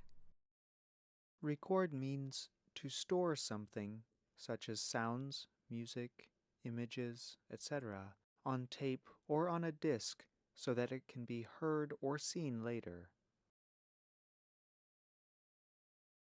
Show. Show. A show is a television or radio program. Working. Working. Work means to do things as part of your job. Writing. Writing. Write means to create a book, poem, story, etc. by writing words on paper or on a computer.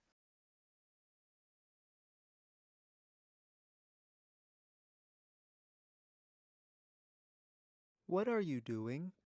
I am writing. Now you try it. What are you doing? Now you try it. Answer with working.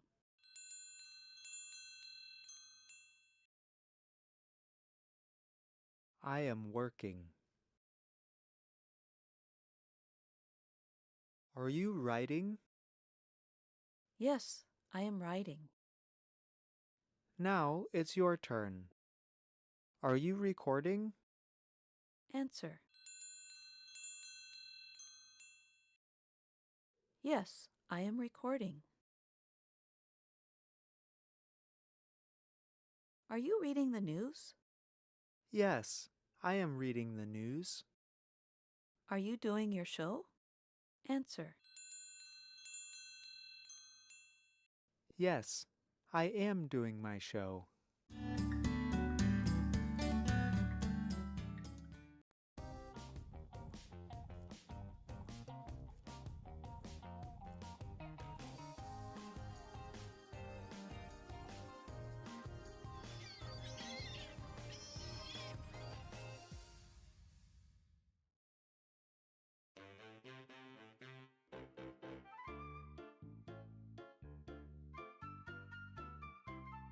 I am in my new apartment. Great! I live with Marcia. We're roommates. I want to cook dinner. Oh! supermarket near here? Marcia knows. Marcia's work number is 555-8986. Hello. Is this Marcia? It is Anna. I'm sorry, you have the wrong number. Is this 555-8986? No, this is 555-8689. Oh, excuse me. Okay, bye.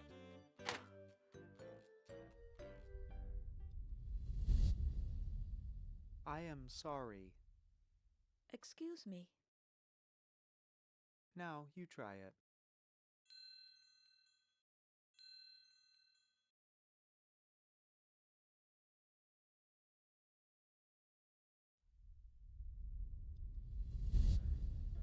One more time. 555-8986. Please be Marcia. Hello, this is Marcia. Yes, Marcia. I want to cook dinner. Excuse me? Anna, is that you? Oh, yes, I am here. Good, you are there. I want to find a supermarket. Oh, okay. The supermarket is at 1500 Irving Street. It is near the apartment. Great. Goodbye. Goodbye, Anna. Are you there? I am here. Now you try it.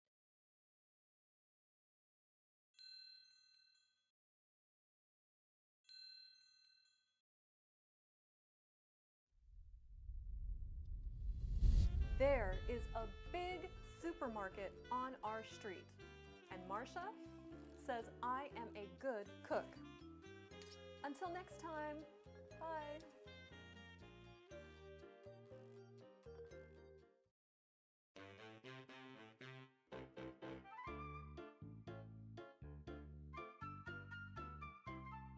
I am in my new apartment. Great! I live with Marcia. We're roommates. I want to cook dinner. Oh! Is there a supermarket near here? Marcia knows. Marcia's work number is 555-8986. Hello. Is this Marcia? It is Anna. I'm sorry, you have the wrong number. Is this 555-8986? No, this is 555-8689. Oh, excuse me. Okay, bye. One more time. 555-8986. Please be Marcia. Hello, this is Marcia. Yes, Marcia. I want to cook dinner. Excuse me? Anna, is that you? Oh, yes, I am here. Good, you are there. I want to find a supermarket. Oh, okay. The supermarket is at 1500 Irving Street. It is near the apartment. Great. Goodbye. Goodbye, Anna. There is a big supermarket on our street. And Marcia says I am a good cook. Until next time, bye.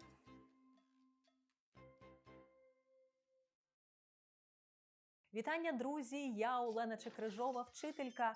Це канал Ing for Your Army, де ми вивчаємо військову англійську. І в цьому відео розбираємось, як говорити про військові звання in English.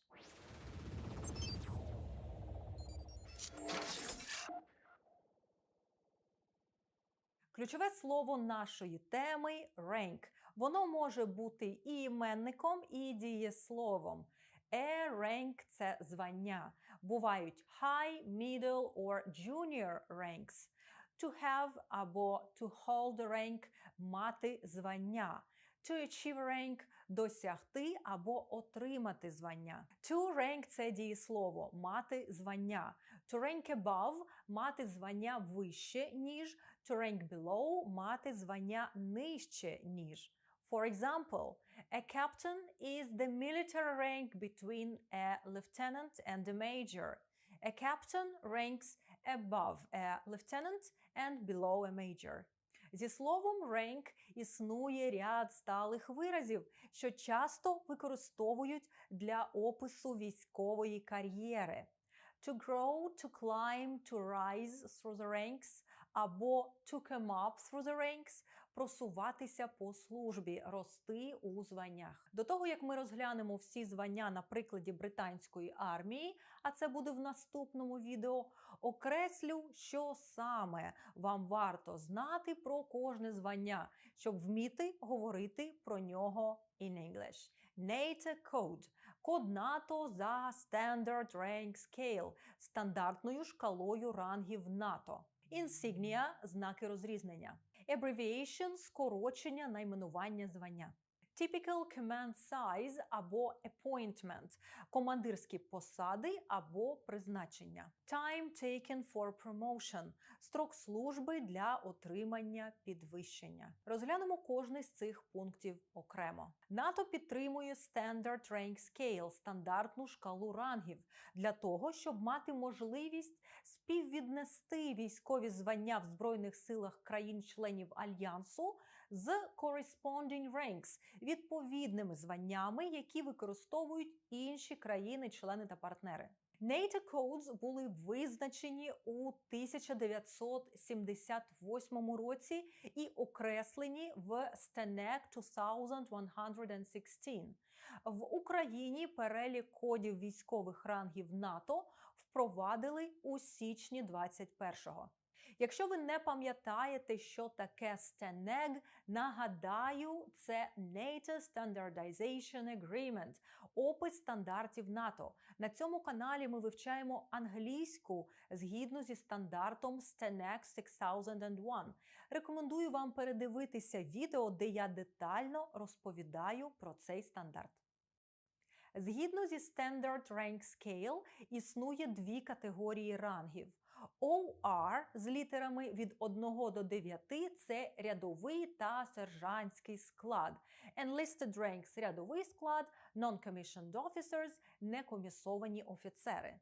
OF від 1 до 10 – це офіцерський склад, Commissioned Officers, Junior, Senior and General Officers. Системи звань різних країн відрізняються, але коди дозволяють зрозуміти, хто є хто. Умовно кажучи, коли Асцубай Ущавуш зі Збройних сил Турції зустріне під час міжнародної місії Норем Вебель, що представляє армію Естонії, та Staff Sergeant з армії Сполучених Штатів, вони всі знатимуть, що мають єдину кодифікацію – OR6 і знаходяться на одній сходинці армійської ієрархії. Insignia. Усі військові звання позначаються комплектом знаків розрізнення – insignia. Це слово має однакову форму і в однині, і в множині. One insignia, many insignia. Офіцери зазвичай носять інсигнія на плечах або грудях – on their shoulders or chest. Їх знаки розрізнення – epaulets або rank badges. Інші чини носять інсигнія на рукавах – on sleeves or upper arms, і їх називають badges or sleeve patches. На знаках розрізнення зображують різні елементи. Наприклад, на rank insignia британської армії присутні шеврон – це, до речі, не весь бейдж, а полоска в формі літери V. Baton – жезл, saber – сабля, Royal Coat of Arms – королівський герб, wreath – вінок, а також crown and star. Abbreviations – кожне звання має своє скорочення, яке використовується у письмовій комунікації. Читаються скорочення як full names – повними назвами рангів. У наступному відео ми з вами розберемо систему звань британської армії і розглянемо всі абревіатури, що до них відносяться. А щоб не пропустити це відео і взагалі отримувати сповіщення про мої нові уроки, тисніть підписатися, а також завітайте в наші Instagram та Telegram, де ми ділимося корисними матеріалами з військової англійської. Більшість звань пов'язані з певними обов'язками або ролями у підрозділі – командирськими, менеджерськими або адміністративними. Тому для кожного звання будемо зазначати typical command size, який підрозділ або скільки людей може бути у командуванні, або appointment – можливе призначення, посаду або сферу відповідальності. Які appointments бувають? Let's look at some examples. OC – Officer Commanding. It is a commander of a sub-unit – командир меншого підрозділа, такого як a platoon – взвод або a company – рота. CO – Commanding Officer – командуючим цілим полком або батальйоном – a regiment or a battalion. Заступник командира – це second in command, скорочено 2IC. 2IC – це загальний термін, яким можна назвати будь-якого заступника командира. А от заступник CO, командира батальйону або полку, називають DC – Deputy Commandant. Chief of Staff – начальник штабу. Adjutant – ад'ютант. Його обов'язки різняться в Збройних силах різних країн, але загалом він відповідає за administrative and office work – штабну та адміністративну роботу. Quartermaster – кватермейстер – відповідає за організацію розміщення – arranging accommodation, забезпечення – supplies та оснащення – equipment for a military group. Є і інші appointments, такі як welfare officer, human resource officer, logistics officer, liaison officer, public affairs officers та інші. Time taken for promotion – термін служби та інші умови, необхідні для підвищення. Слово promotion – підвищення може бути знайоме вам зі сфери бізнесу. To promote – підвищувати. Щоб отримати підвищення – to get a promotion або to be promoted – треба відслужити в армії певний термін часу, який називають time in grade, і мати відповідний рівень підготовки. А також мати successful performance of assigned duties, успішно виконувати доручені задачі, та demonstrate core qualities of the next rank, демонструвати ключові якості для наступного звання.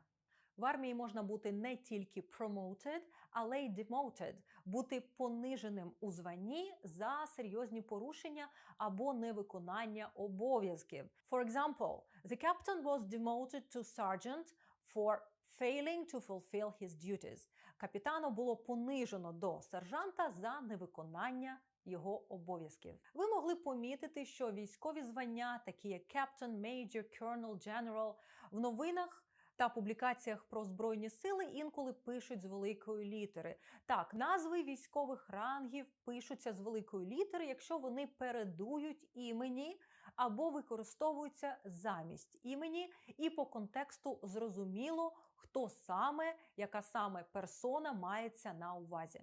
В наступному відео я розповім вам детально про всі звання в британській армії від рядового до фельдмаршала. А поки що пишіть в коментарях свої питання. Пишіть, чи корисною була ця інформація. Мені вкрай важливо отримати ваш зворотній зв'язок.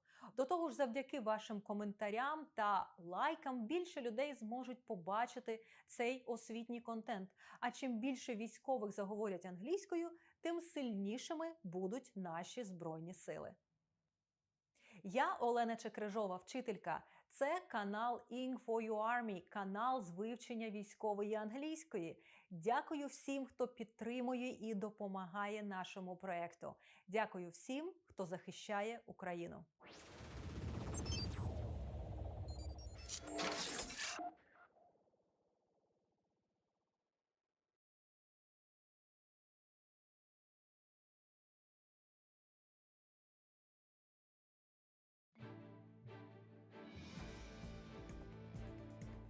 In Beijing, EU President Ursula von der Leyen says the EU and China have agreed to establish balanced trade relations.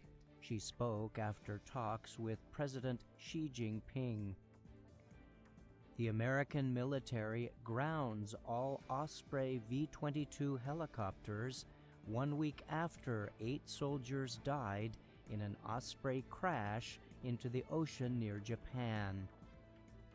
Guyana says a military helicopter carrying 7 people disappeared in bad weather near the country's border with Venezuela. And the U.S. Senate blocks an emergency bill that called for billions of dollars in new assistance to Ukraine and Israel. Could plastic-eating worms help the world's pollution crisis? This is News Review from BBC Learning English. I'm Neil. And I'm Beth. Make sure you watch to the end to learn vocabulary to talk about this story. Don't forget to subscribe to our channel, like this video, and try the quiz on our website. Now it's time for the story. Getting rid of plastic with worm spit. Spanish scientists have discovered something in waxworm saliva which helps them eat plastic. It's hoped the breakthrough will be an effective and natural way of reducing plastic pollution. One researcher suggests in the future, plastic-eating worm kits could be used in the home. You've been looking at the headlines, Beth. What's the vocabulary? We have gobbling, lowly, and humble. This is News Review from BBC Learning English.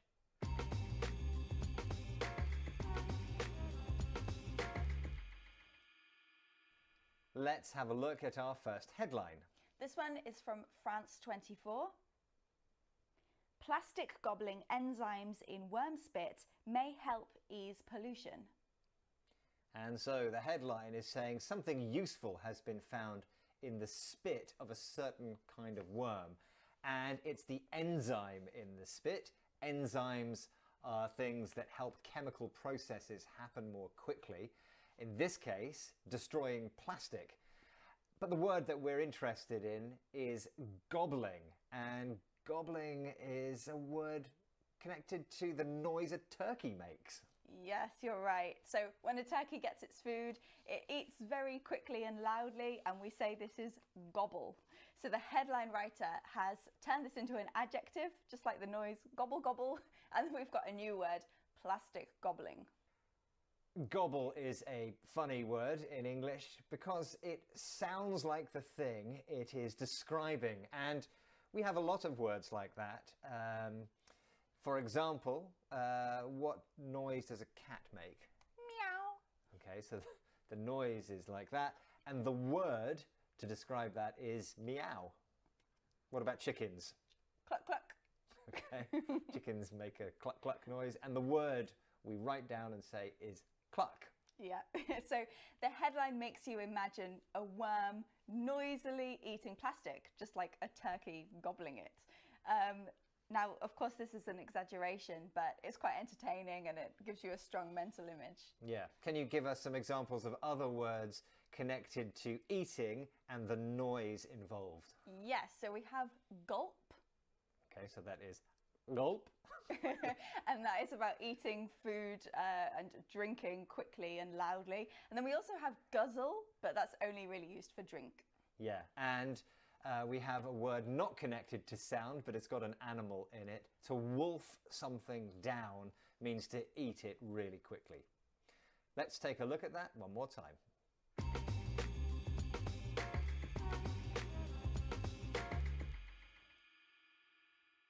Let's take a look at our next headline.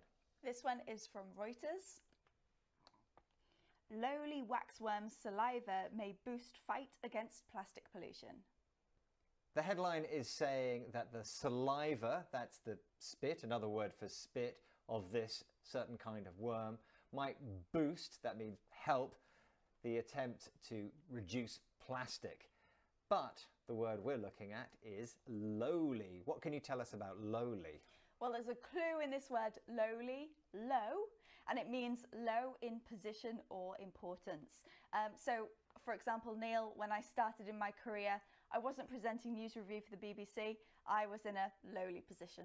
Okay, so you mean that you feel that the job you were doing wasn't as important as the one you're doing now. It was lower. Exactly. Okay. Now, we have heard that this worm is actually really important. It's eating plastic.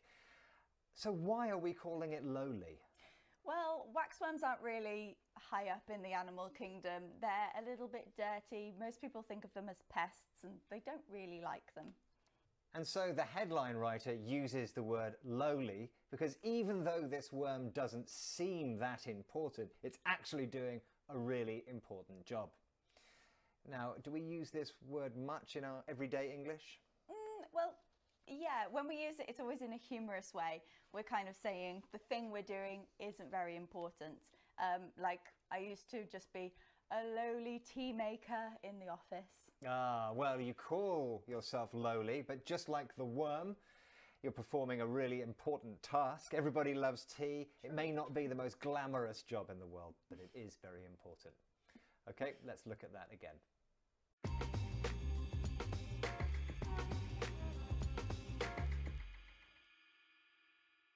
Let's take a look at our next headline. This one is from the BBC. Humble worm saliva can break down tough plastic. And so the headline is saying the saliva of this type of worm, this wax worm, can break down, which means destroy, certain types of plastic, tough plastics, ones that are difficult to break down, difficult to destroy. We have another adjective that we're looking at, which is humble. What can you tell us about humble? So humble can have the same meaning as lowly, meaning ordinary or not important, but it has another meaning too. So it can describe a person who isn't proud or doesn't believe that they're important, even if they are. So imagine someone wins an award, they get on stage to give their speech and they say, "This isn't for me, it's for everyone else. Thank you, everyone who helped me." They are humble. Ah, what a humble person. And it's a positive thing to say about someone, isn't it? So in this headline, using humble about this worm is a positive thing. Exactly, because even though this worm maybe looks just like a worm, it's really special and important. It has plastic eating abilities. Okay, let's look at that again.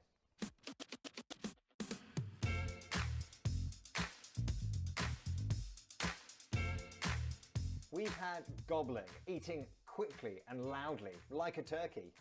Lowly, low in position and importance. And humble, not proud, but often important. Don't forget, there's a quiz on our website at bbclearningenglish.com. Thank you for joining us, and goodbye. Bye.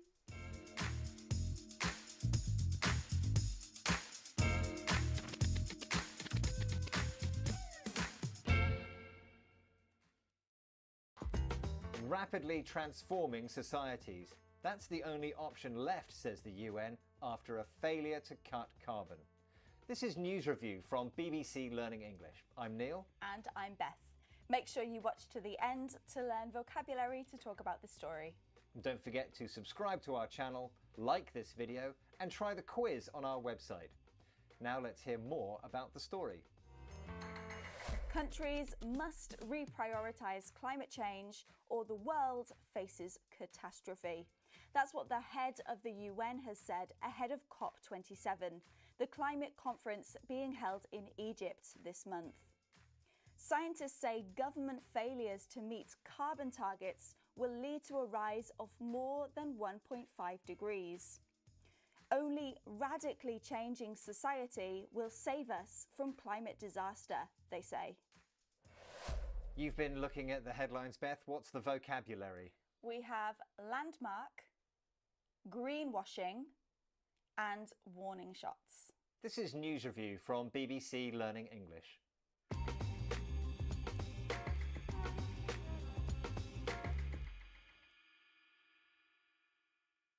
Let's have a look at our first headline. This one is from Euronews. What is COP27? Everything you need to know about Egypt's landmark climate conference. So COP27, which is the annual International Climate Conference, is being described as a landmark. That's the word we're looking at. Right now, Beth, first of all, I want you to think of a famous city, London. When I mention London, what comes to mind? I think of Big Ben, Buckingham Palace, the London Eye, the Houses of Parliament. Okay, so these are important, memorable places, buildings, literally marks on the land, landmarks. Is that what we mean here? Well, they are landmarks, but no, that's not what we're talking about here. So in the headline, landmark is used as an adjective to mean that something is so important that it might cause a dramatic change. Okay, so the headline is suggesting that COP27 might be a landmark conference, a point where an important change is made. Is that right? Yeah, that's right. And this adjective landmark is often put together with words like event, decision, or day. So, for example, if we think about when women first got the right to vote, this was a landmark event. It was very important for women's rights. And can we use any other words or vocabulary to describe a similar thing? Yeah, we could say that something is a turning point or a milestone, for example. Okay, let's have a look at that one more time.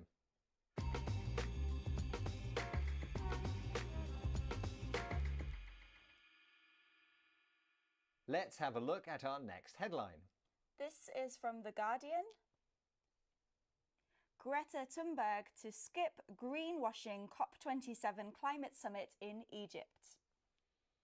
Okay, so Greta Thunberg, the very famous young Swedish climate activist, is going to skip the COP27 climate conference. That means she's not going to attend because she thinks it's an example of greenwashing. And greenwashing is the word we're looking at.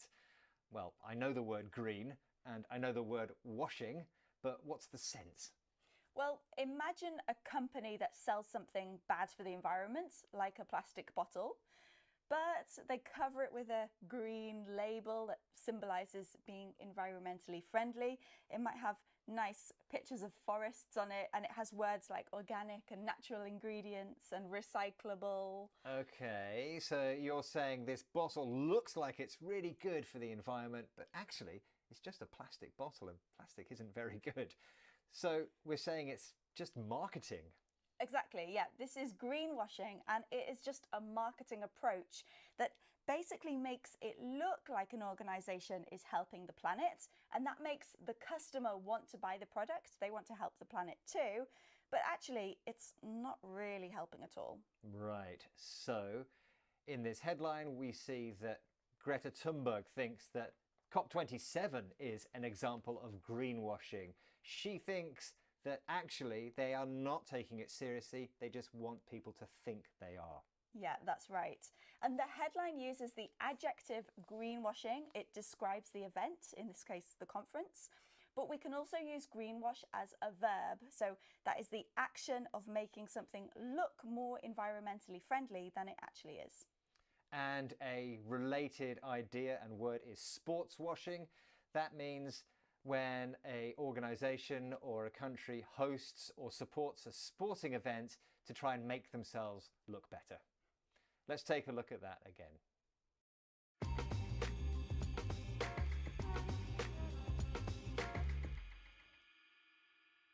Let's look at our next headline. This one comes from Inside Climate News. Ahead of COP27, new climate reports are warning shots to a world off course. The headline says that the world is off course. That means going in the wrong direction, metaphorically, to reach those climate targets. And we are looking at the expression warning shots. It's got something to do with guns, hasn't it? Yeah, so literally in war, one side might fire a shot in the air or it might come from a cannon. And this is saying, we are here, prepare yourself. It is a warning. But in the headline, it's used metaphorically. There's actually no guns here. That's right. So these new scientific reports say that unless we stay within that 1.5-degree limit, something really bad is going to happen. Exactly. It is a warning shot to the world. And in this case, that bad thing that would happen is the climate would collapse. Now, the expression warning shot is used very frequently in news media, isn't it? Yes, it is. So it sounds very dramatic and it creates a really powerful image in the mind of the reader, and that helps them remember the story a little bit more. Yeah, let's have a look at that one more time.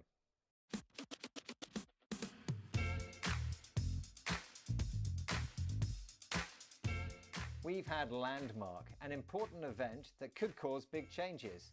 Greenwashing. Companies say it's environmentally friendly, but is it really? And warning shots, signals that show action is needed. Don't forget, there's a quiz on our website, bbclearningenglish.com. Thank you for joining us, and goodbye.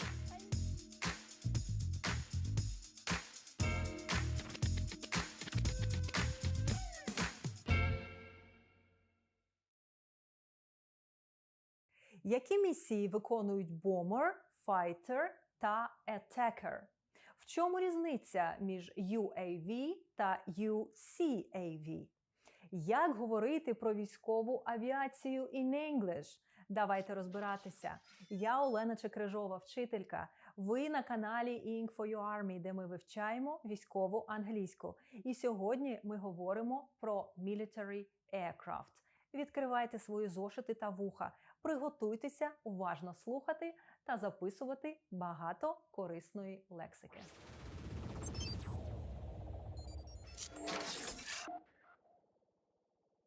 Увага! Ключове слово нашої теми aircraft має однакову форму і в однині, і в множині. Закінчення «s» до цього слова не додається. Aircraft може перекладатися як літальний засіб або літак. This is an aircraft. Або літальні засоби, літаки. I can see 3 aircraft. Або ж загальним терміном авіація. Let's discuss the types of military aircraft. Aircraft можна розділити на дві великі категорії. Fixed wing aircraft – літальні апарати з нерухомим крилом, та rotary wing aircraft – це різні види гелікоптерів, які піднімаються в повітря за рахунок руху лопатей – blades. Окрім того, aircraft розрізняються відповідно до їх місій на бойові – combat та небойові – non-combat aircraft. Combat aircraft мають авіаційне озброєння – aircraft ordnance та зброю класу повітря-земля – air-to-ground weaponry. І їхня ціль – to destroy enemy and enemy equipment – знищення ворога та ворожого оснащення. Небойові non-combat aircraft, наприклад, транспортні або рятувальні, не пристосовані до бою, але можуть бути задіяні for support для підтримки бойових, наприклад, перевозити зброю to carry weapons або здійснювати евакуації to carry out evacuations. Fixed Wing Combat Aircraft, які також називають warplanes, включають ряд літаків, що відрізняються призначенням та технічними характеристиками. Зазвичай виділяють bombers, fighters, attackers та MRCA – Multi-Role Combat Aircraft. Bombers – бомбардувальники. Їх задача – to carry out bombing missions – виконувати бомбардувальні місії. They attack and drop bombs on surface targets. Вони атакують та скидають бомби на наземні та морські цілі, використовуючи озброєння класу повітря-поверхня, в тому числі і різні типи ракет. Air-Launched Cruise Missile, Air-to-Surface Missile, Air-to-Ground Missile. Увага, друзі! У вимові слова bomb, bomber, друга B не вимовляється. Запам'ятайте, будь ласка, щоб мені не було за вас соромно. Fighters – винищувачі. Їх місія – знищити ворога в повітряному бою – to destroy enemy aircraft in air-to-air combat. Крім того, вони можуть супроводжувати бомбардувальники – to escort bombers. Винищувачі високоманеврені – highly maneuverable, здатні виконувати не тільки combat missions, а й розвідувальні місії – reconnaissance missions. Attackers – штурмовики.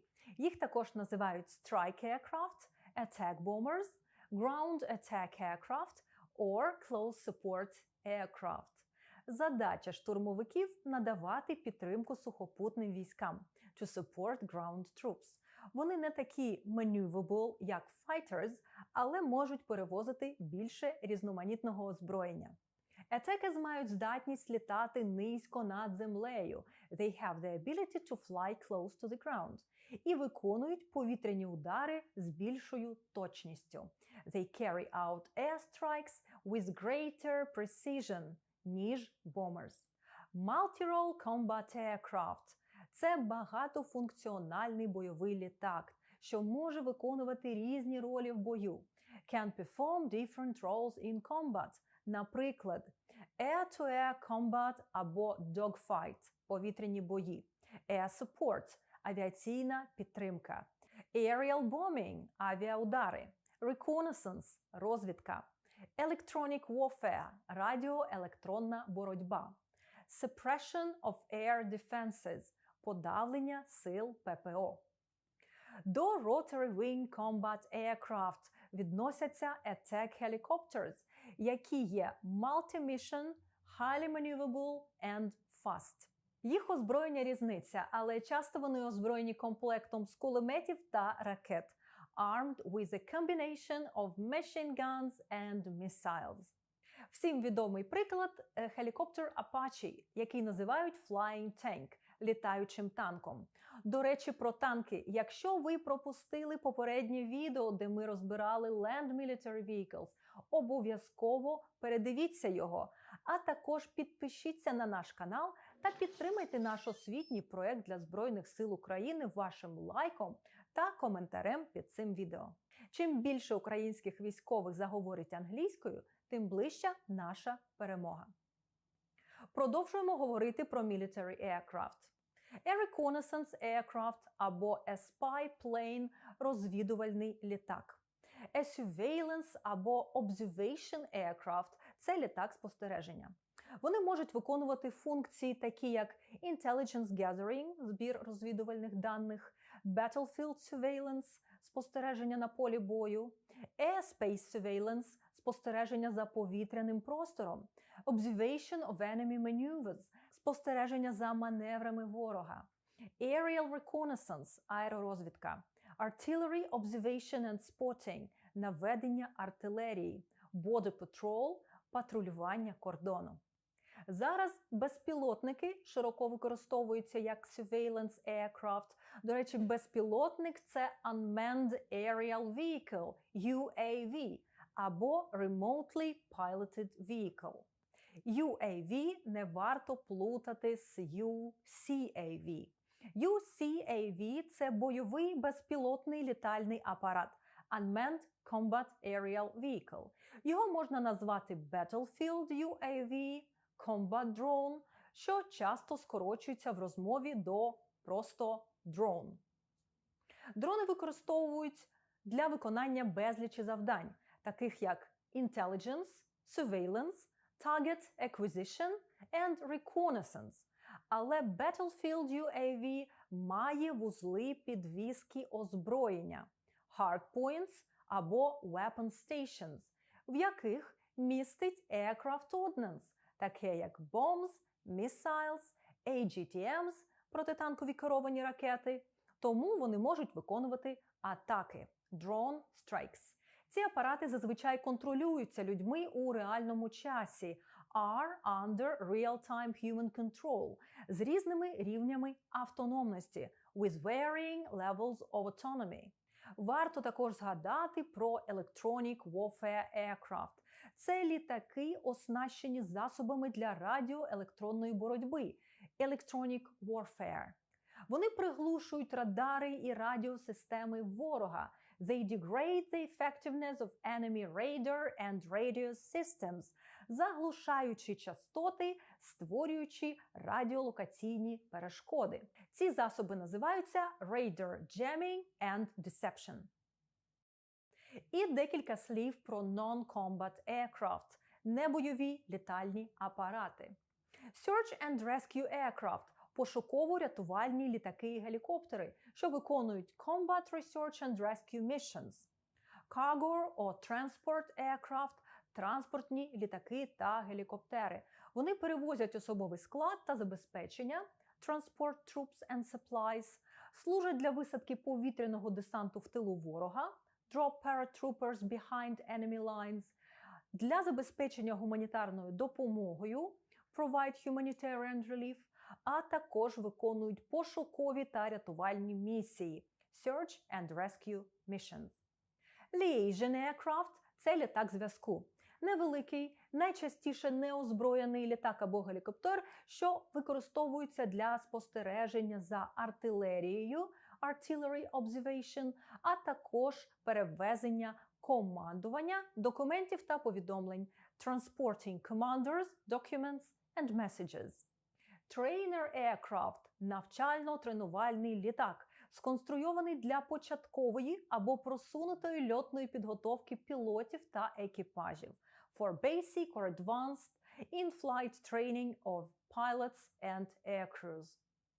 Tanker Aircraft – літак, функція якого дозаправка іншого літака під час польоту, aerial refueling. Також ви можете зустріти терміни air refueling, in-flight refueling, air-to-air refueling або tanking.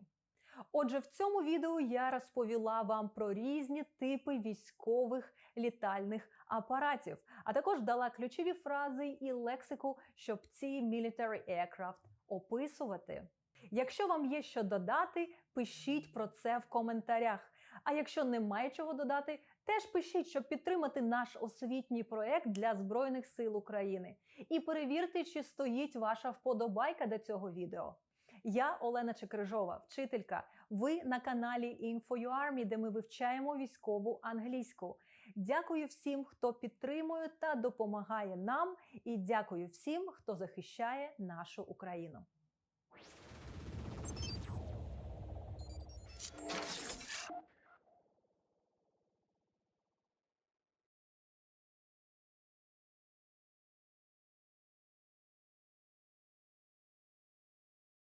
Chocolate bars and ice cream can be as addictive as drugs. Now, some scientists think they should come with a warning. This is News Review from BBC Learning English. I'm Neil. And I'm Beth. Make sure you watch to the end to learn vocabulary to talk about this story. Don't forget to subscribe to our channel, like this video, and try the quiz on our website. Now the story. The junk food you love might soon have addictive written on it. A major review has found that adding warning labels to ultra-processed food could stop people buying it. Researchers say these foods can have the same addiction symptoms as drugs. They estimate 1 in 7 adults and 1 in 8 children are already addicted to ultra-processed foods. You've been looking at the headlines, Beth. What's the vocabulary? We have labelled, tackle and slapping. This is News Review from BBC Learning English.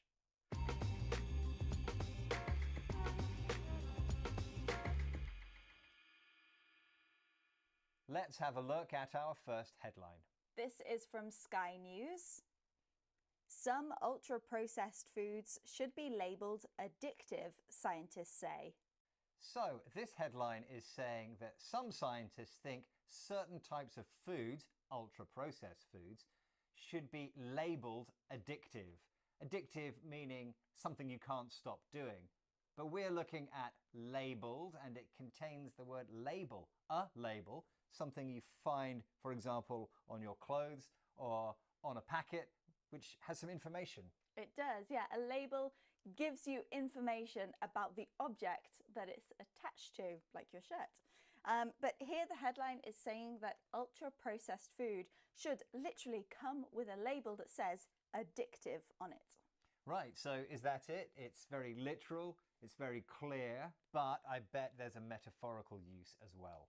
There is, yeah. So a person, an object, an activity can be labelled, and this means described in a certain way, often unfairly. For example, maybe you tell one lie and now you're labelled a liar. Were you labelled anything at school, Neil? Maybe a troublemaker? No, I wasn't labelled a troublemaker, but maybe I was labelled a clown because I used to like to make funny jokes in the class. Yeah, okay, let's look at that again.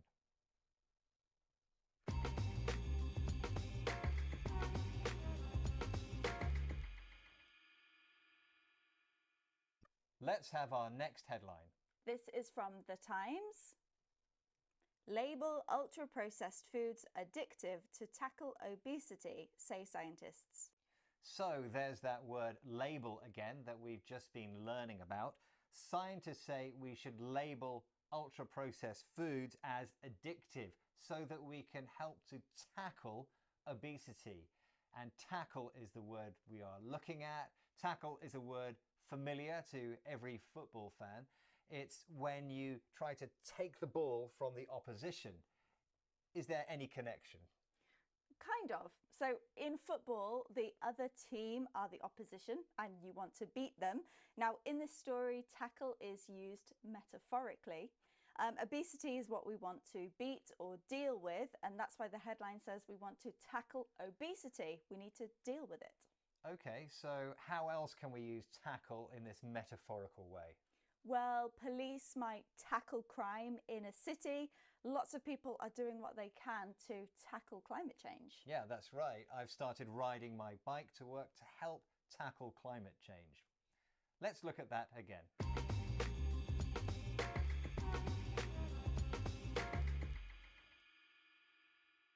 Let's have our next headline. This is from the Daily Mail. Slapping junk food with addictive warning labels could help end obesity, major review finds. So, addictive warning labels could be added to junk food. The word we're looking at is slapping. Beth, what is slap? It's this. Don't worry, that wasn't real. And slap in the headline is also not literal, it's metaphorical. So slap here means to put a label onto the junk food quickly and urgently. Yes, that's right. So it's emphasizing that the new labels should be added soon. It's an urgent situation, and the use of slap, there's a kind of aggression about it as well. Now, Beth, can you give me 10 more examples, please? 10? We don't have time for 10 more, that's ridiculous. Well, Beth just slapped down my idea, and there's another use of slap as a phrasal verb with down, and it means to criticize someone's suggestion. Let's look at that again.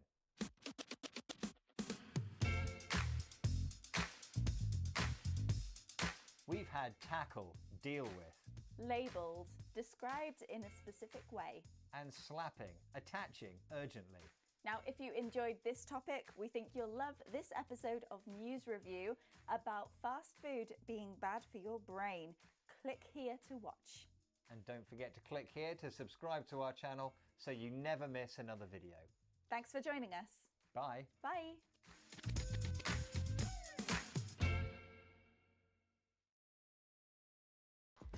Can flying ever be green? Scientists say no. This is News Review from BBC Learning English. I'm Shan.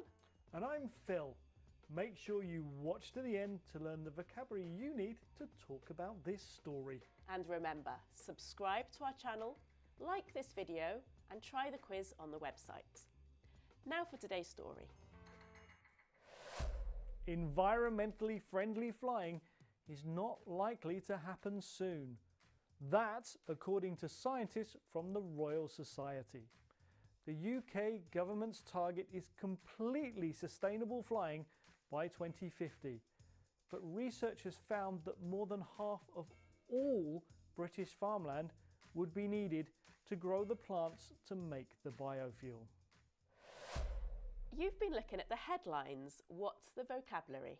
We have use up, not in easy reach, and pour cold water on. This is News Review from BBC Learning English.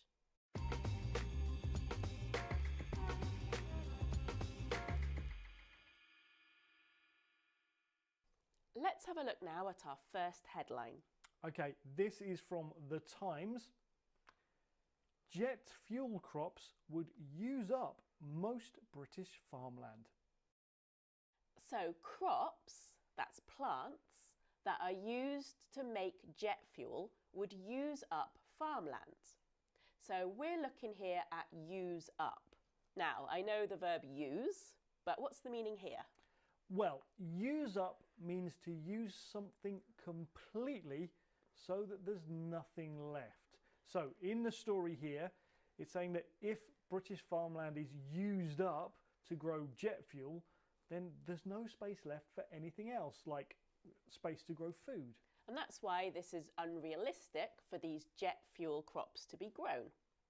Okay, so use up together is a phrasal verb, right? It is. Now, we often add up to a verb to mean completely. So, for example, if you fill up your car with petrol, you fill it completely so that there's no space for more petrol in your car. And if you say to your children, eat up or drink up, you want them to finish all their food or drink. Let's look at that again.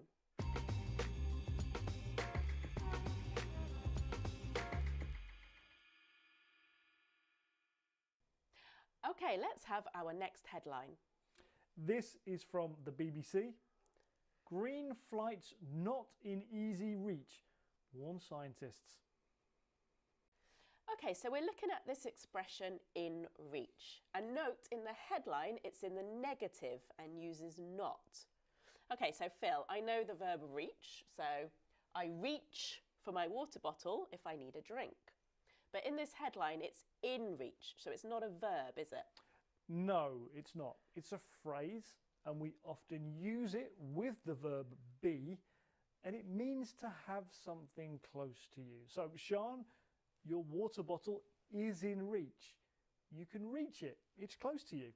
Okay, so we can use it with physical things, like my water bottle, but we can also use it metaphorically. So in the headline, they say that green flights are not in easy reach, meaning that green flights will not happen yet. It's not easy to have them. Yes, and we often use it like this, metaphorically. So, for example, if you've got 1 month left until the end of the school year, we can say that the end of the school year is in reach. Or if I'm a professional sports person and I have an injury, then the Olympics are not in easy reach. Let's have a look at that again.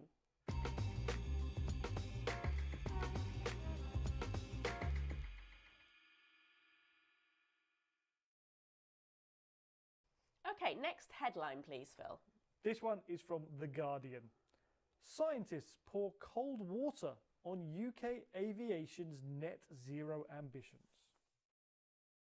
Okay, so here we're talking about net zero, which means limiting harmful gases. And the expression we're looking at is pour cold water on. So, Phil, if I pour cold water on you, how do you feel? I don't think I'd like it, but this is an idiom and it's metaphorical. You can pour cold water on a plan or an idea, and if you do that, it means that you're very negative about it. In fact, so negative that other people might lose their enthusiasm for the plan or the idea. Okay, so scientists criticised this plan to fly more sustainably. But can we use this expression in everyday English? Definitely. So, Sean, think about if your kids are arranging or planning a really big house party. I think you might pour cold water on that idea. Definitely. And if you're thinking about cheating in an exam and your friends think it's a bad idea, then they will pour cold water on it and you'll lose enthusiasm for this idea. Let's look at that again.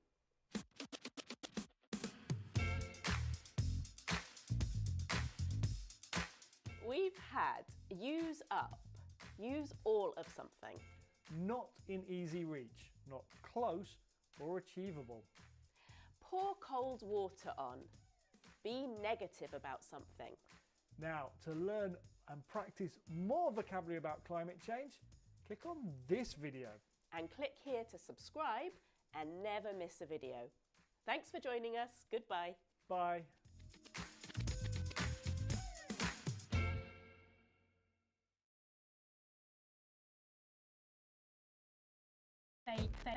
Fake news. Fake news. Hi, I'm Hugo. And I'm Sam. And this is Fake News, Fact and Fiction from BBC Learning English. In the programme today, we'll look at the topic of critical thinking with the special guest, Dr. Stephen Novella. Being able to evaluate the information that we have access to critically is now probably the most important skill any individual can have. We'll hear more from Dr. Novella later. First, Sam, do you have some vocabulary for us? Yes, I do. So today I'm going to be talking about spin, cherry picking, bias, and the phrase critical thinking itself. Let's have a look. See that? It's a ball. To turn it quickly is to spin it. Now, if we put the truth on this ball, then spin it, can you still see the truth? It's still there somewhere, but difficult to see clearly. Spin makes the truth difficult to see. And this is a bit like political spin, a term first used in the 1970s to talk about the way politicians and their spokespeople present information. They will present information in a way that makes things seem as positive as possible without always telling you the whole truth or the whole context. They might highlight the most positive details, but ignore the other details that don't make them look quite as good. Selecting which facts are chosen to publicize is known as cherry picking, and it often doesn't give a full or accurate picture of the whole story. And it's not just politicians of all sides who do this. It happens in the media too, mainstream and social media, and very often we do it ourselves. To explain why, I'm going to need another ball, like a bowling ball. Bowling balls don't roll straight. They curve to the left or right when they're rolled. One reason for this is that their weight is not centered. They have what is called a bias. Bias is the same word we use to describe an opinion that is not impartial, one that is not based fairly on facts, but which may turn one way or another because of personal feelings, political preferences, or ideology. So we might disagree with someone and think that they're wrong, not because of evidence or facts, but just because they have a different way of looking at the world than we do.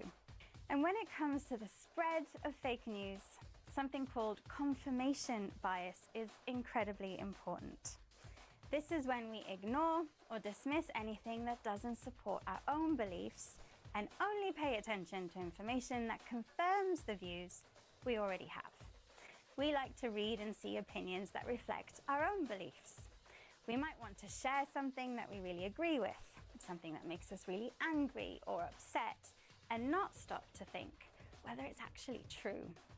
The challenge is to be open to trying to understand opinions that are different from our own and not ignore any evidence that doesn't confirm our own view.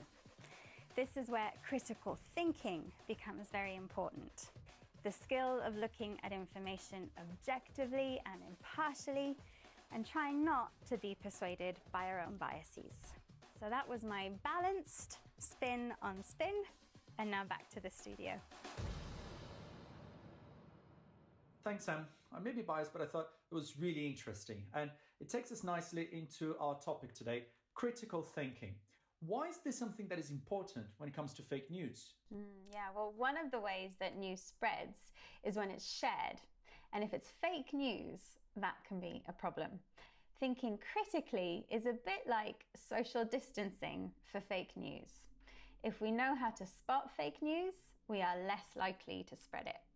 And in order to spot fake news, you have to be a little bit of a skeptic and not believe everything you read on the internet. So what does it mean to be a skeptic? Let's turn to our guest today, Dr. Stephen Novella. Dr. Novella is a clinical neurologist at Yale University. He's a science communicator who presents a weekly podcast called The Skeptic's Guide to the Universe, and he's also written a book with the same name. We spoke to him earlier and first asked him about what being a skeptic means and why he believes it's important.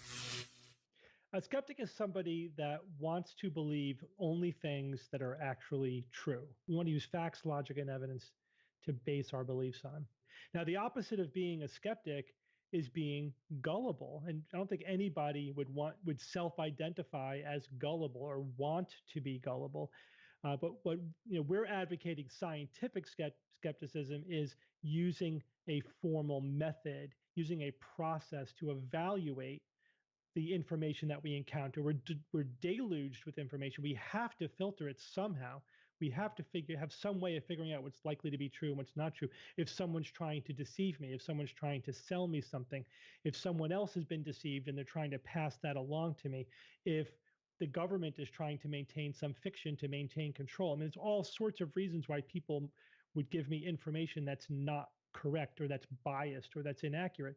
And sometimes people just make honest mistakes. We're flawed. Our brains are flawed. Our memories are terrible. We sort of construct an approximation of reality as best we can, but it's never totally accurate. And we have to be aware of all those biases and flaws.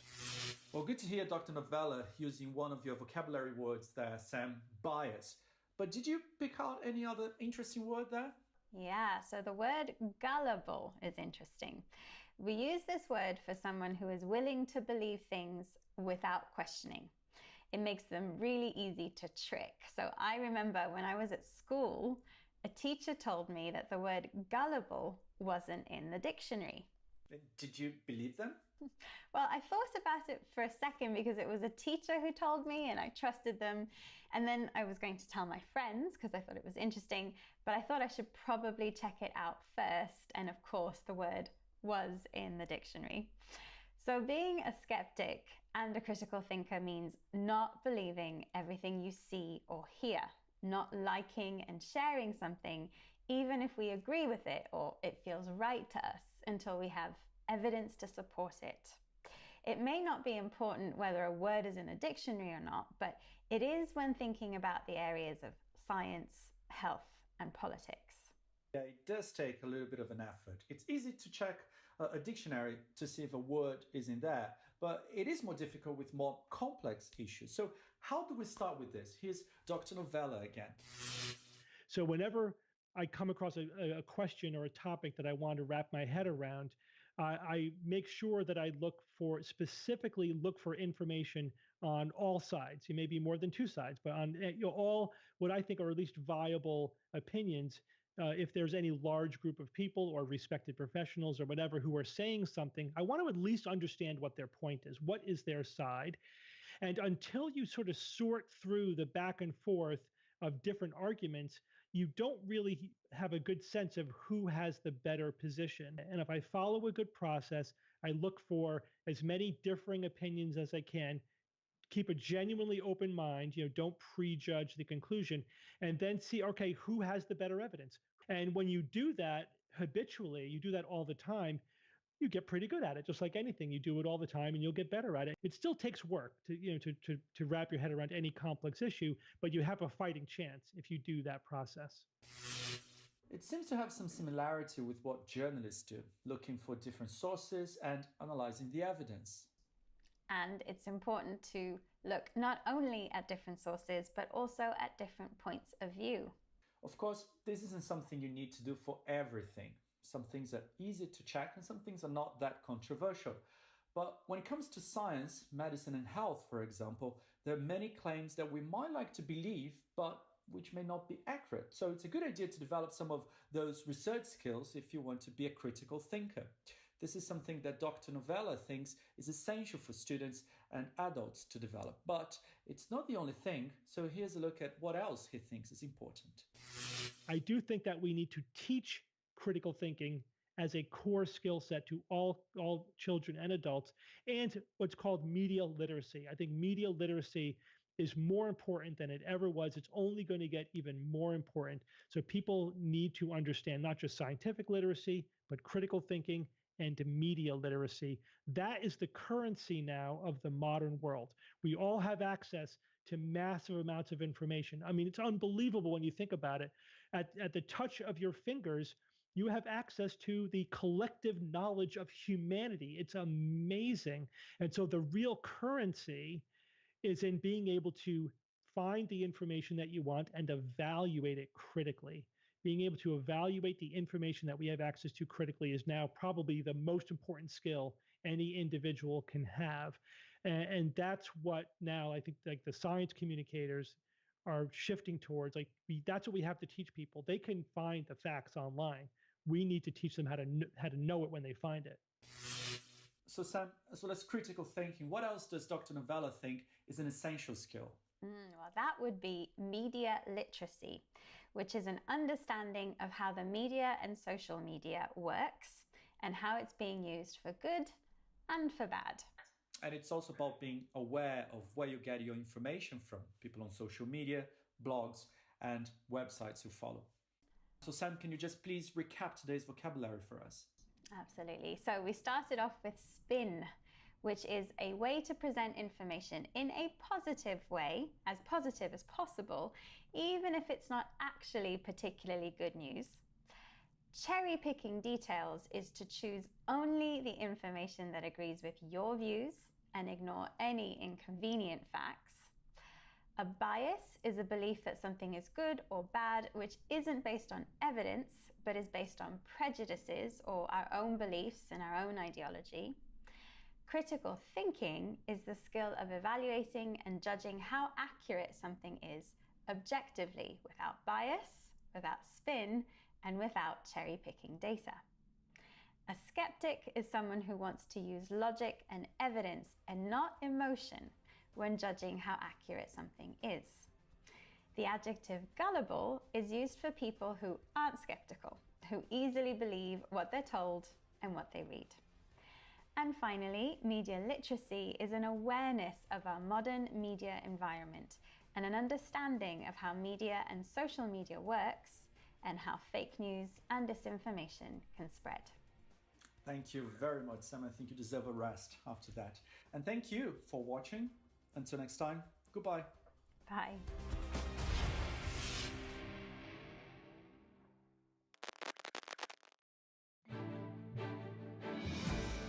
Japanese officials say powerful earthquakes leave at least 55 dead and cause widespread destruction across western Japan. In Tokyo, a passenger jet strikes a Coast Guard plane carrying earthquake aid on a runway at Haneda Airport. 5 Coast Guard crew died, but all on the passenger plane survived. In South Korea, opposition leader Lee Jae-myung is taken to the hospital after being attacked with a knife in Busan. Police arrested a suspect. And in Ukraine, President Volodymyr Zelensky says 4 civilians were killed in a Russian missile strike on Kyiv. Що таке verb, adverb та adjective? Як відрізнити subject від object в реченні? Чи мають predicate та preposition щось спільне, окрім перших 3 літер? Які частини мови існують і які функції вони виконують? Я Олена Покрижова, вчителька. Це канал Ing for Your Army, армійська, англійська. І сьогодні ми розглядаємо необхідну базу теоретичних понять для успішного старту вивчення англійської.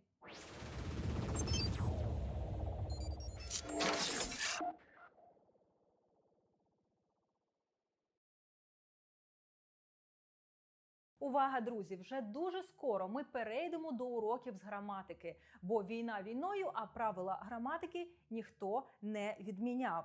І щоб ми з вами говорили однією мовою і вас не відвернуло від моїх занять на самому старті, важливо визначитися з поняттями, умовними позначками та розібратися з термінологією. По своєму досвіду я знаю, що коли студент орієнтується в термінології, пам'ятає, які є частини мови, частини речення, частини слова, розуміє відмінності між ними, їх призначення, функції, принципу їх роботи в англійській мові, такому студенту набагато простіше навчатися.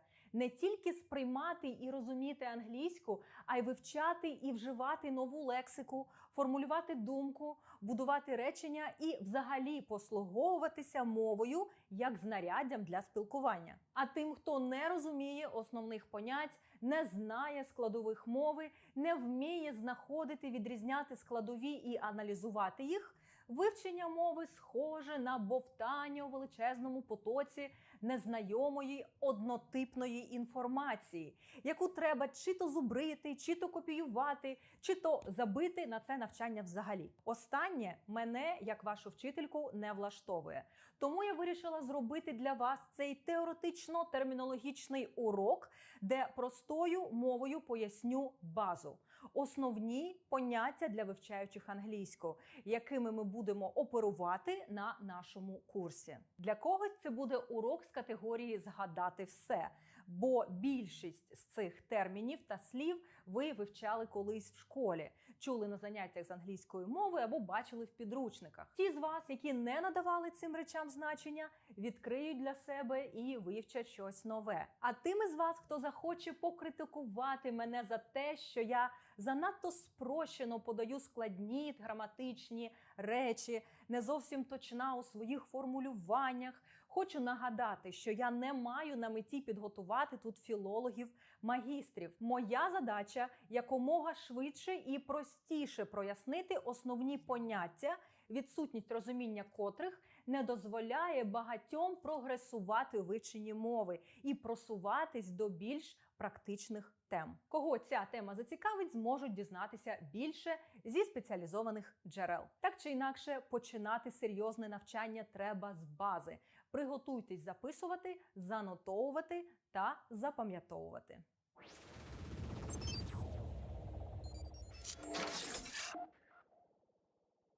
Абсолютно всі слова в мові можна поділити за їх значеннями та функції на різні категорії, на частини мови. Parts of speech. Частина – це part, мова – це speech. Розглянемо основні частини мови, з якими ми будемо мати справу на початку вивчення англійської. Noun – це іменник. Його функція – означати предмет, людину або абстрактні поняття. Іменник відповідає на питання «хто», «що».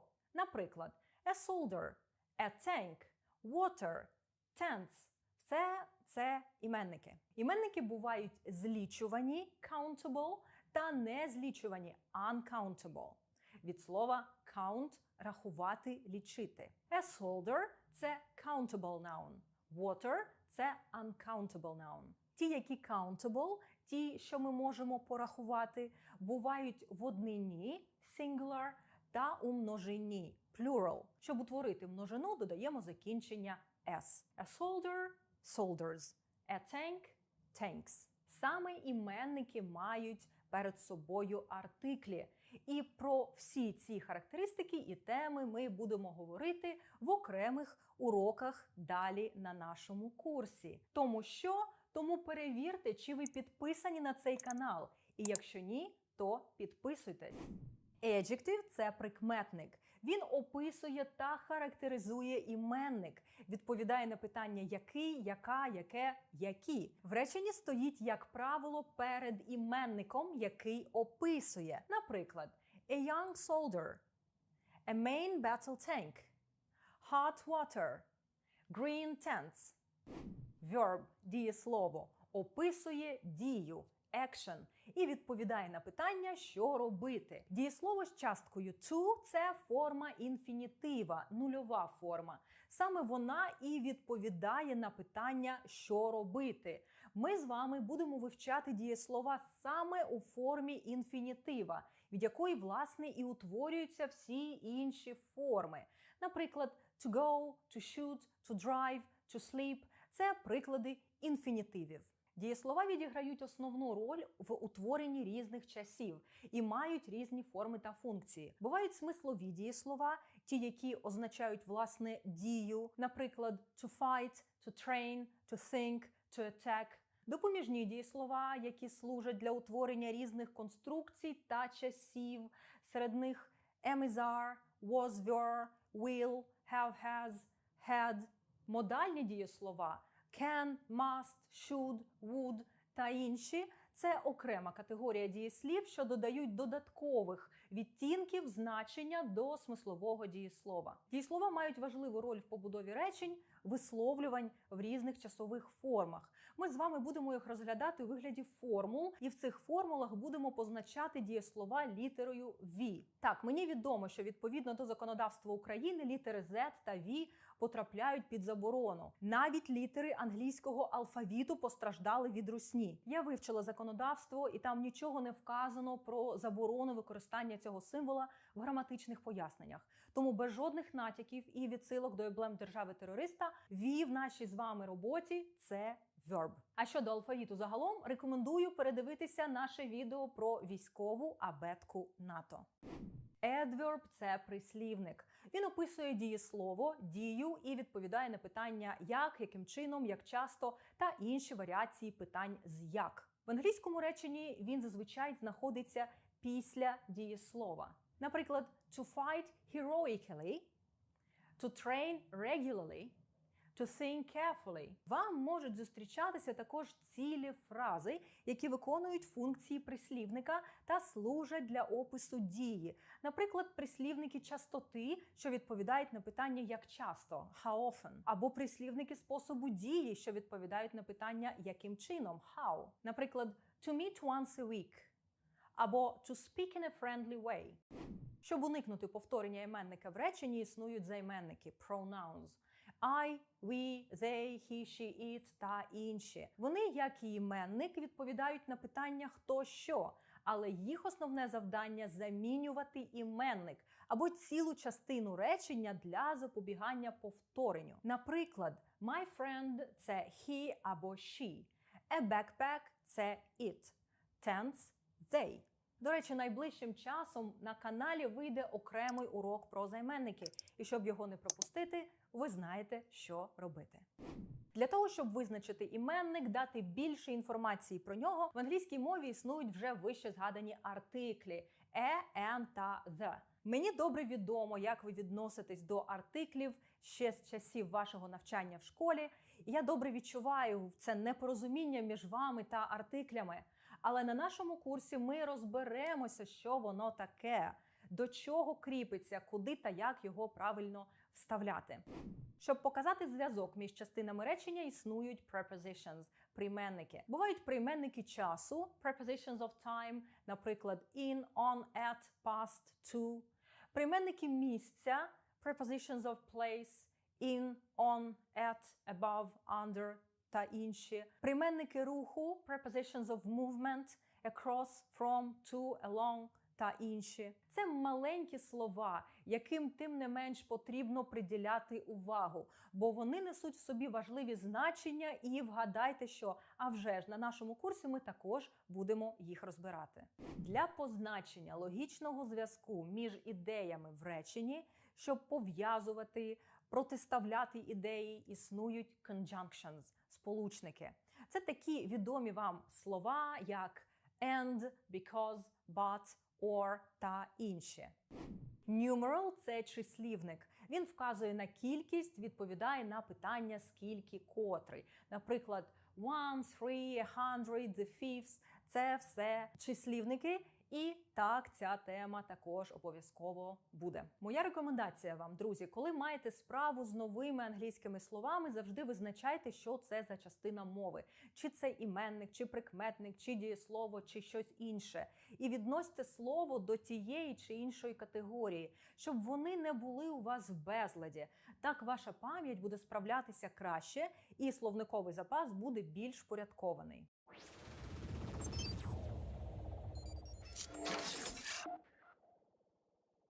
Від мови загалом переходимо до такої одиниці, як речення – sentence. Структура речення в англійській мові потребує окремої уваги, тому що на відміну від української, де цілком припустимо замінювати порядок слів в реченні відповідно до вашого настрою, бажання та акцентів вашої думки, в англійській порядок слів фіксований і залежить він від типу висловлювання, чи то ствердження, заперечення або питання. Наприклад, soldiers live in barracks – це ствердження. They don't live at home – це заперечення, і в ньому завжди є частка not. А питальні речення questions бувають різних типів. General questions – загальні питання з відповіддю yes або no. For example, do they live in barracks? Альтернативні питання або питання вибору. Do they live at home or in barracks? Та information questions – інформаційні питання з питальним словом на початку.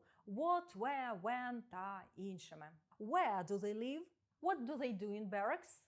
Why do they live in barracks? Для кожного типу висловлювання, для кожного типу питання існує своя формула для утворення. Незалежно від часу, в якому ви будуєте висловлювання, принцип буде зберігатися. І головне – його засвоїти. І не треба мені розповідати, що це складно.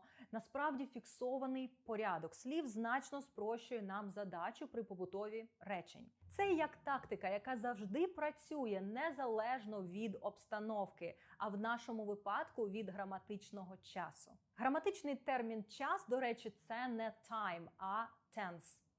Про time, зокрема про те, як вказувати час по цивільному та military time, я пояснювала в одному з попередніх уроків. А про tenses ми з вами поговоримо в наступних. Навчу вас висловлюватися в теперішніх, минулих та майбутніх часах. Нагадаю, що речення також складається з частин або членів речення – основних та другорядних. Основні – це subject, підмет, дієва особа або предмет, відповідає на питання «хто», «що». Та predicate, присудок, виражений дієсловом, яке змінюється і узгоджується з допоміжними дієсловами відповідно до часової форми. Object – це додаток, другорядний член речення, виражений іменником або займенником. Відповідає на питання відмінків – кому, чому, ким, чим, кого, чого тощо. Object – це те, на що переходить дія дієслова. Знаю, це страшно прозвучить, але adjectival and adverbial modifiers – це означення. Другорядні члени речення, що вказують на ознаку предмета – adjectival modifier або дії – adverbial modifier. Ознака предмета, як ми пам'ятаємо, виражається прикметниками – adjectives, а ознака дії – прислівниками – adverbs, а також фразами з відповідними функціями. І перш ніж ми розглянемо приклади, моя порада для вивчення. Коли перед вами англійське речення, одразу визначайте його тип, positive, negative або question, та знаходьте підмет та присудок, дієву особу та дію. В ствердженнях та в запереченнях subject, підмет зі своїми означеннями, як правило, стоїть на першій позиції, а присудок, predicate, на другій за підметом. Після того, як ви знайшли основні члени речення, звертайте увагу на другорядні, які описують дієву особу та дають інформацію про дію. Наприклад, в реченні «They are reading new manuals now». «They» – вони – це підмет, «are reading» – це присудок, читають, «manuals» – додаток, «new» – ознака додатку, нові, «now» – ознака дії, коли, зараз. Ще один приклад. Our platoon attacked the enemy in the morning. Our platoon – це підмет, де our вказує на приналежність, наш. Attacked – це присудок. The enemy – це додаток. In the morning – коли ознака дії. Розуміючи структуру і навіть не знаючи значень або перекладів деяких слів, ви зможете за позицією в реченні виділяти частини речення та визначати, що до чого відноситься і яку роль грає.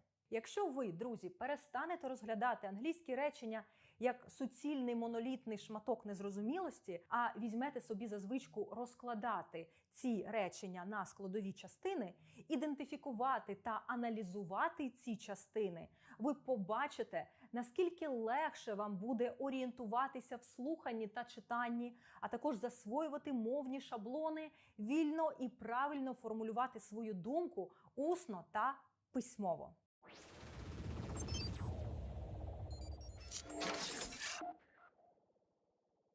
Від цілого речення переходимо до його структурної одиниці – слова word і розбираємо його частини – parts of a word. Слова в англійській мові складаються з морфем – morphemes. Це корені слів, префікси та суфікси. Root – це корінь. Він несе в собі основне, головне значення.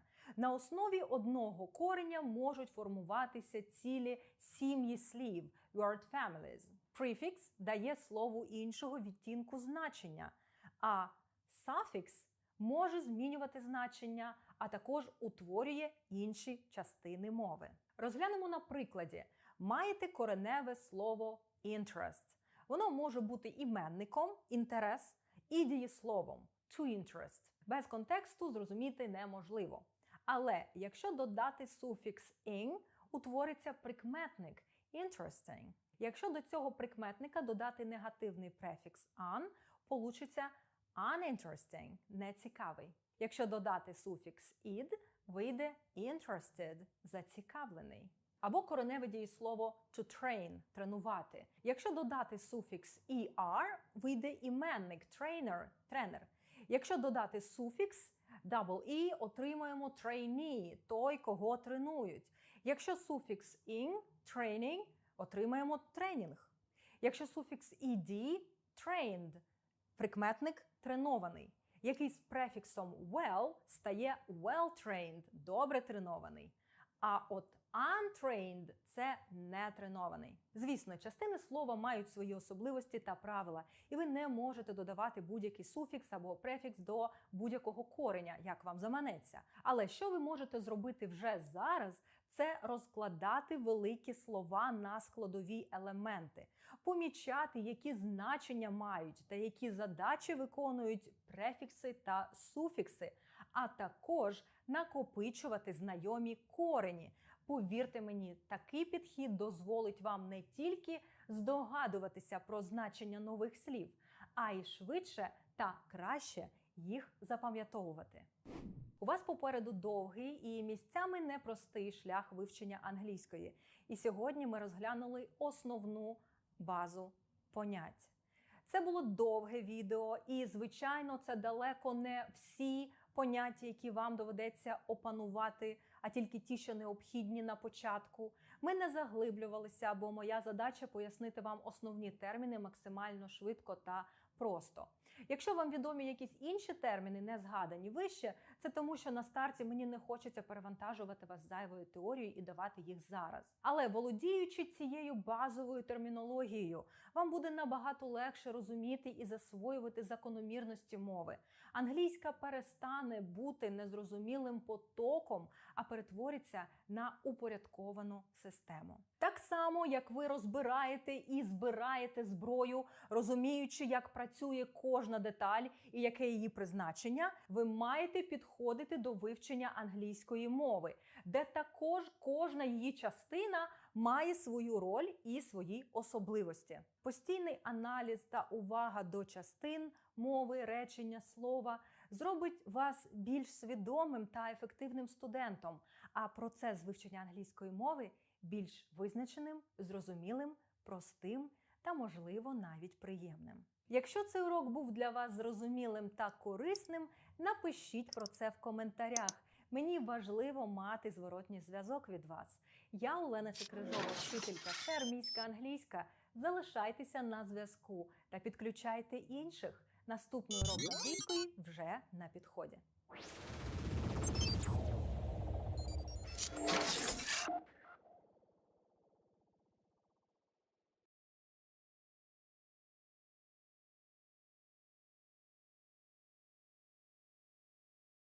Як сказати віджимання, присідання, станова тяга англійською та як назвати інші вправи, які військові виконують на фізичних тренуваннях. Що входить до Army Combat Fitness Test та чим Marine Corps Physical Fitness Test відрізняється від Marine Corps Combat Fitness Test? Як розповісти англійською про оцінювання фізичної підготовки в ЗСУ? Це канал Армійська англійська, а я Олена Чекрижова, вчителька. І я не втомлююсь повторювати, що мовна підготовка має бути обов'язковою в Збройних силах України, так само, як і фізична. І саме про фізичну підготовку військових, PT, Physical Training, ми з вами поговоримо сьогодні.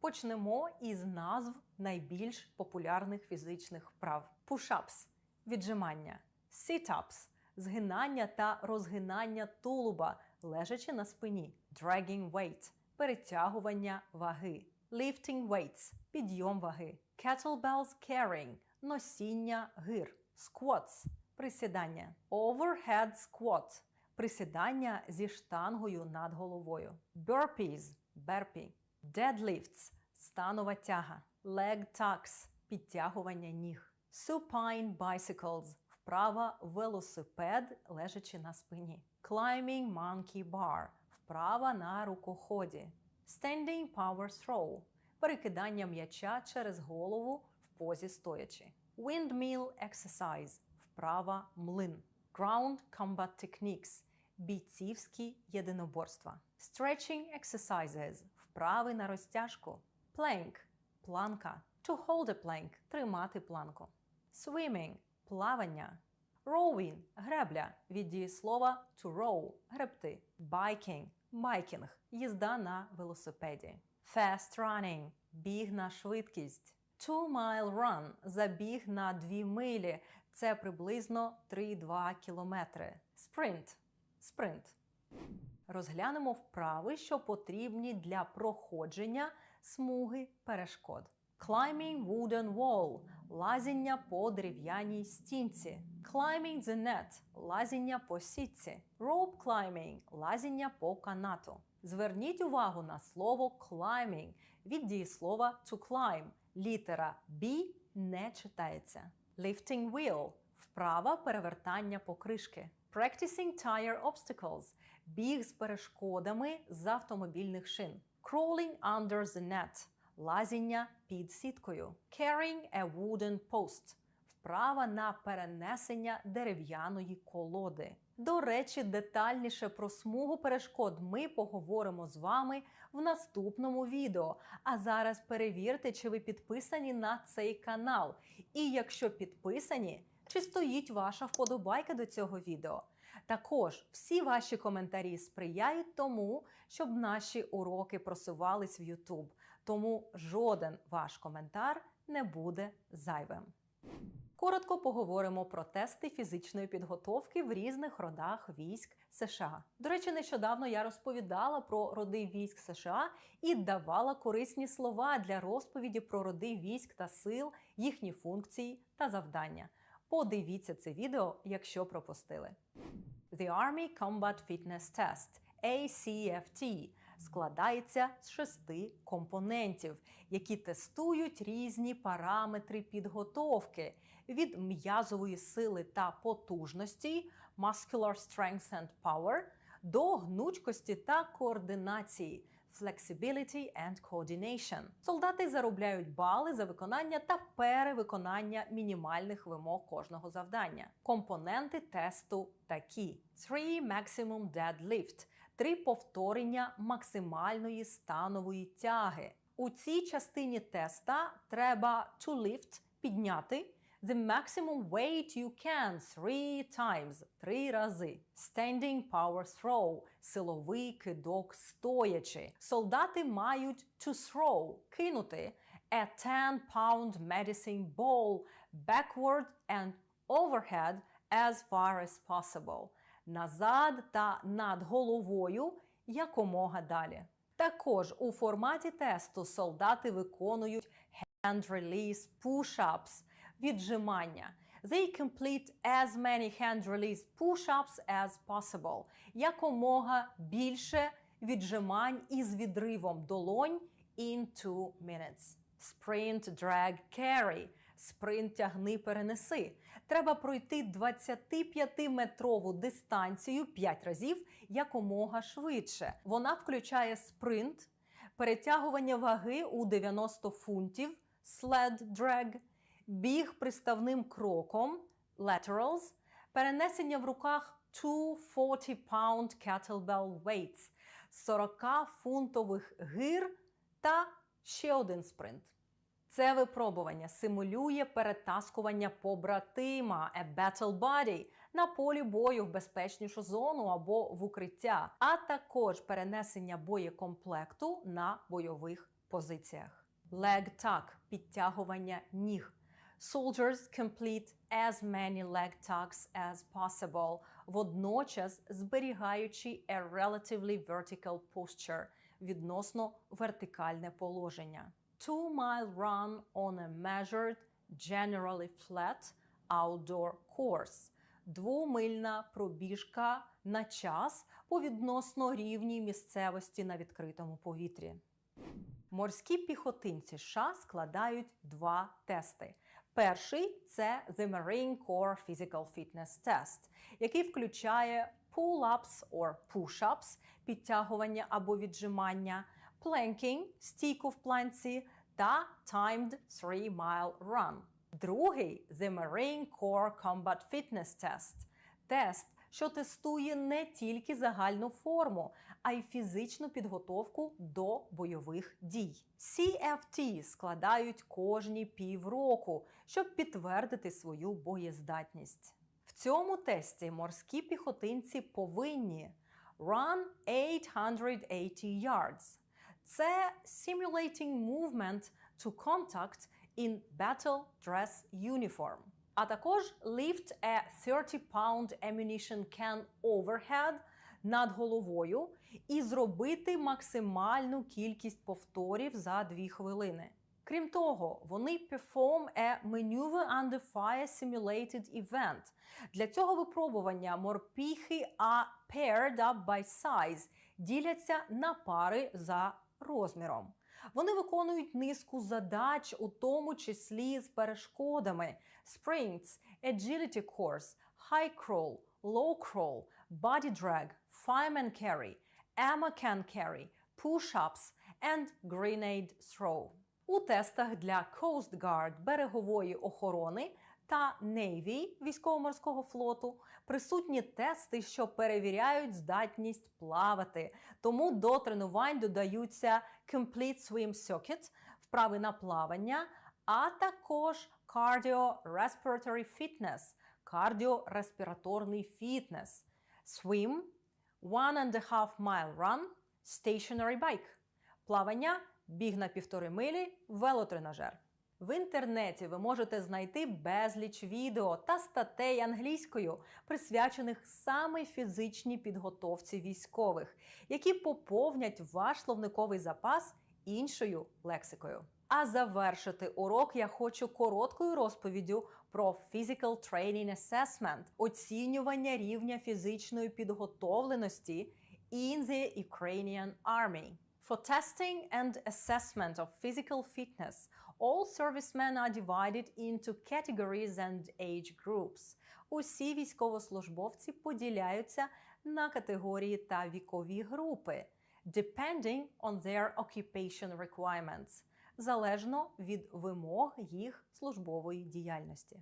До тесту з оцінювання фізичної підготовки входять такі вправи: pull-ups on a crossbar – підтягування на перекладині, 100-meter run – біг на 100 метрів. 3-kilometer run – біг на 3 кілометри.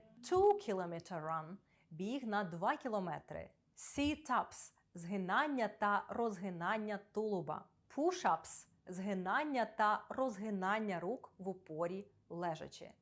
Assessment – оцінювання проводиться за сумою балів. Points – taking into account a gender – з урахуванням статі.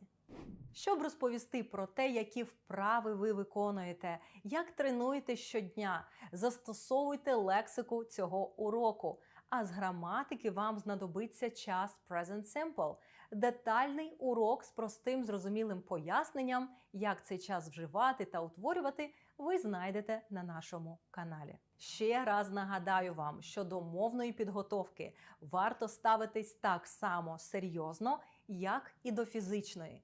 Щоб сприяти цьому і допомогти українським Збройним силам опанувати English якомога швидше, ми з командою волонтерів працюємо щоденно і готуємо ці відеоуроки та інші спеціалізовані матеріали саме з військової англійської.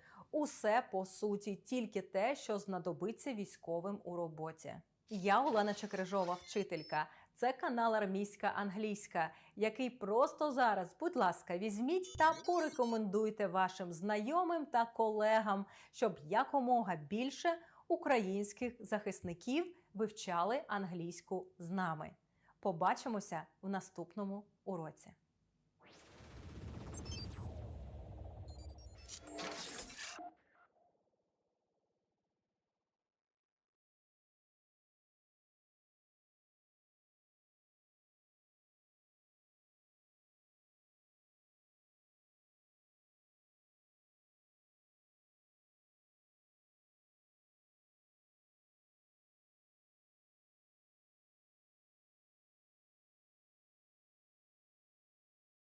Що таке enlistment та conscription? Чим to deploy відрізняється від to assign? Як розповісти про військовий досвід англійською? Я Олена Чекрижова, вчителька. Це «Армійська англійська» – канал, де ми вивчаємо Military English. І в цьому відео ми з вами розглянемо корисну лексику, яка дасть вам змогу розповісти про ваш військовий досвід, про вашу біографію і про факти з вашої військової кар'єри.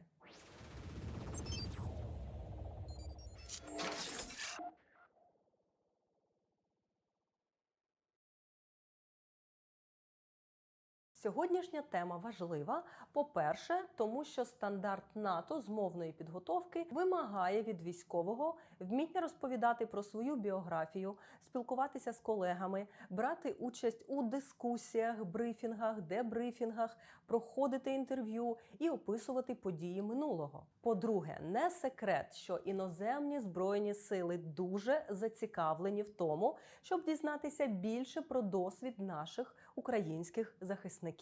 І вже стоять в черзі, щоб повчитися у вас. І вже дуже скоро ви зможете спілкуватися з ними англійською і розповідати про ваш військовий шлях, якщо будете уважно дивитися мої уроки і виконувати практичні завдання. Основа будь-якої історії, будь то біографія, дебрифінг або байка, яку ви розповідаєте побратимам, це дієслова. Дії. Опис саме того, що ви робили. У попередньому відео я розповідала вам про час past simple для опису фактів та подій, що завершилися в минулому. І якщо ви уважно його дивилися, то пам'ятаєте, що дієслова діляться на правильні та неправильні. І сьогодні ми зустрінемо і ті. А також ми зустрінемо уже знайоме вам із попередніх уроків дієслово to be – бути, але в минулому часі. In the past воно має дві форми – was та were. Був, була, було, були. Форма залежить від особи та від того, однина чи множина. В однині з I, he, she, it використовуємо was. З you в однині та в множині we та they вживаємо were. Усі правила утворення стверджень, заперечень та питань з was, were такі ж самі, як і для to be в теперішньому часі. Якщо ви пропустили або підзабули відеоурок про дієслово to be і розповідь про себе в теперішньому часі, подивіться його. Окрім того, сьогодні ми зустрінемо речення в пасивному стані. Тобто, коли не ви активно щось робили, а з вами щось робили. Наприклад, народили, доправили, перевели, відзначили. І англійською ми будемо казати «я був народжений», «я був доправлений», «мене було переведено» і так далі. Тут нам потрібна вже третя форма дієслова. Починаємо розповідь про свій досвід із загальних фактів. I was born in. Я був народжений. Та після in ви ставите рік або місто. З роками використовуємо прийменник in, і щоб тут і далі правильно називати дати, зверніться до уроку про numbers, де я пояснюю, як це робити англійською. Щоб розповісти про свою освіту, можете сказати I graduated from і вказати навчальний заклад або університет. Я закінчив, випустився з. I joined the armed forces in. Я вступив до Збройних сил у такому-то році. Наприклад, I joined the armed forces as a military volunteer in 2014. I was mobilized in 2018. To enlist – це приходити на військову службу, вступати на військову службу, добровільно завербовуватися. Або набирати, вербувати, зараховувати на військову службу. To enroll – зараховувати на службу. Ви можете сказати I enlisted, I was enrolled або I was recruited. Мене було зараховано на військову службу. Не зайвим також буде слово conscription – військова служба по призову, призов громадян на військову службу або військова повинність. A conscript – це призовник. The oath of enlistment – це присяга, військова клятва. To take the oath of enlistment – це складати з присягу. До речі, to take – це неправильне дієслово. Три форми – take, took, taken. Тож ви кажете I took the oath of enlistment a year ago. I served in. Я служив у такому-то місті, у такому-то підрозділі або у такому-то роді військ.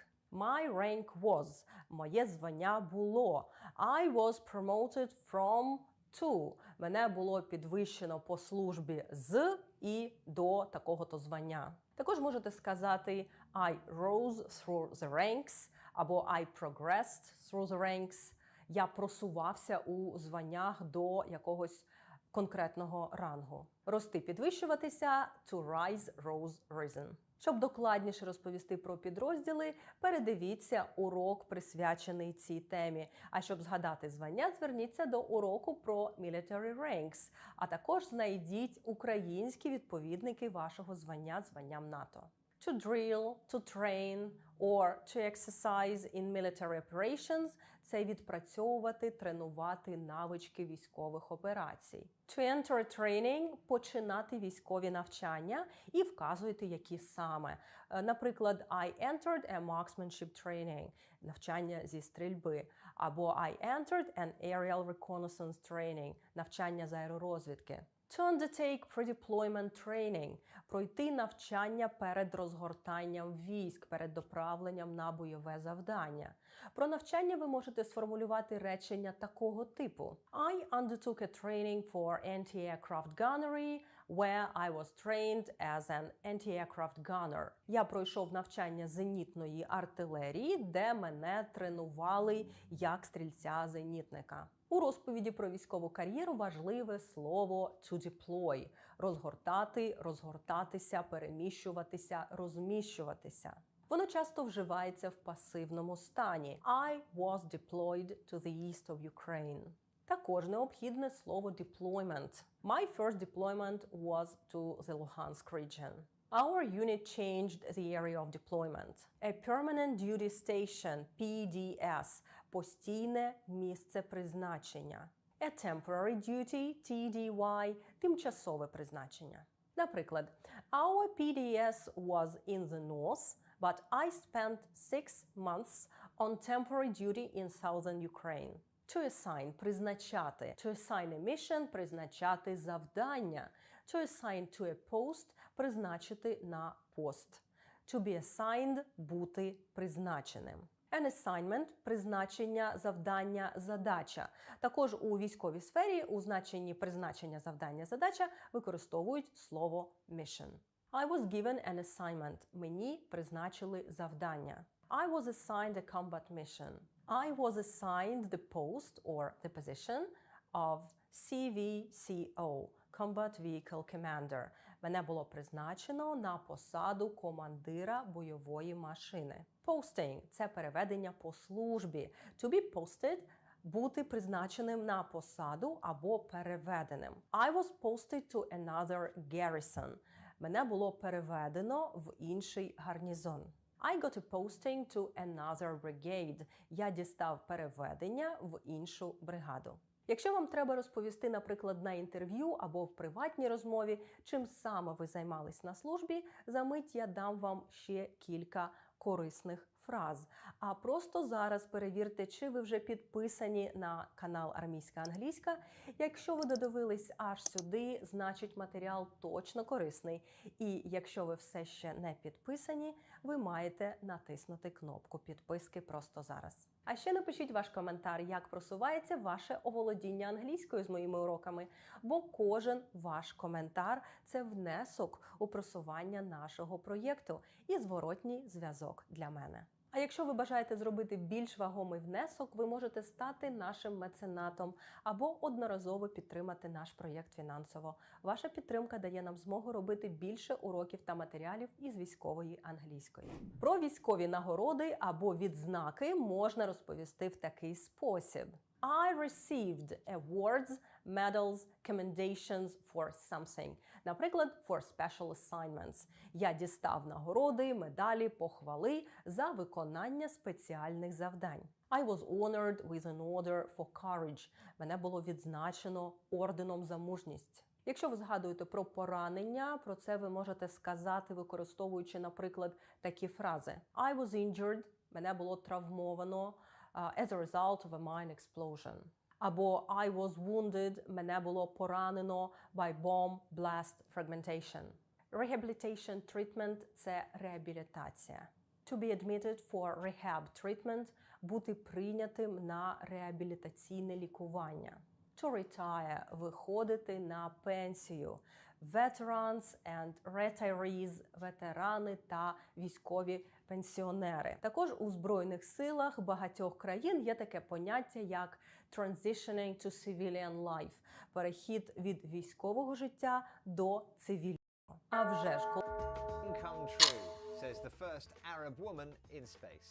This is News Review from BBC Learning English. I'm Neil. And I'm Beth. Make sure you watch to the end to learn vocabulary to talk about this story. Don't forget to subscribe to our channel, like this video, and try the quiz on our website. Now the story. The first Arab female astronaut, Rayana Barnawi, has blasted into space. She is part of a crew of space tourists who are visiting the International Space Station for 8 days. As well as having a holiday, the tourists will conduct independent research, according to space company NNCIM. You've been looking at the headlines, Beth. What's the vocabulary? We have out of this world, swoop, and paves the way. This is News Review from BBC Learning English.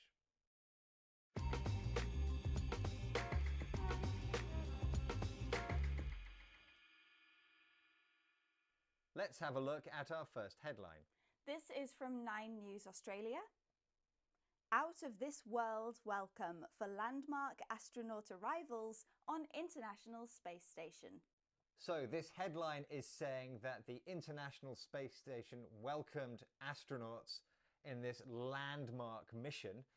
Landmark means that it was very significant and important. But what we are looking at is out of this world, an expression which contains lots of familiar words, but put together, what's the meaning? Well, it's used as an adjective, and out of this world means incredible. In fact, it's so good that it's not even from this planet. Yes, so the welcome that the astronauts received at the International Space Station was incredible, but it's being used literally in this case.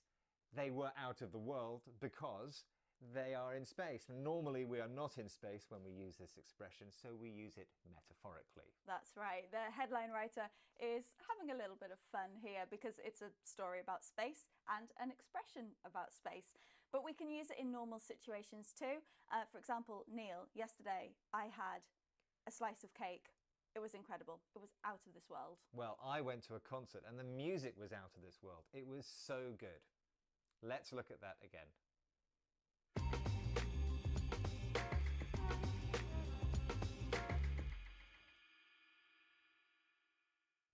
Let's look at our next headline.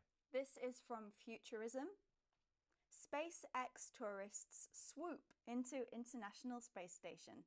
So this headline is about the SpaceX tourists arriving at the International Space Station. We're looking at the word swoop. Now, Beth, swoop is something that birds do. It is, yeah. So swoop means to fly easily, quickly, and often downwards. So for example, if a bird swoops, it might be trying to catch a mouse. Yeah, so this sounds like quite a kind of dramatic word. Why is it being used here? Well, the astronauts reached the International Space Station in a rocket, and swoop here means that they flew quickly and they docked with the space station. Now, take note though, because swoop doesn't always have to be used with flying, does it? No, it can mean a sudden attack. So, for example, the police can swoop on a gang of criminals. It means that it can enter their house quickly. Let's look at that again.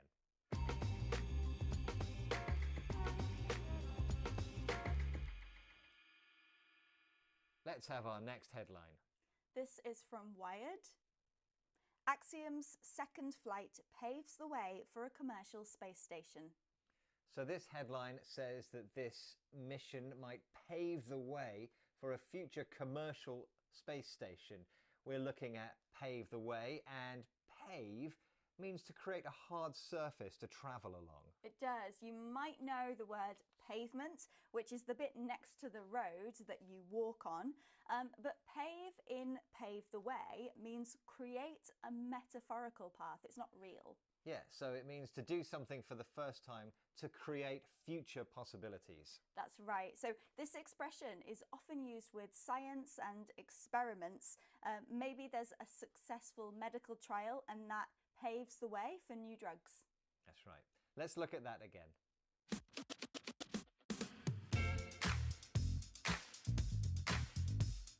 We've had out of this world. Incredible. Very good. Swoop. Fly quickly and efficiently. And paves the way. Makes something possible. If you want to watch another video about women in space, click here to learn about Mars. Don't forget to click here to subscribe to our channel so you never miss another video. Thanks for joining us. Bye.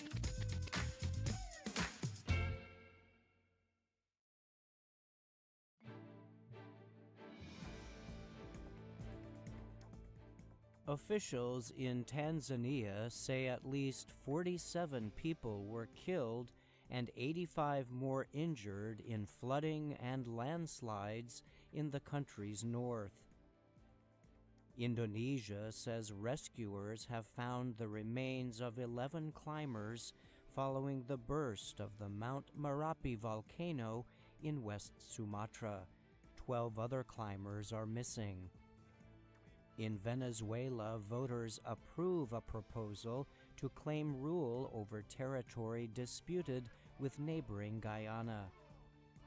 And in Uganda, a 70-year-old woman gives birth to twins at a hospital in the capital, Kampala, making her one of the world's oldest new mothers.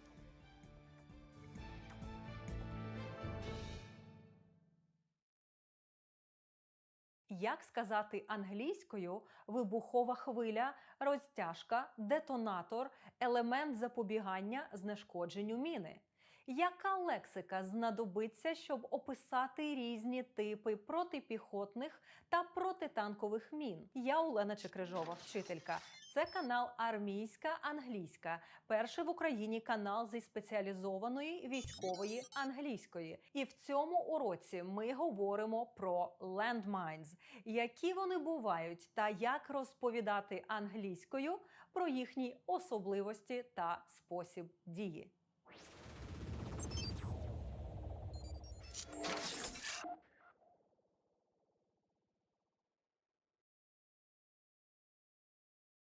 A landmine пишеться разом або окремо. Is an explosive weapon, an encased explosive charge, вибуховий заряд, розміщений у контейнері, buried below або concealed under, захований під, or camouflage on the ground, замаскований на землі. They are designed to destroy or disable enemy targets. Вони створені, щоб знищувати або знешкоджувати ворожі цілі. Ranging from combatants to vehicles and tanks as they pass over, коли вони пересуваються повз or near a mine або біля міни.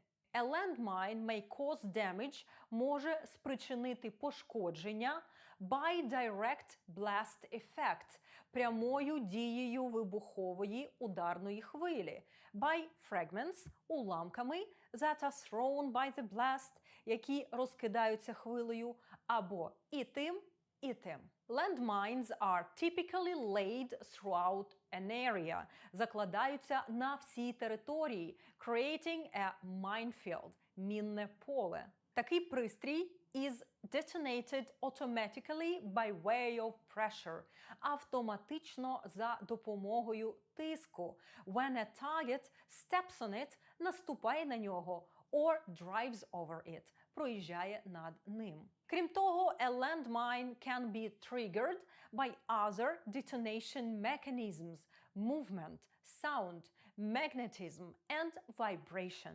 Для детонації також використовують tripwires – дротяні нитки-розтяжки та remote control – дистанційне керування. A person who detonates a mine by remote control називається triggerman. Міна, яка активується, коли на неї наступають, when it is stepped on, наїжджають, driven over, ударяють, struck, називається victim activated.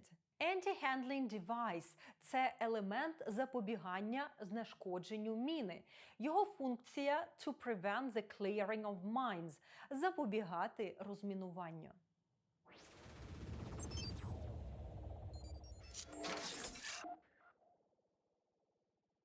There are two main categories of landmines – anti-personnel and anti-vehicle – протипіхотні та протитанкові. Розглянемо основну лексику, яка допоможе розповідати про ці міни англійською. Anti-personnel mines також позначають абревіатурою APM. Anti-personnel blast mines – протипіхотні міни фугасної дії, які вибухають на рівні ніг жертви. The casing of blast mines – корпус цих мін may be made of metal, wood or plastic.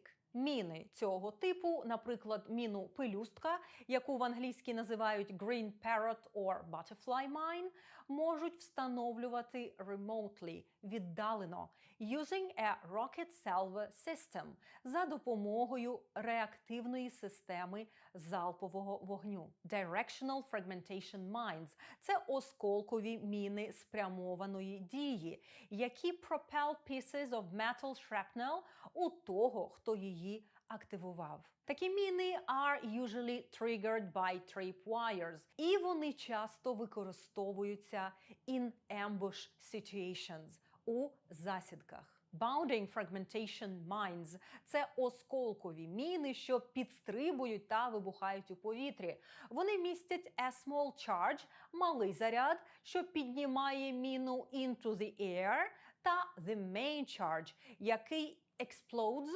scattering fragments at about waist level, розкидуючи осколки на рівні пояса людини.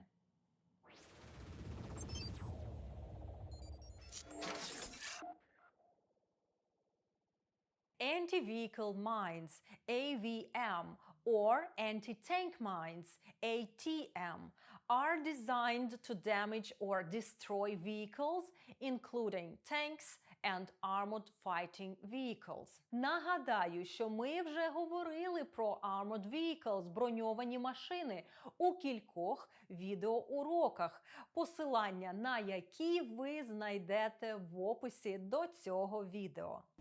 Anti-tank mines, як правило, мають a much larger explosive charge, набагато більший вибуховий заряд, ніж AP mines. And a fuse – підривник, детонатор, що є triggered, приводиться в дію by vehicles or remotely. Сучасні anti-vehicle mines використовують a magnetic trigger. Advanced mines здатні розпізнавати the difference between friendly and enemy types of vehicles. У зв'язку з агресією Росії проти України є велика ймовірність виявлення вибухонебезпечних предметів не тільки в регіонах, де ведуться активні бойові дії, а й на всій території держави. У наступних уроках ми розглянемо лексику з теми розмінування – mine clearing. Щоб не пропустити цю тему, ви знаєте, що робити. Підпишіться на цей канал, якщо ви все ще цього не зробили, та поставте дзвіночок, щоб отримувати нагадування про нові відео. Якщо ви вже підписані і регулярно дивитесь цей курс, хочете долучитися або підтримати нас, щоб допомогти команді армійської, англійської створювати ще більше освітніх матеріалів для українських військових, уся інформація про те, як це зробити, є в описі до цього відео. А я, Олена Чекрежова, вчителька, вдячна вам за увагу та підтримку. Ваші підписки, вподобайки та коментарі допомагають нам просувати наш соціальний освітній продукт на каналі Армійська англійська та здійснювати мовну підготовку українських Збройних сил.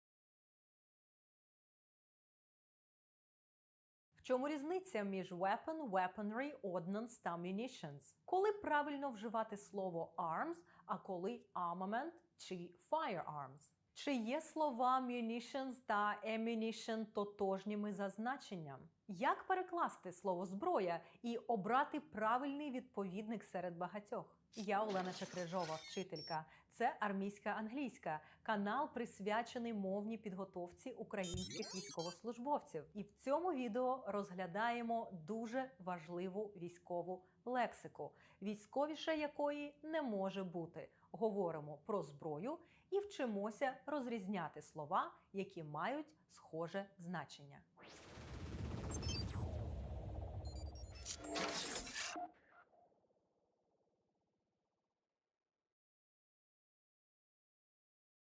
Друзі, підозрюю, що коли вам треба перекласти якесь невідоме вам слово на англійську або знайти більше синонімів до вже відомого слова, ви вирушаєте в Google Translate і вводите потрібне слово, отримуєте декілька варіантів та не знаєте, який з них обрати. А коли обираєте, не факт, що найточніший варіант. Усі слова, які ми будемо розглядати сьогодні, можуть перекладатися як зброя або озброєння. Але яка саме зброя? В якому саме значенні і контексті треба вживати ці слова? Це ви будете знати, коли додивитесь урок до кінця. Почнемо зі слова arms. Це загальна назва для різних типів зброї, що застосовуються у військових цілях. Arms – це weapons collectively. Firearms, gunnery, ordnance and artillery. Словосполучення to take up arms означає to arm yourself – озброїтись, взяти в руки зброю з наміром боротися. Наприклад, the government needs to spend more money to buy better arms. We reviewed the kinds of arms the brigade currently has. People took up arms to go fight the invaders. Taking up arms to defend the country is a form of patriotism. You need to arm yourself when going to the front lines. When the alarm went off, the soldiers armed themselves with rifles. A firearm – це вогнепальна стрілецька зброя, яка fires a projectile – снаряд by means of chemical propellant – за допомогою хімічного палива, наприклад, пороха – gunpowder. Терміном firearm можна назвати будь-яку переносну зброю, що має ствол – a barrel та продукує some form of explosion – вибух. To fire a projectile. This job requires you to carry a firearm. In some countries, police do not carry firearms. To ensure victory, the military must have enough quality firearms. All soldiers need to clean and maintain their firearms. A small arm – це вогнепальна зброя, маленька та легка, яку людина може носити з собою. An individual can use and carry. All small arms are firearms. Але термін firearm можна застосовувати також до artillery and crew-served weapons – групової зброї. I heard small arms fire in the village. The infantry squad engaged in small arms fire. Today the unit will practice firing small arms. Armament – бойова техніка та запаси, озброєння, типи зброї, що використовують армії, які ведуть війну – wage wars. Крім того, armament – це процес, акт озброєння, а disarmament – це процес роззброєння. The politicians supported the nuclear disarmament of Ukraine. Слово armament також підходить для опису heavy-duty weaponry – важкого озброєння та оснащення танків, бойових машин, літаків. Ukraine is modernizing its armament program. The new country's armament will take 10 years. Leopard 2 is equipped with a 120mm smoothbore gun as its main armament. Armaments у множині – це все озброєння та припаси, що використовуються в бою. The weapons and supplies of combat. A strong country has adequate armaments. Armor – це броня, а armored – броньований. Ці терміни ми вже розглядали в уроках про наземну військову техніку land military vehicles, а також в недавньому уроці про armored vehicles recognition – розпізнавання броньованої техніки.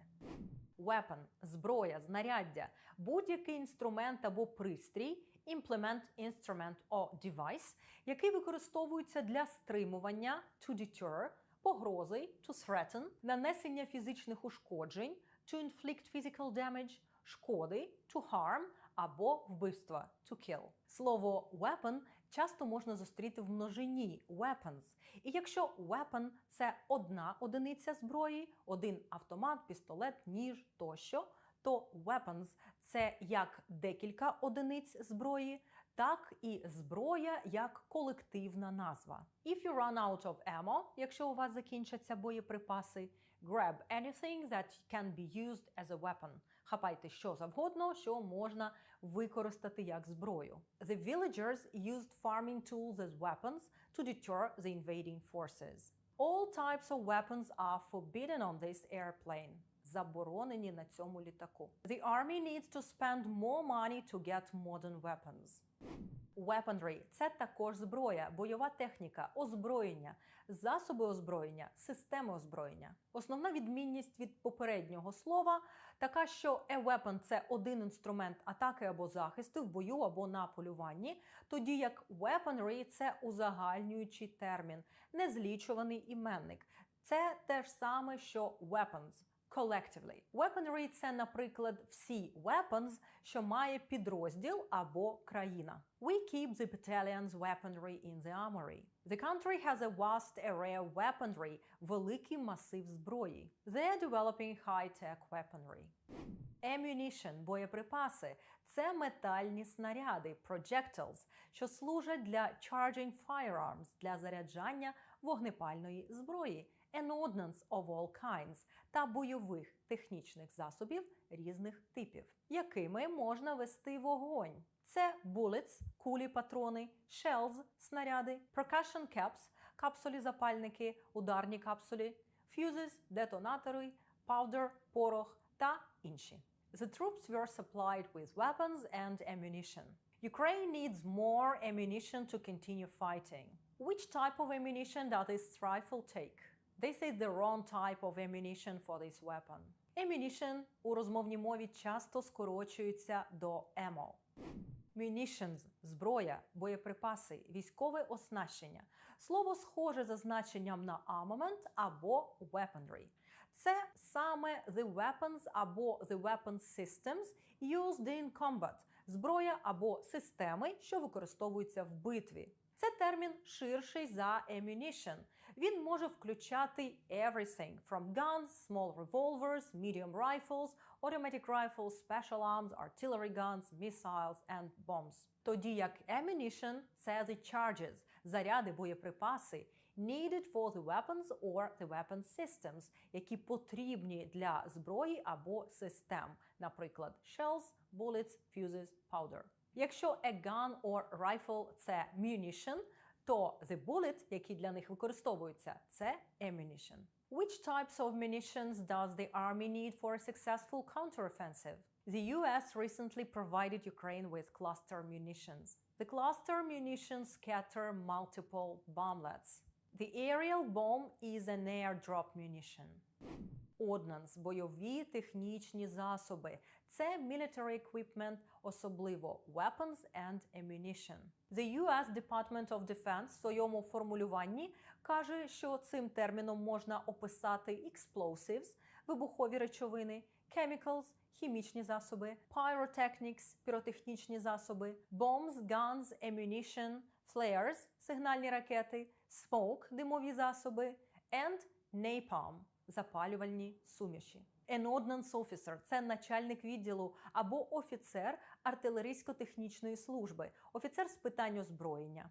А an ordnance technician – це технік артилерійсько-технічної служби. We checked our inventory – список запасів to see which type of ordnance we need more of. When a country is at war, it needs a lot of ordnance. Our nation needs new and modern ordnance to help defeat the invaders. Озброєння України, подальше отримання та власне виробництво зброї, систем та боєприпасів – одна з ключових тем для нашої країни зараз. І тепер ви знаєте, в чому різниця між ключовими словами цієї теми. А вже ж, попереду в нас ще багато спеціалізованої військової лексики. Тому підпишіться, вподобайте це відео, залиште ваш коментар.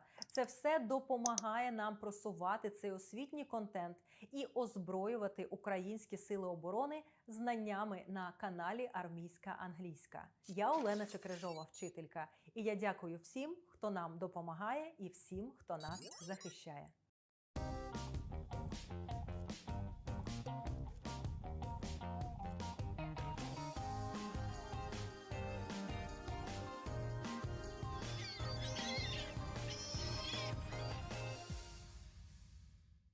Hello everyone! Today, my friend Marcia is at her friend's house. She says it is beautiful. I want to see this house. Here we are.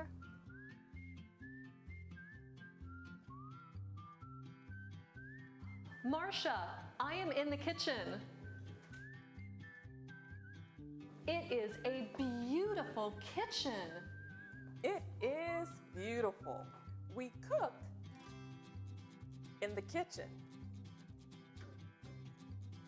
I eat in the kitchen. We relax in the living room. I relax in the living room. Marcia, let's go upstairs.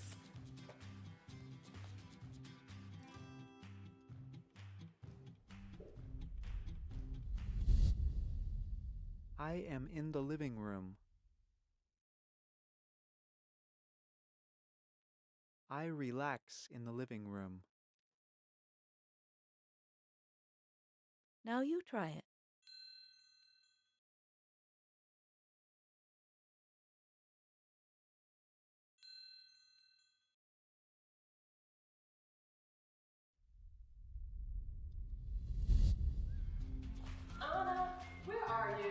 Marcia, I am in the bathroom. I wash in the bathroom.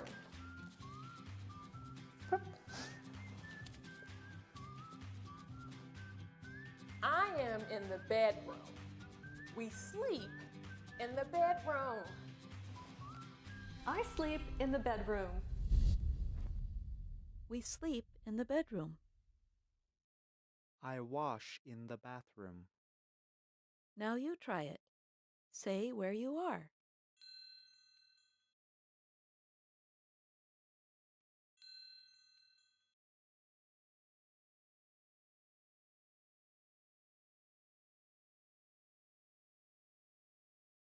Hello, everyone. Today, my friend Marcia is at her friend's house.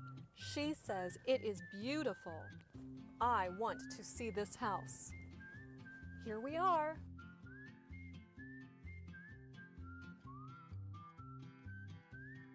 Marcia, I am in the kitchen. It is a beautiful kitchen. It is beautiful. We cooked in the kitchen. I eat in the kitchen. We relax in the living room. I relax in the living room. Marcia, let's go upstairs.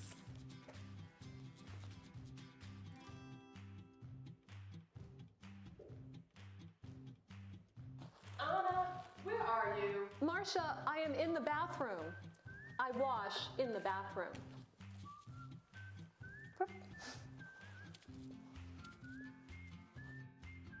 I am in the bedroom. We sleep in the bedroom. I sleep in the bedroom.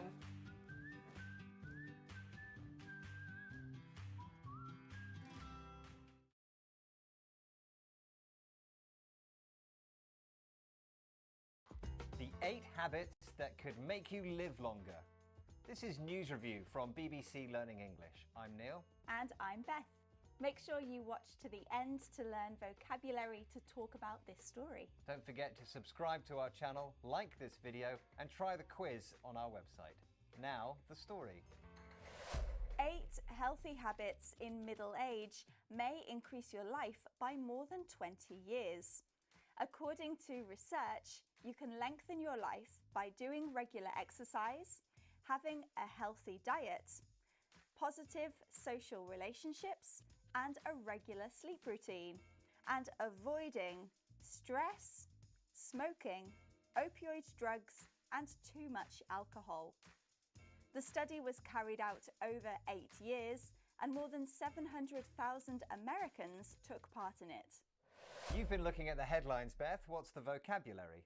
We have kicking habits, longevity, and adopting. This is News Review from BBC Learning English.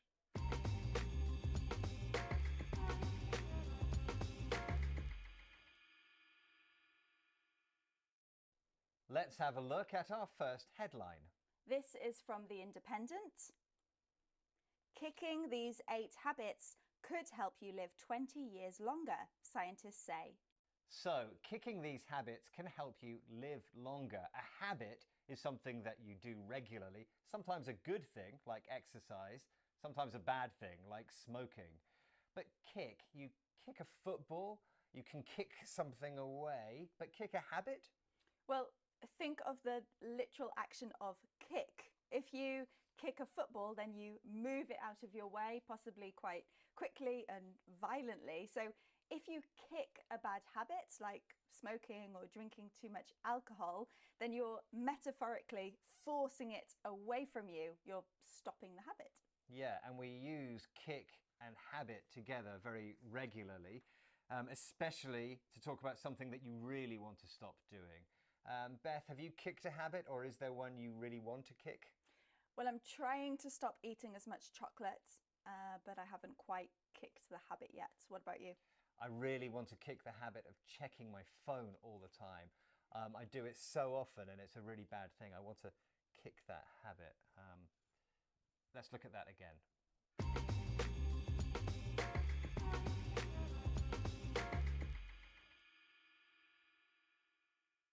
Let's have our next headline. This is from worldhealth.net. These habits may help to extend your longevity by decades. So this headline says that these habits will extend your longevity. Longevity is the word that we're looking at. I can see it's got long in it. Is there a connection? There is, yeah. So longevity is a noun and it means living for a long time. So this headline is saying that having these habits will make you live longer. But there is another meaning to longevity, isn't there? Yes, if something is popular or useful for a long time, we can say that it has longevity. Now, for example, flexible working could be important for longevity in a job, meaning that people will want to stay in their job longer if it's flexible. And take note, this word is quite formal, so it is usually seen more in writing than speaking. I wouldn't say, did you know that doing exercise helps your longevity? I would say it helps you live longer. Yes, now take note about the pronunciation of this word. It's a little bit strange. It's longevity. So we have the at the end of long as normal, but then there's this j sound as well. Longevity.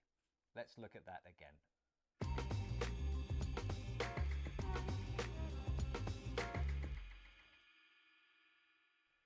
Let's have our next headline. This is from Perth Now. Adopting 8 simple healthy habits could help increase your lifespan by decades, a survey finds. So this headline is saying you can achieve longevity, that's the word that we just looked at, by adopting these habits. Adopting is the word we're looking at now. Now, Beth, there was a kitten living in our street and it didn't have a home, so we brought it into our home to live. We adopted it.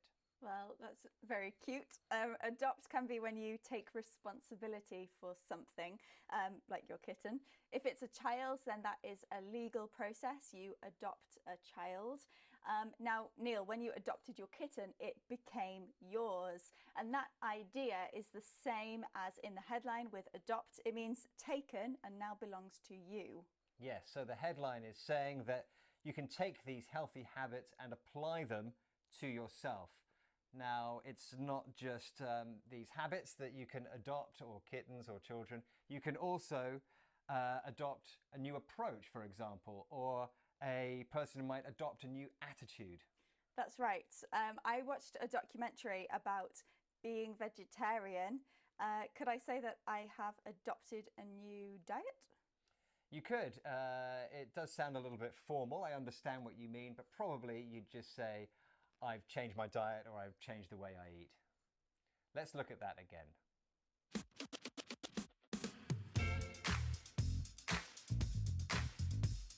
We've had kicking habits, stopping bad habits. Longevity, living or lasting a long time. And adopting, taking as your own.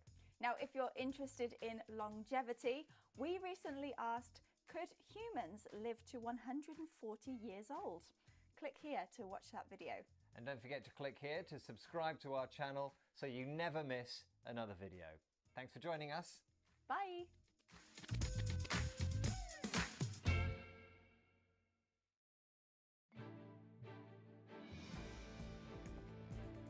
U.S. Secretary of State Antony Blinken calls on Israel to do more to protect civilians in Gaza, saying there is a gap between Israel's stated goals and actual results on the ground. In Moscow, Russian President Vladimir Putin says he will seek another 6-year term. China cuts visitor visa costs by 25% for travelers from several countries, including Thailand, Japan, Mexico, and Vietnam. And the U.S. Justice Department brings 9 new charges against President Joe Biden's son, Hunter. He is accused of failing to pay $1.4 million in taxes. Frequent flying, big houses, and luxury lifestyles. The world's richest are damaging the planet more than any other group of people. This is News Review from BBC Learning English, where we help you understand news headlines in English. I'm Neil. And I'm Beth. Make sure you watch to the end to learn all the vocabulary you need to talk about this story. And to understand more about the world in English, don't forget to subscribe to our channel. Now the story. The richest 1% of people create the same amount of carbon as the poorest 2/3 in the world. That's according to data published in a new report by charity Oxfam. It found that the lifestyles of the wealthy, such as taking frequent flights and eating out in restaurants, are closely connected to climate change. Oxfam's chief called for world leaders to end the era of extreme wealth. You've been looking at the headlines, Beth. What's the vocabulary people need to understand this story in English? We have well off, plundering, and clean up their acts. This is News Review from BBC Learning English.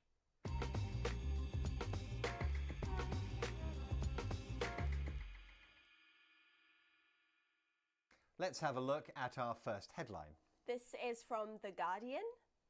Restaurants, pets and holidays. How UK's well-off have outsized carbon footprints.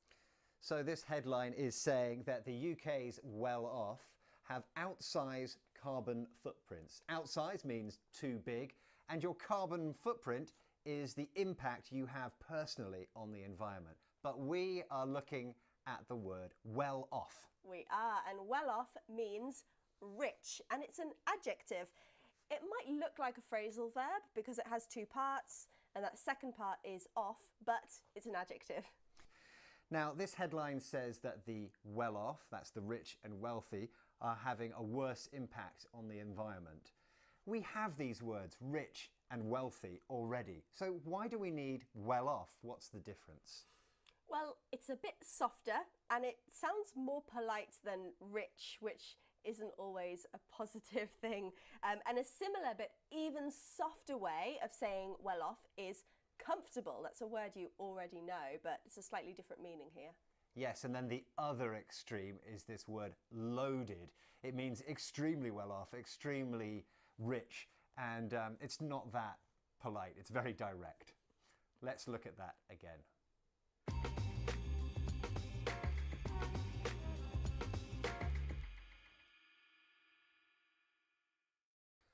Let's have our next headline.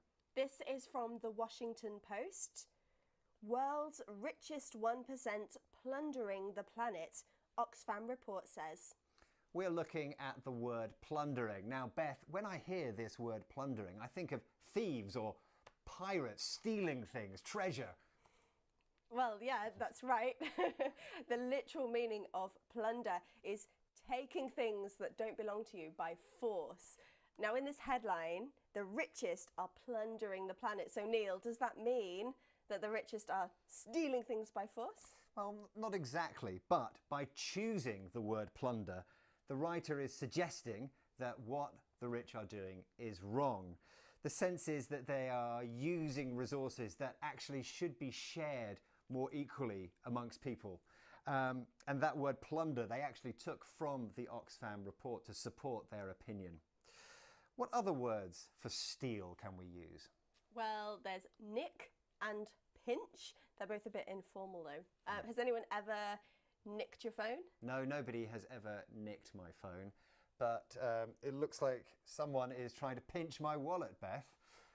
Let's look at that again.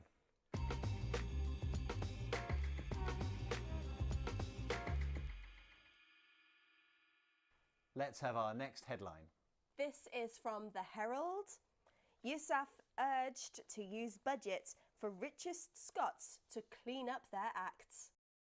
So campaigners in Scotland want the richest to clean up their act, and clean up their act is the expression that we're looking at. This word act I recognise from the theatre, like Shakespeare. To be or not to be? No, stop. That's not the act we're talking about here.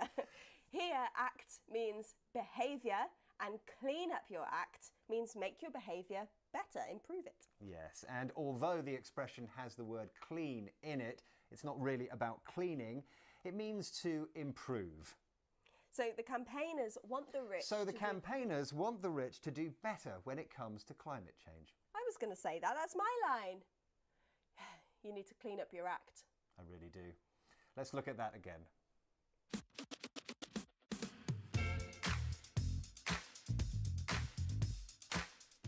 We've had well off, rich. Plundering, taking what doesn't belong to you. And clean up their acts, improve their behaviour.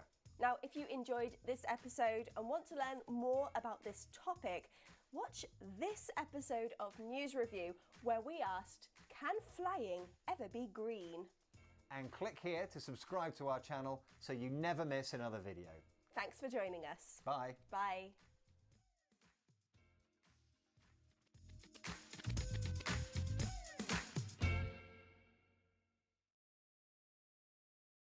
"30 days to remove TikTok. The White House bans the app from government devices." This is News Review from BBC Learning English. I'm Neil. And I'm Beth. Make sure you watch to the end to learn vocabulary to talk about this story. And don't forget to subscribe to our channel, like this video and try the quiz on the website. Now the story. The US and now Canada have banned TikTok from government phones. They are concerned the Chinese app could be a security risk. Chinese authorities have criticised the move, saying it's an overreaction. You've been looking at the headlines, Beth. What's the vocabulary? We have purging, citing, and overstretching. This is News Review from BBC Learning English.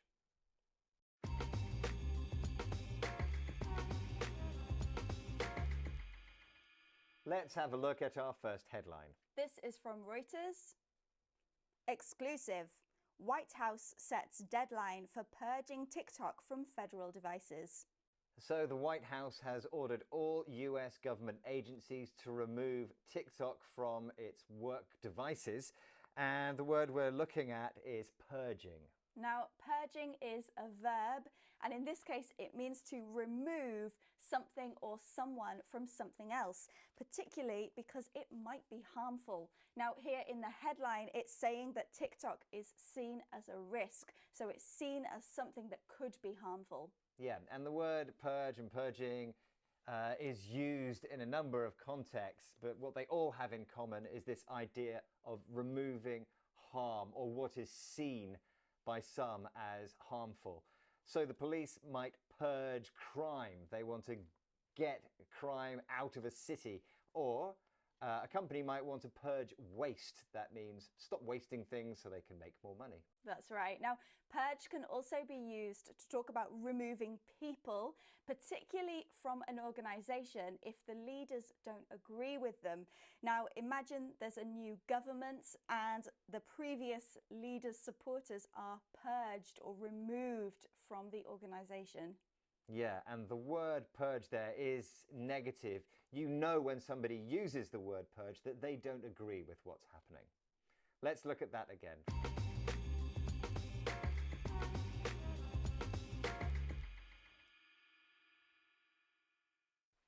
Let's have a look at our next headline. This is from NPR. Citing security concerns, Canada bans TikTok on government devices. So this story is from Canada, but it's similar to the one from the US. The Canadian government has decided to ban TikTok from its government devices. The word we're looking at is citing. Yeah, now citing is a verb and it means giving a reason for doing something. Now, the Canadian government have said that security concerns are the reason for banning TikTok from these work devices. Now, this is a little bit formal, isn't it? But that's why it's used more in written English than spoken English. Yes, and you will see this word a lot in academic writing. So, for example, when you're writing a university essay, you have to cite other academics and research to construct your argument and make it stronger. Yeah, and there's a noun for this, which is a citation. Yeah, let's look at that again.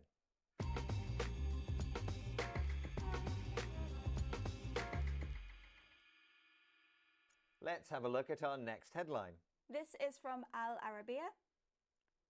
China says US overstretching concept of national security on TikTok ban.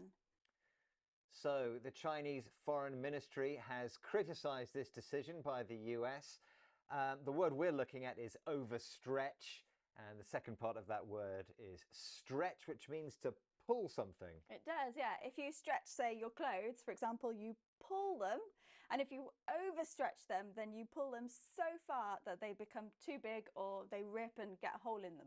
Yes, so that's the literal meaning. Here, we are talking figuratively, but it contains that same idea of trying to get too much from something, and it becomes damaged because of that. So, for example, if you try to work more than you can be overstretched and you are, in a way, damaged. Yeah, that's right. So in relation to this story and this headline, China is saying that the US is overstretching or exaggerating the idea of national security being a problem, and that is damaging this Chinese company. Okay, let's look at that again.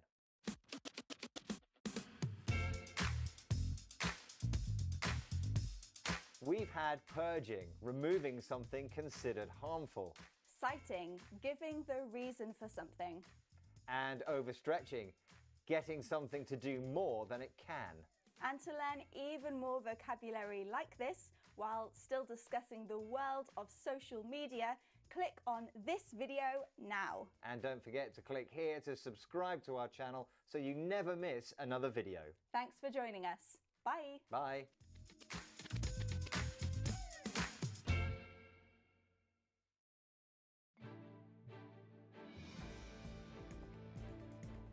Israel's military intensifies attacks around Gaza's second-largest city, Khan Yunis, and urges civilians to leave the area.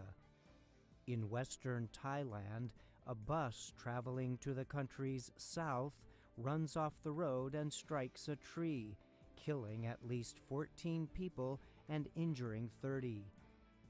In India, Cyclone Mishong hits the southeastern coast, bringing heavy rains and strong winds. At least 13 people are reported dead. And British Home Secretary James Cleverly visits Rwanda in an effort to bring back a plan to send thousands of asylum seekers to the East African country. Чим Military Pack відрізняється від Assault Pack? І які ще типи рюкзаків бувають? Як називаються предмети в наплічнику солдата, які забезпечують йому shelter та camouflage? Яке оснащення можна віднести до Survival Essentials? Я Олена Чекрижова, вчителька. Це канал Армійська англійська, на якому сьогодні ми проводимо лексичну розпаковку військового рюкзака і вчимося розповідати про його вміст і називати предмети англійською.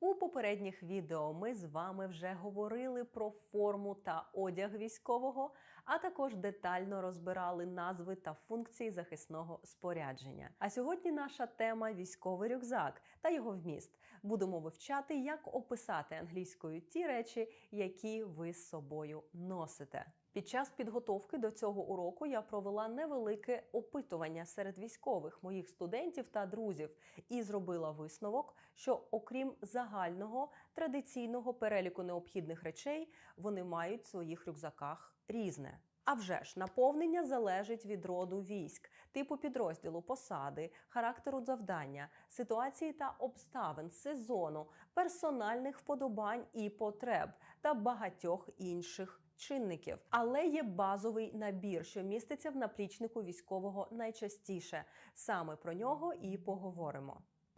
Кажуть, що ще за часів давнього Риму солдати носили з собою сумки, зроблені зі шкіри, у яких переносили їжу, зброю та інші предмети. Довгий час солдати не мали рюкзаків у тому вигляді, як зараз, а носили невеликі сумки або ранці, бо більшість essential items, необхідних речей, які були їм потрібні, переміщувались на повозках on a wagon, які слідували за військом. Коли було винайдено вогнепальну зброю, firearms, у солдатів з'явилася необхідність мати при собою не тільки rifles and muskets, а також ammunition and cleaning equipment, і, відповідно, необхідність носити більше оснащення самостійно. Перші військові рюкзаки, які з'явилися в Америці всередині 18-го сторіччя, було виготовлено з листового металу – sheet metal, і вони мали wooden backing. Зрозуміло, що вони були не дуже зручні, тож солдати часто загортали свої речі в ковдру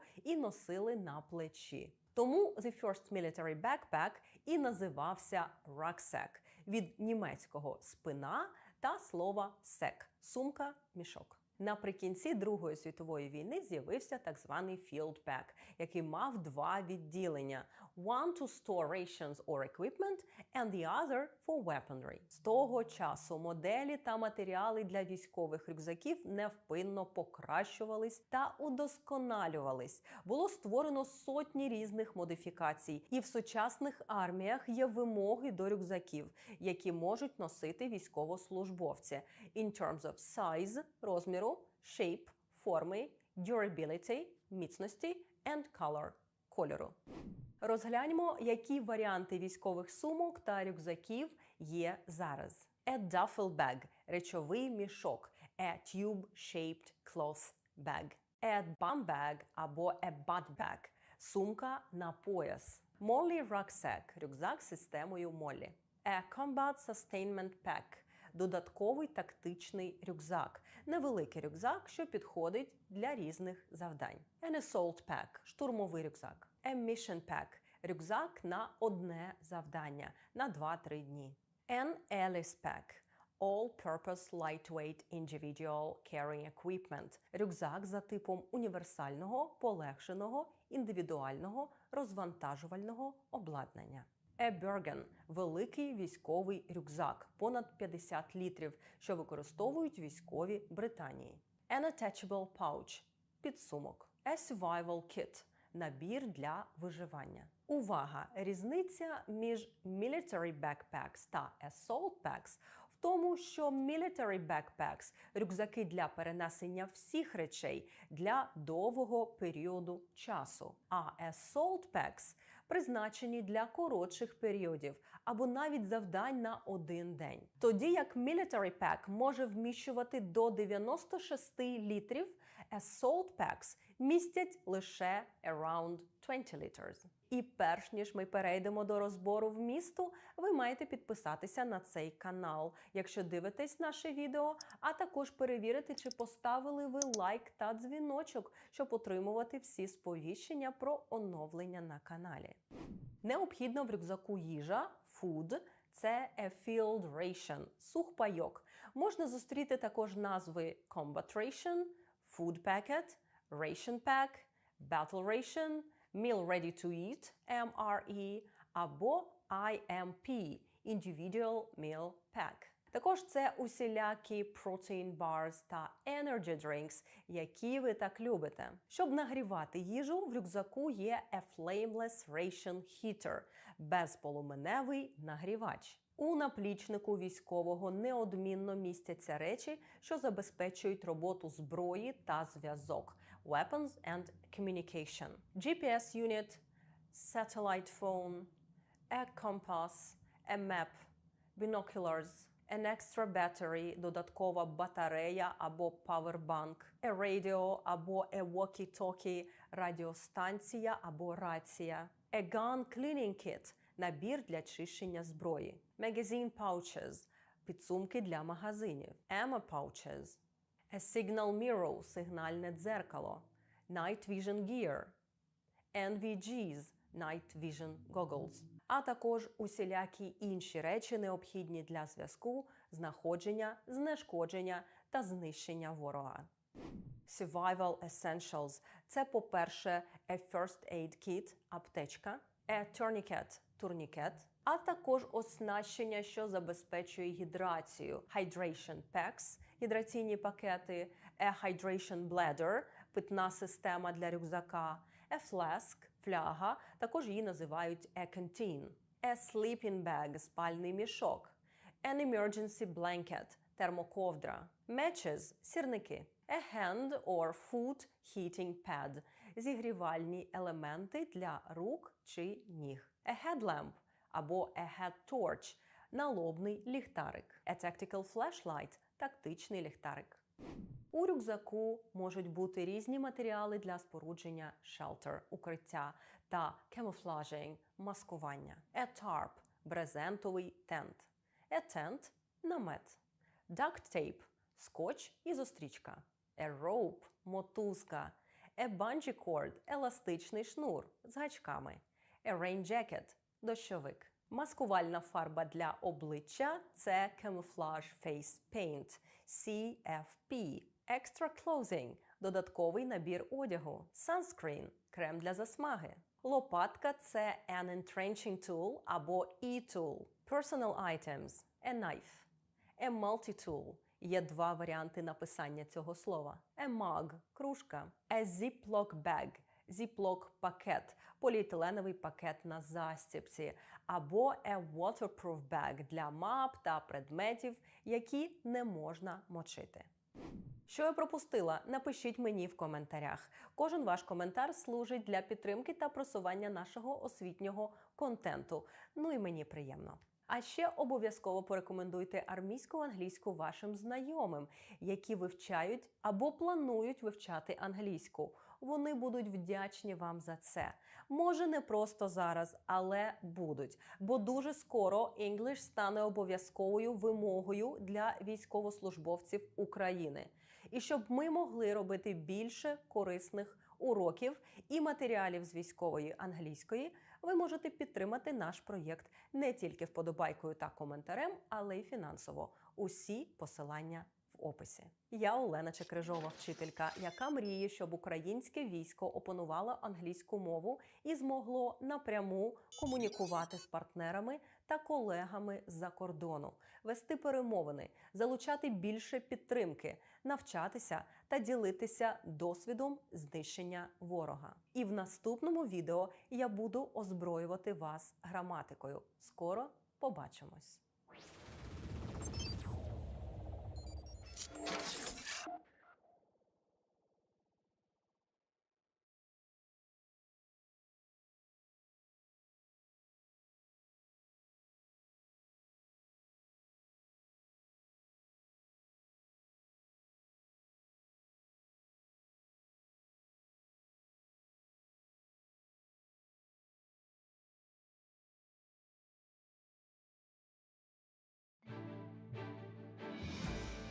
U.S. Defense Secretary Lloyd Austin meets Bahrain's king and launches an operation to protect shipping in the Red Sea from Houthi rebels in Yemen. The United States and South Korea begin 2 weeks of special operations exercises following North Korea's latest missile launch. In China, a 6.2 magnitude earthquake in Gansu and Qinghai provinces has killed at least 126 people and injured hundreds. And in the U.S. state of Texas, Governor Greg Abbott signs a law permitting local judges to expel from the country illegal migrants arrested in Texas. Is the global economy slowing down? The World Bank thinks we're heading for recession. This is News Review from BBC Learning English. I'm Neil. And I'm Beth. Make sure you watch to the end to learn vocabulary to talk about this story. Don't forget to subscribe to our channel, like this video, and try the quiz on our website. Now, the story. As prices continue to rise, the global economy is getting closer to a recession. That's according to a prediction by the World Bank. This year, the economy is expected to rise by the smallest percentage since 1991. Reasons for slow growth include Russia's invasion of Ukraine and the impact of the pandemic. You've been looking at the headlines, Beth. What's the vocabulary? We have overcoming, doom and gloom, and turbulent. This is News Review from BBC Learning English.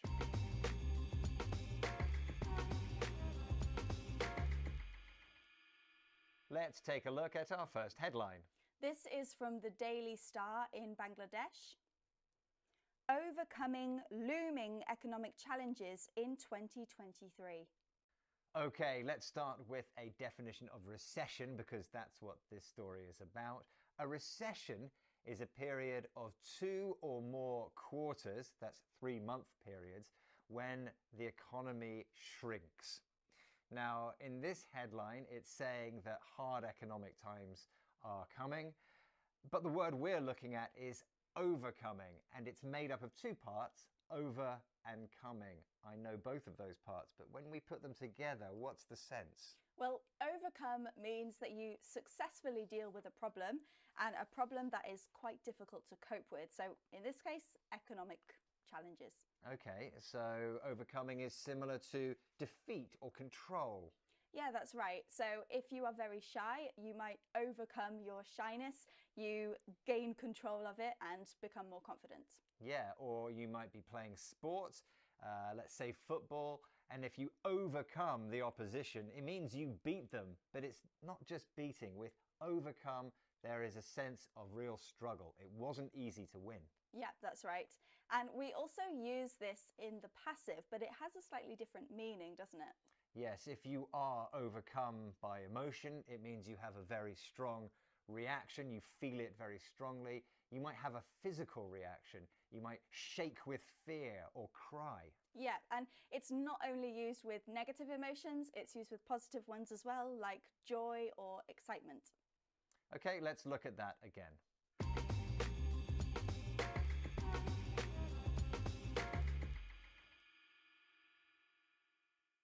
Let's take a look at our next headline.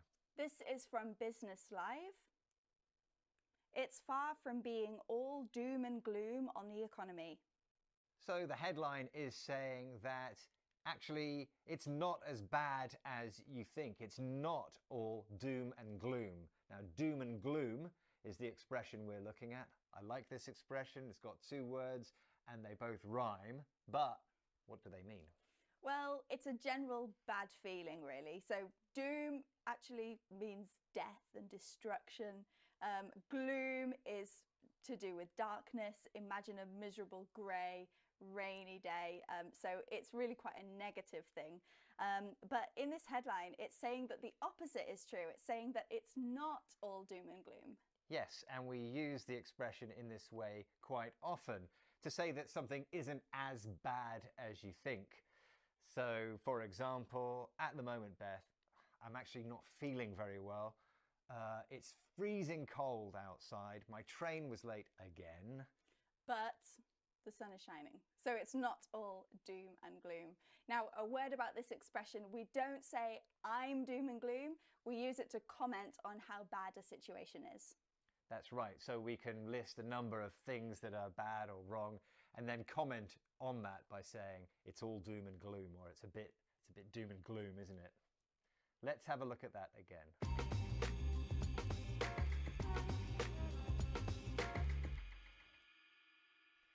Time for our next headline.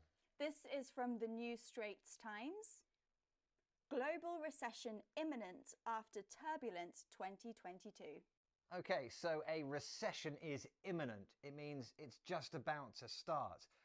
The word we're looking at, though, is turbulent. Now, this word, Beth, reminds me of a situation you can experience on a plane. Yeah, you're probably thinking about turbulence. That's a noun. So if you're on a plane and the pilot says, put your seatbelt on, the plane is going to get a bit unsteady, things might start falling down. This is turbulence. Yes, that is turbulence. I really don't like turbulence. The word we're looking at, though, is turbulent, which is the adjective. Tell us more. So turbulent describes something that isn't calm, or it might be unstable. Now, we often use this in relation to the state or maybe the history of a country or a place. So if we're describing that country as turbulent, they might have experienced some conflict, maybe some violence. And so the headline describes 2022 as turbulent. Last year was very turbulent. We had the Russian invasion of Ukraine. We had various environmental disasters. We had famine. We had lots of protests around the world. Yeah, you're right. There were lots of issues that made it an unstable or a turbulent year. Let's look at that again.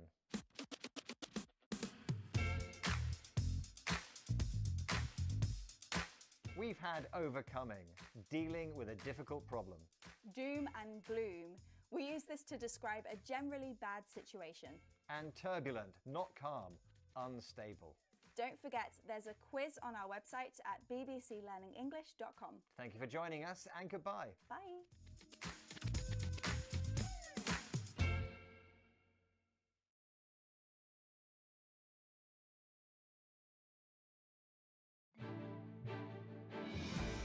The United States frees an ally of Venezuelan President Nicolas Maduro in exchange for 10 imprisoned Americans and a Malaysian businessman wanted in a U.S. Navy corruption case.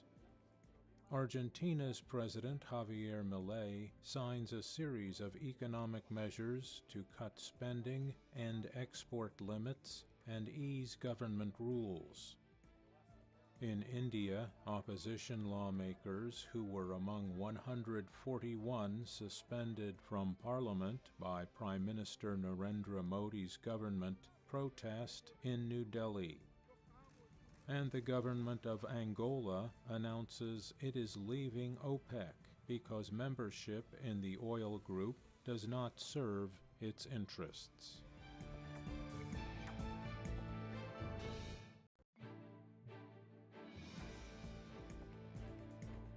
Speaking at the World Economic Forum in Davos, Switzerland, U.S. Secretary of State Antony Blinken describes what he sees happening in the Gaza Strip as gut-wrenching. In China, official government data shows the country's economy grew at a rate of 5.2% in 2023, beating a target of 5%. South Korean and Japanese nuclear diplomats meet in Seoul to discuss North Korea's threats and latest military activities. And in Zambia, officials say at least 363 people have died in a cholera outbreak that has sickened more than 9,500 people.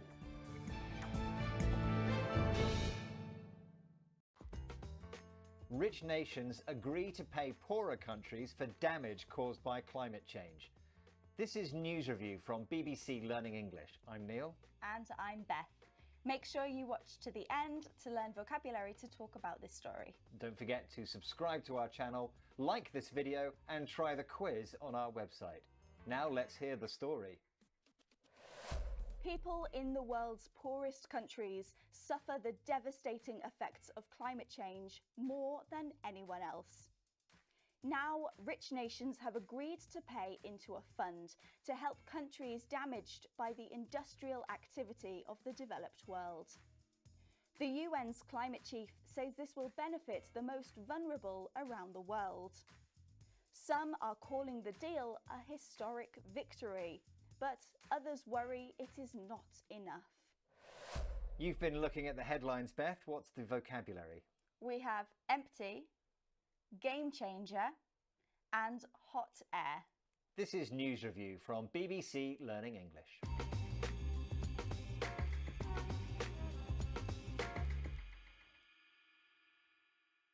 Let's have a look at our first headline. This is from The Conversation. COP27's Loss and Damage Fund for Developing Countries could be a breakthrough or another empty climate promise. So the headline is saying this could be a breakthrough, that means a really big development, or it could be an empty promise. And we're looking at the word empty. Now, Beth, I always have a mug of tea before we start recording. I've drunk it now and it is empty. There's nothing in it.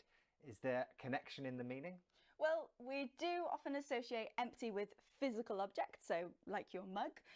It's empty, it contains nothing now, but it's not only for the inside of objects, so we can also use it with words, things that you say, like promises. Yeah, and when we use it in that way, we are saying those words are meaningless, really. Exactly. So the headline writer says, empty climate promise. That means they think that the developed countries might not actually give the money to the developing countries. And we can use empty in this sense with other nouns, for example, empty words or empty threats. That's when you say you will do something, but you don't. Exactly. In fact, Neil, don't you say every week that you'll buy me a coffee and then you don't? Yes, that is an empty promise. I also say to my kids, you're getting nothing for Christmas because your room is so untidy. But that is an empty threat. Of course, I'm going to buy them something for Christmas. Let's have a look at that again.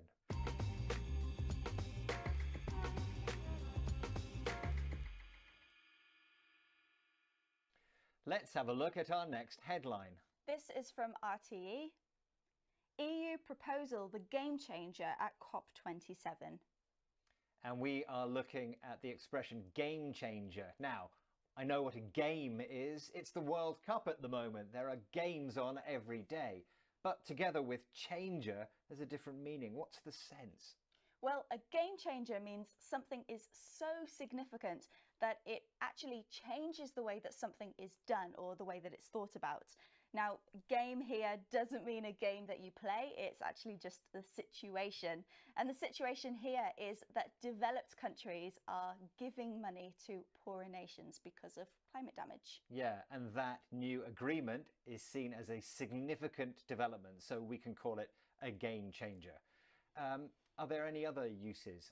Well, it's usually used for big things rather than minor developments. So we can use it with ideas like inventions or events. Yes, and talking of inventions, a really obvious and good example is the smartphone. It has been a complete game changer. It changes the way we do lots of things. Yeah, we can now connect to the internet anywhere. Let's take a look at that one more time.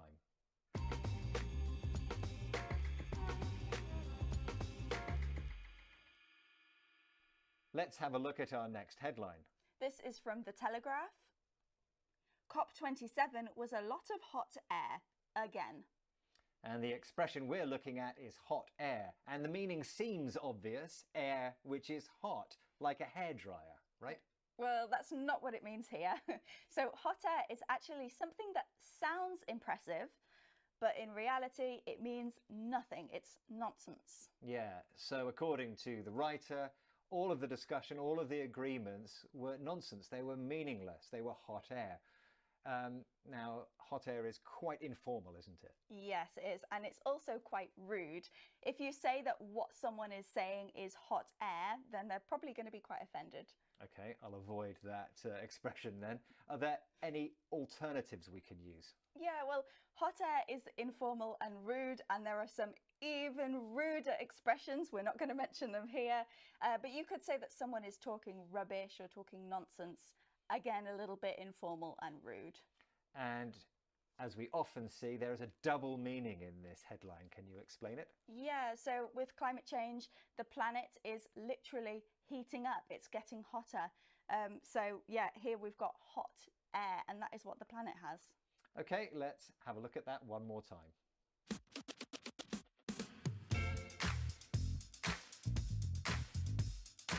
We've had empty, meaningless.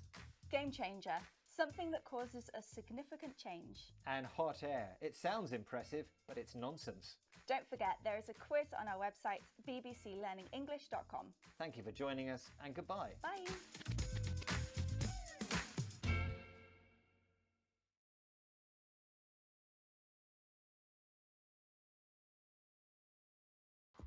The Israel-Gaza war, 1 month on.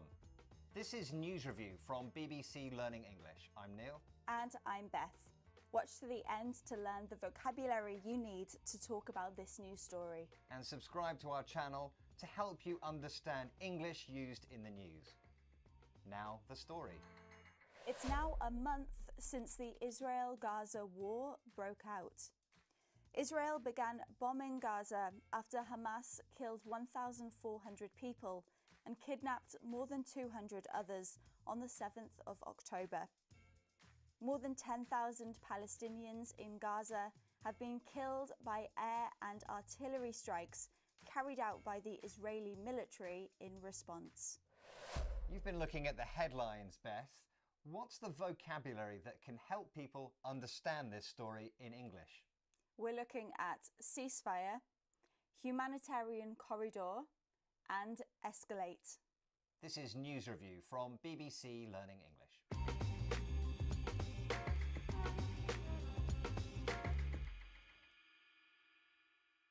Let's look at our first headline. This is from Sky News. Israel-Hamas war. Benjamin Netanyahu speaks about potential for ceasefire. We're looking at the word ceasefire, which means a temporary stop or pause during fighting during a war. Now, we can understand this word better if we break it into two parts. We can, yeah. So the first part is cease, which means stop. This is quite a formal word. We don't really use it in everyday English. The second part of ceasefire is fire. Yeah, so fire here is a term connected to the military, and it means fight with weapons. So according to this headline, the Israeli Prime Minister Benjamin Netanyahu has spoken about stopping fighting, a potential ceasefire in the Israel-Gaza war. Now, in the news, we often hear the word ceasefire with the verbs hold and fail. If a ceasefire is holding, it means that the agreement to stop fighting is successful. But if a ceasefire is failing, it means the fighting is continuing despite this agreement to stop fighting, this ceasefire. Okay, let's look at that again.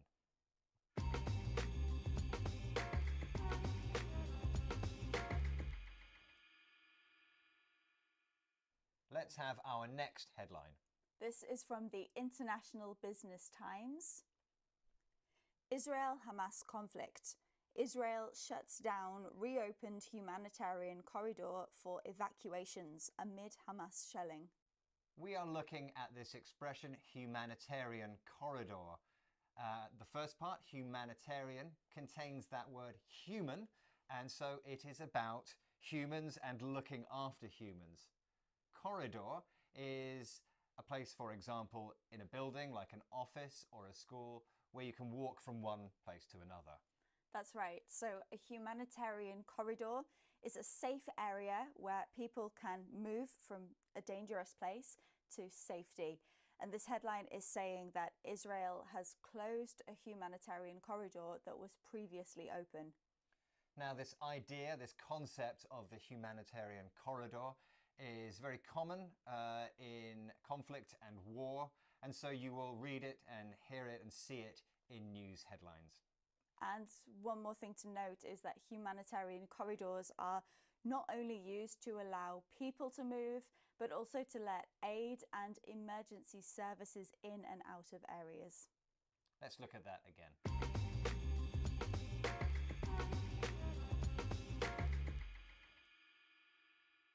Let's have our next headline. This is from BBC Newsnight. How could the conflict escalate? We are looking at the verb escalate, which means to go up or increase. You might know that thing in a shopping centre, the moving stairs that take you from one level to another. That's an escalator. But this verb escalate here is used in the context of war. It is, and escalate means to become more serious or more intense. So this headline is asking about how the conflict might change as more time passes.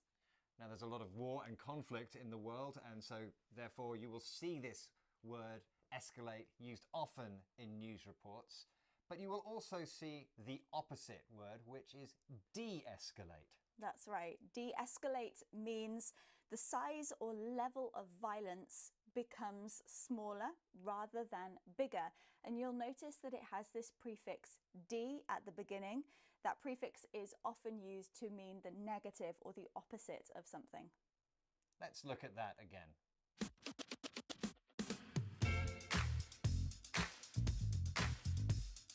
We've had ceasefire, a pause in fighting. Humanitarian corridor, a safe space for movement of people and aid. And escalate, become more intense and serious. If you're interested in learning more language about conflict, we have other programs that might interest you. Thank you for joining us, and goodbye. Bye.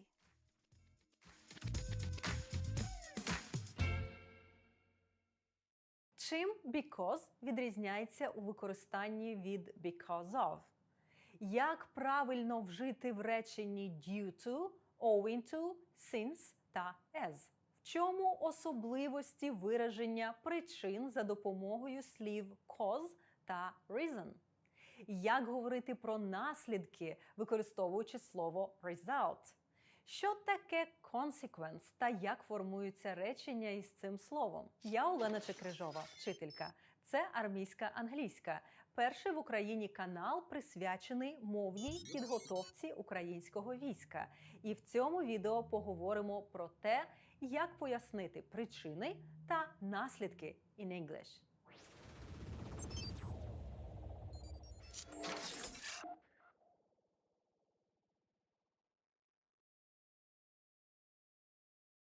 Мовний стандарт НАТО окреслює низку компетенцій, якими має володіти військовослужбовець на різних рівнях. Розуміти інформацію про причинно-наслідкові зв'язки на слух і в текстах та вміти говорити та писати про них є неодмінною частиною військової комунікації. Це і планування, і наради, і звіти, і навчання, і повсякденна робота. Саме тому цей великий урок я присвячую причинам та наслідкам, а точніше мовним засобам, які існують в англійській мові для їх вираження. Засобів інформації та правил багато, цілий арсенал. Тому зараз беріть на озброєння стільки, скільки вам треба, відповідно до вашого рівня. Ви завжди зможете повернутися до цього уроку і передивитися його. А щоб ми й надалі мали можливість створювати цей освітній контент, ви можете підтримати нашу команду підпискою, вподобайкою, коментарем, рекомендацією. А також в нас є офіційні реквізити та платформа Buy Me a Coffee. Якщо ви хочете підтримати нас донатом, посилання в описі до цього відео.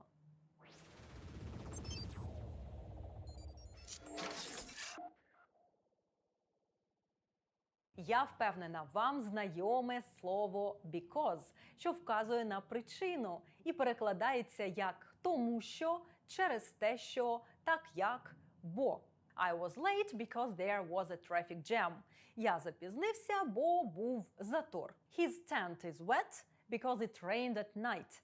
Його палатка мокра, тому що вночі дощило. The road was blocked because there were mines. Дорогу заблокували через те, що там були міни. The soldiers executed the task because they had the necessary training.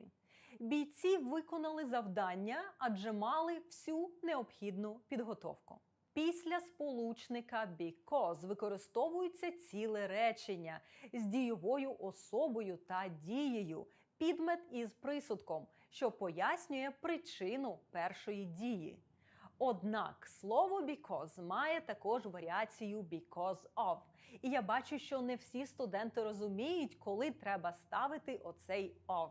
Друзі, запам'ятайте, що після because of в англійському реченні ставиться іменник. Because of something. I was late because of a traffic jam. Я запізнився через затор на дорозі. His tent is wet because of the rain. Його намет мокрий через дощ. The road was blocked because of mines. Дорогу заблокували через міни. У розмові слово because часто скорочують до cause.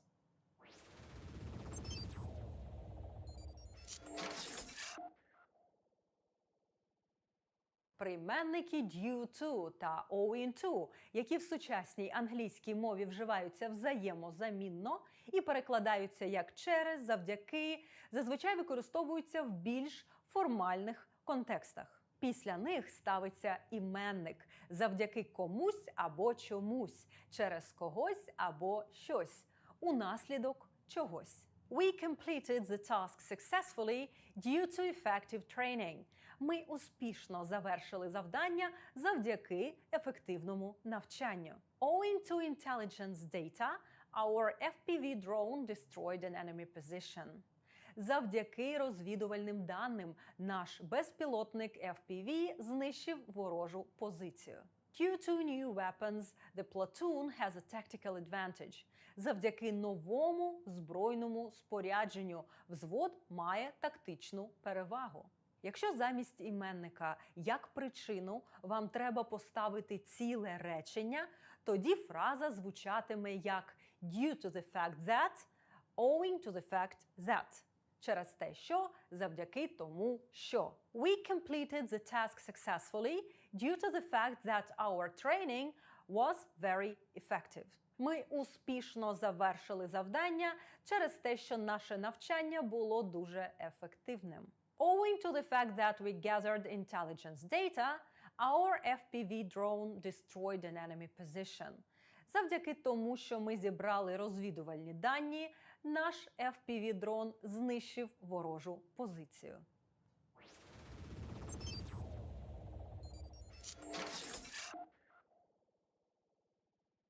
Сполучники since та as є менш формальними. Вони означають те ж саме, що і because. Тому що, оскільки, через те, що, і після них ставиться підмет і присудок. Since the plan was approved, we started the operation. Так як план було затверджено, ми розпочали операцію. Since the wound was not critical, the soldier could walk. Оскільки поранення не було критичним, солдат міг ходити. As the enemy's positions were near, the soldiers were very quiet. Оскільки позиції ворога були близько, солдати поводилися дуже тихо. As the equipment is old, it's not reliable. Через те, що обладнання старе, воно ненадійне. Зверніть увагу, на письмі дві частини речення розділяються комою.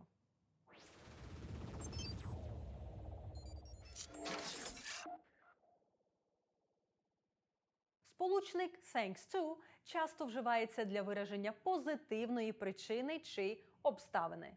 Thanks to our scouts' work, we gathered information about enemy positions. Завдяки роботі наших розвідників ми зібрали інформацію про ворожі позиції. Thanks to the medical team, the injured soldier was evacuated. Завдяки медичній бригаді пораненого солдата було евакуйовано.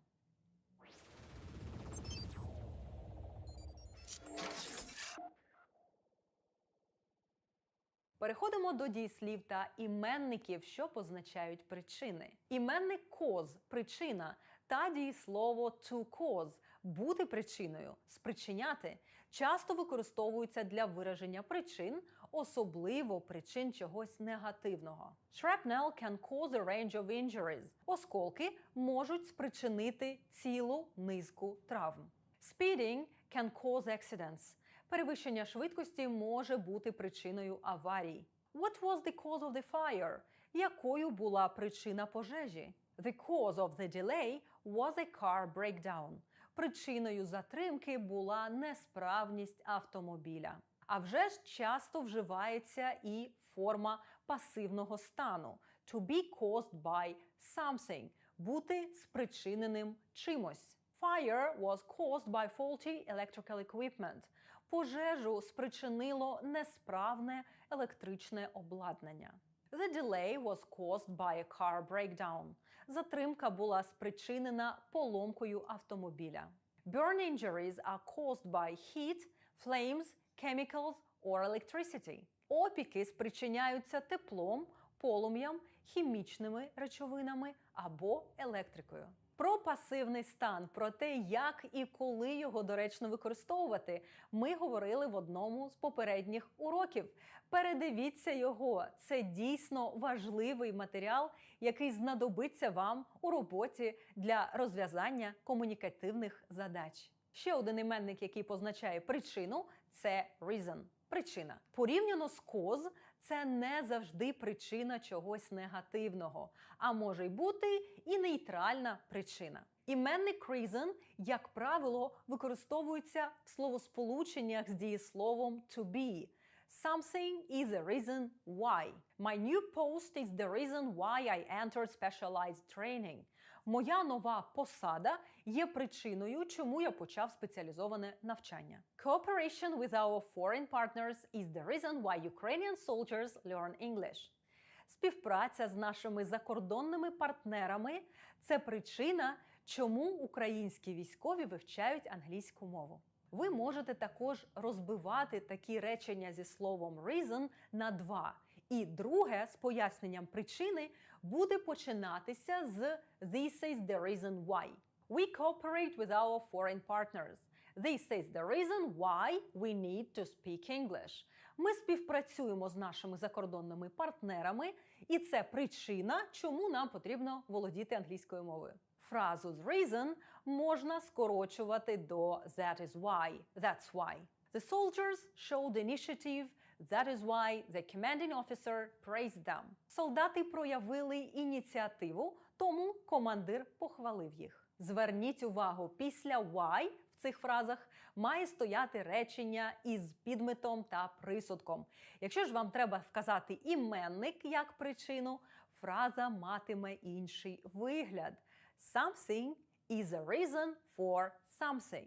Щось є причиною чогось. What's the reason for the delay? Яка причина затримки? Disobedience can be a reason for punishment. Непокора може бути причиною покарання. We understand the real reasons for declaring war. Ми розуміємо справжні причини оголошення війни. Окрім того, ви можете взяти на озброєння фразу for the reason that. Після неї також стоїть підмет із присудком. For the reason that the soldiers need strong combat skills, they started a military training. Оскільки солдати потребували міцних бойових навичок, вони розпочали військовий вишкіл. For the reason that the enemy outnumbers us, we asked for support. З причини того, що ворог переважає нас чисельно, ми попросили підтримку.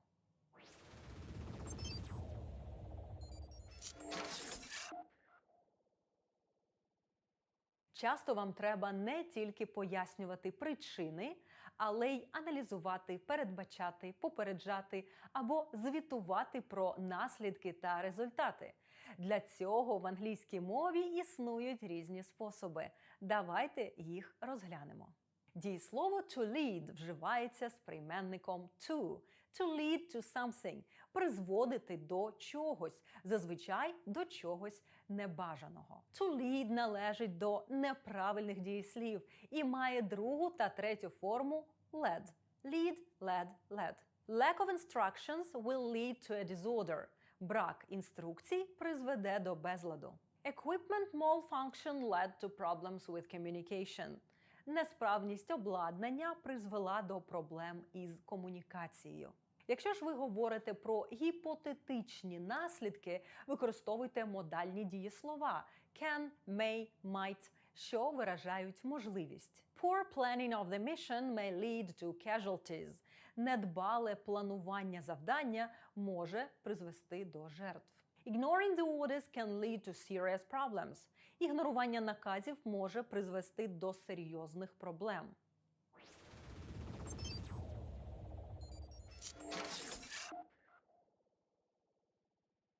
Наступне дієслово to result комбінується з прийменником in і також означає призвести до, але більше наголошує на результаті попередньої дії. Careless handling of a weapon can result in injury or harm.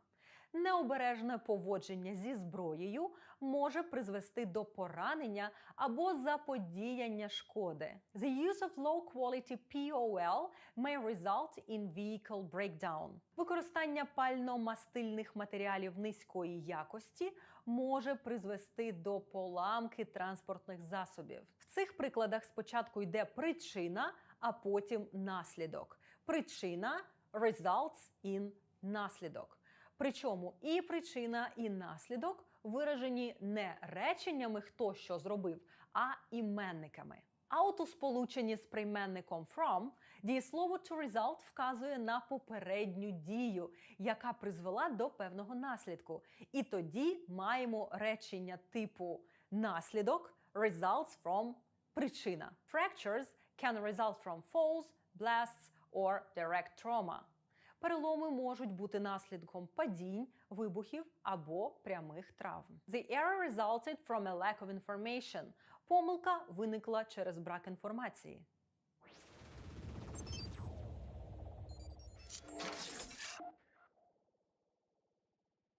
Слово result також може бути іменником і вживатися у фразі as a result of – у результаті, у наслідок, у зв'язку з чимось. As a result of the shelling, the briefing was postponed. У наслідок обстрілу нараду відклали. As a result of the successful mission, the soldiers were awarded. В зв'язку з успішним виконанням завдання солдатів нагородили.